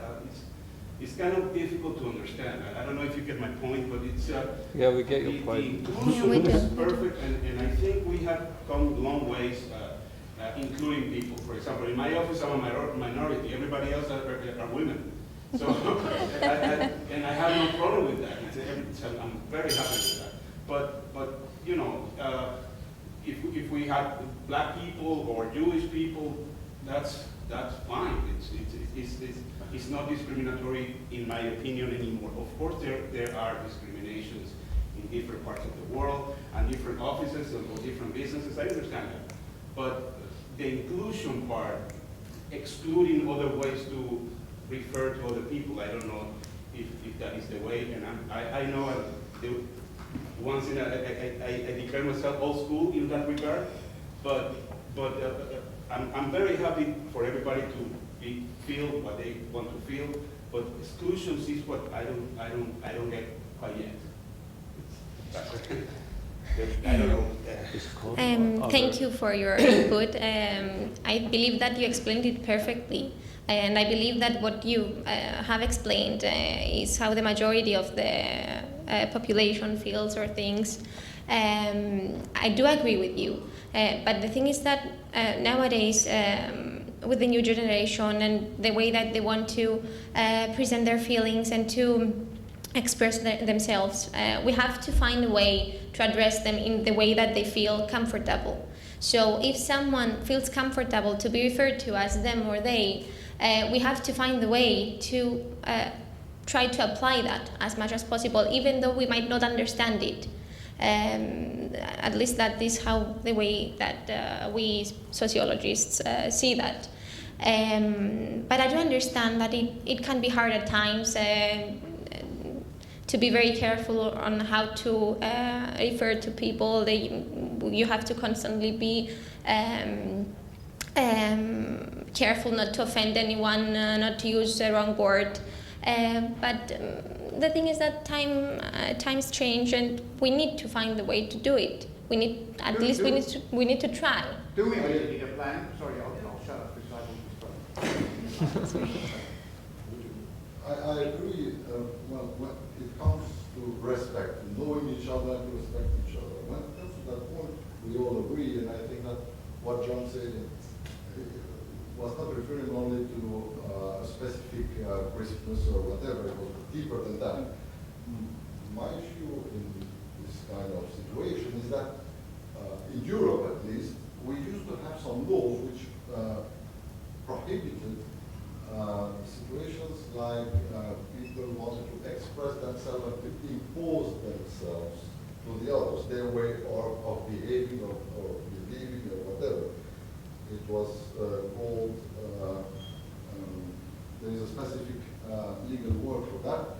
I can't remind it at the moment, but now these kind of people are being trying to somehow, in some situations of course, to impose their way of living or way of behaving to the others. While they have been, well, we respect everybody, as John said, in our office as well, we are all, there is no real ethnic Belgian in our office. Well, all foreigners, myself as well. So we know we respect each other, but if someone wants to impose himself, his beliefs, I'm not a Christian at all, Muslim, I can say it. Or from a gender point of view, if they want to impose themselves, and this is, I remember now, the proselytism is forbidden by law. And now it's becoming allowed. People impose themselves to the others. I think it's what you said, it's respect, but respect is mutual. And you can respect somebody, but if you impose yourself too much on somebody, if I go into somewhere and say, I want to be called a lord and master by everybody in the office, I can't demand that everybody calls me a lord and master, and it's not respectful to the others to even request that. That's where it doesn't work. If somebody comes into the office and says, look, I have a problem with this, or I don't like that, you probably find a way of doing it. If you force it, you're not respecting the other people, and that's where the problem really arises. It's exactly what you said, it's mutual respect. Mutual. So things have changed. Things are changing. They are in a way. It's very good to hear about mutual respect. But would you like to discuss what you define as normal in a way? For those people, I believe that that is how they feel. Then that is their normality.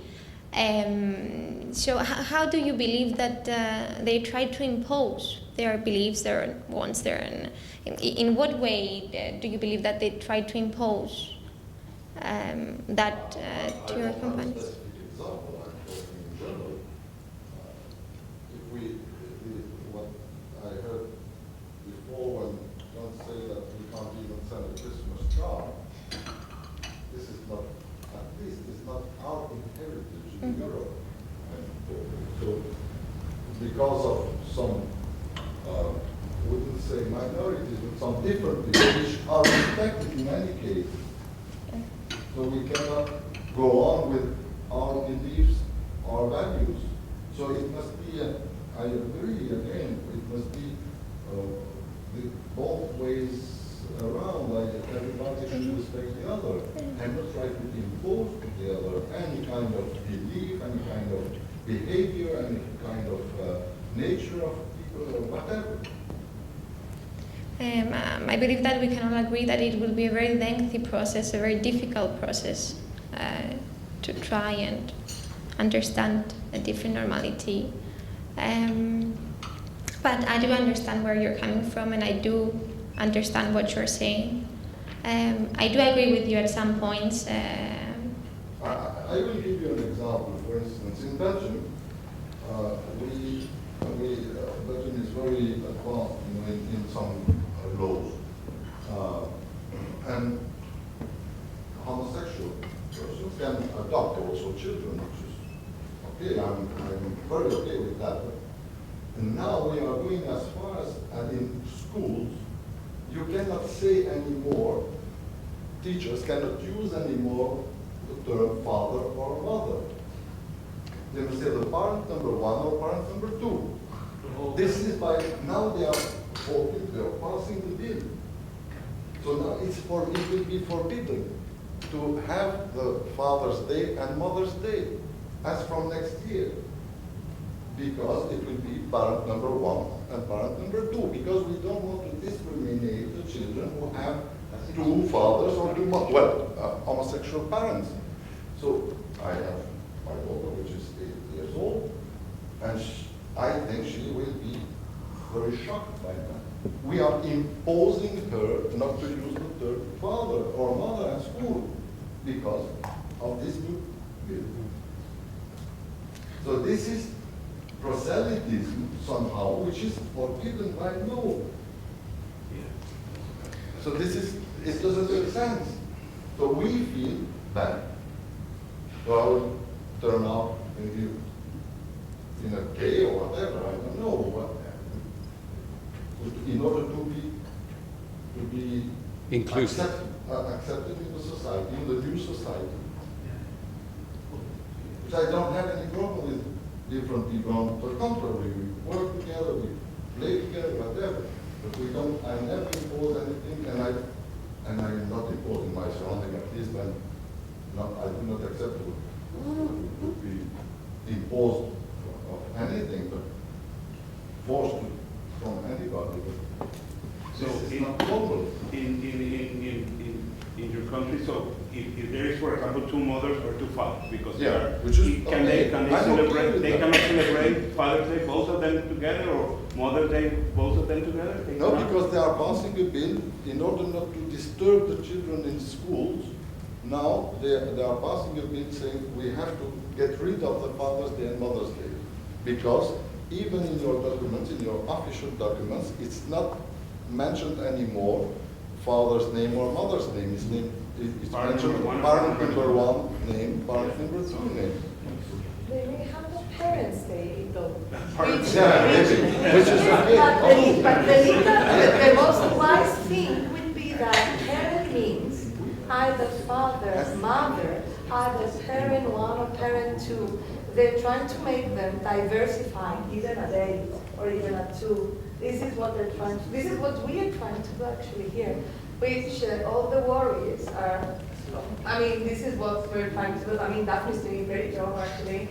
She got out all these, worries, etc. But I guess by trying to make quite broad the definitions, it means that you feed in all the worries and all the things so that it applies to all. I mean, if it's a Parents' Day, you're allowed to be a father, mother, or whatever, and whatever you feel. I mean, this is what you want balance in it.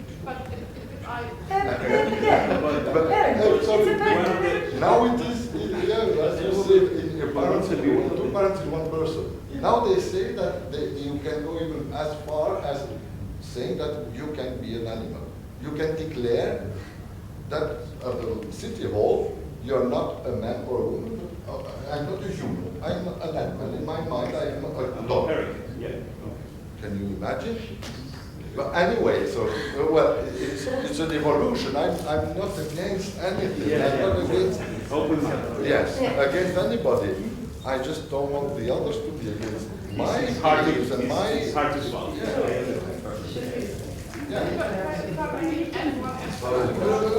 If I understood correct, you said that it's part of the identity, and it is part of the identity. But I think the question is, to what extent does identity needs to be considered in the business environment? So I'm a woman in an absolutely male-dominated profession, and obviously I'm very happy, lucky that I never made any bad experience. Honestly, I made a lot of good experiences because sometimes it was easier for me to get a client because I was a woman. But of course it's part of my identity, but it's not part of my identity to say I want to have this job because I'm a woman.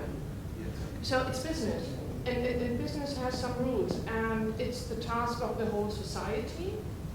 But I think if we start to impose, to install these things, and I fully agree with John to say, do we really need these rules? If we start to install this in business, it opens completely other problems, exactly that you start to impose that. Because you see your advantage to take a next step out of it. And I don't think that you make the cooperation easier by installing these rules. So I also must admit, we have a lot of people which have a non-German background. I don't mind what, yeah.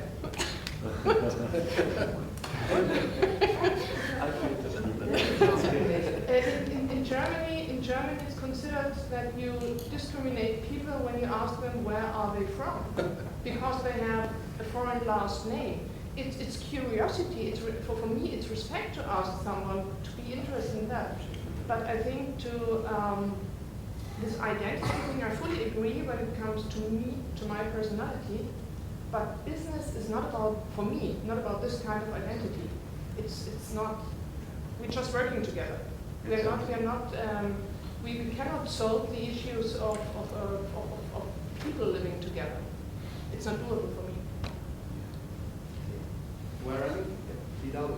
I'm apologies if you would like something to. No, it's okay. No, it's fine. I think we have a couple of more minutes. So, No, I was just going to say, I think, Daphne, congratulations, because everyone spoke about tax, family offices, and everyone, no one had a question.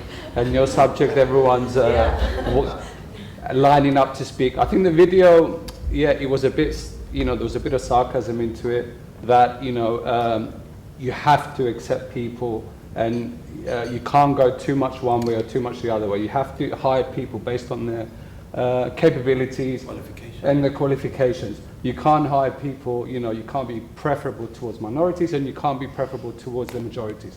But I think the main issue here is when you get, what was said over there, law, when you are forced to call someone by a certain pronoun, or when you're forced to have your children, learn things that you as a parent only have the right to instill values to your children, correct? So when you have schools saying, no, you mustn't learn this, you must learn that, that's when it becomes a bit, overstepping the line and the border, I think. But the video, I think, was, I got the point. I know where it's going from. And with regards to pronouns, yeah, it's all about respect. If someone comes in and demands that they're called a certain pronoun, it's a lot different to someone being asked if it's okay. I want to be called they, whatever they are, and if it's okay for everyone to call me by that pronoun. Well, it's a mutual respect. And Yes. one of the people who worked for me came into the office one day and said, I want to wear a headscarf from now on. Is that all right? Of course it's all right. It's not an issue, but it shows a mutual respect, because she knows how we're organised, and that we have different ideas perhaps, or we might have different ideas. So she comes in and asks that question, and I don't have a problem with it, or we don't have a problem with it. It's not just me, but that is absolutely not an issue then. It shows that both understand that the other comes from a different place. Now let's say we come from different places, that there's nothing to do about that, but not an issue. But if somebody says, from today I'm going to come in Gothic with a bone through my nose or something, and without any discussion about it, and whether the clients are going to accept that is perhaps another issue, then it's a problem. It doesn't show the respect. My only concern as a parent is that all this diversity, where do we want to go with diversity? I mean, are we going to be mixed up? I mean, are we going to get confused? Are we confusing ourselves, our children? And I'm closing it now. So, yes. I mean, yeah, this is a concern. I mean, the concern is not we all accept here. It's all yeah. But I mean, yes, we are open-minded. But is this open-minded or is this confusion? Yes. Sorry. I mean, because if you don't have rules, then you don't know where to go. Should we discuss it outside? Yes, in the evening as well. Let's meet at the lobby. Apologies because we're having everyone waiting for the board of directors meeting as well. Like once again to thank everyone for being here today. Special thanks to Leslie for a great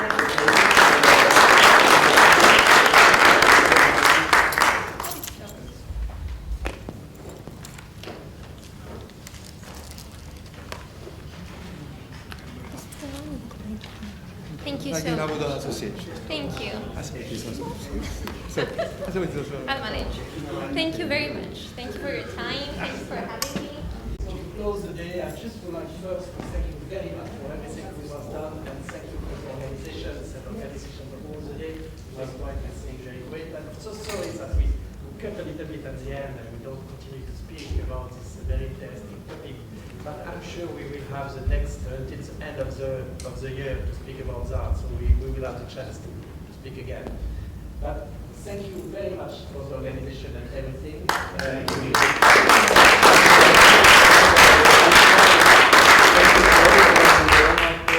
to everyone that contributed and the speakers and for And we also have a small gift, but you know that today the logistics is the main goal and problem for each company. So here I also have a logistic problems. So you will receive a little bit later, Thank you. when, your small gift related to this day. Thank you again. Thank you very much.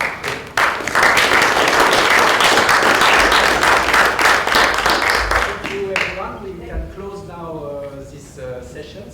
I'm sure everyone who is not in the board will have the chance to be at the beach or the pool. I don't know what you would like to do. And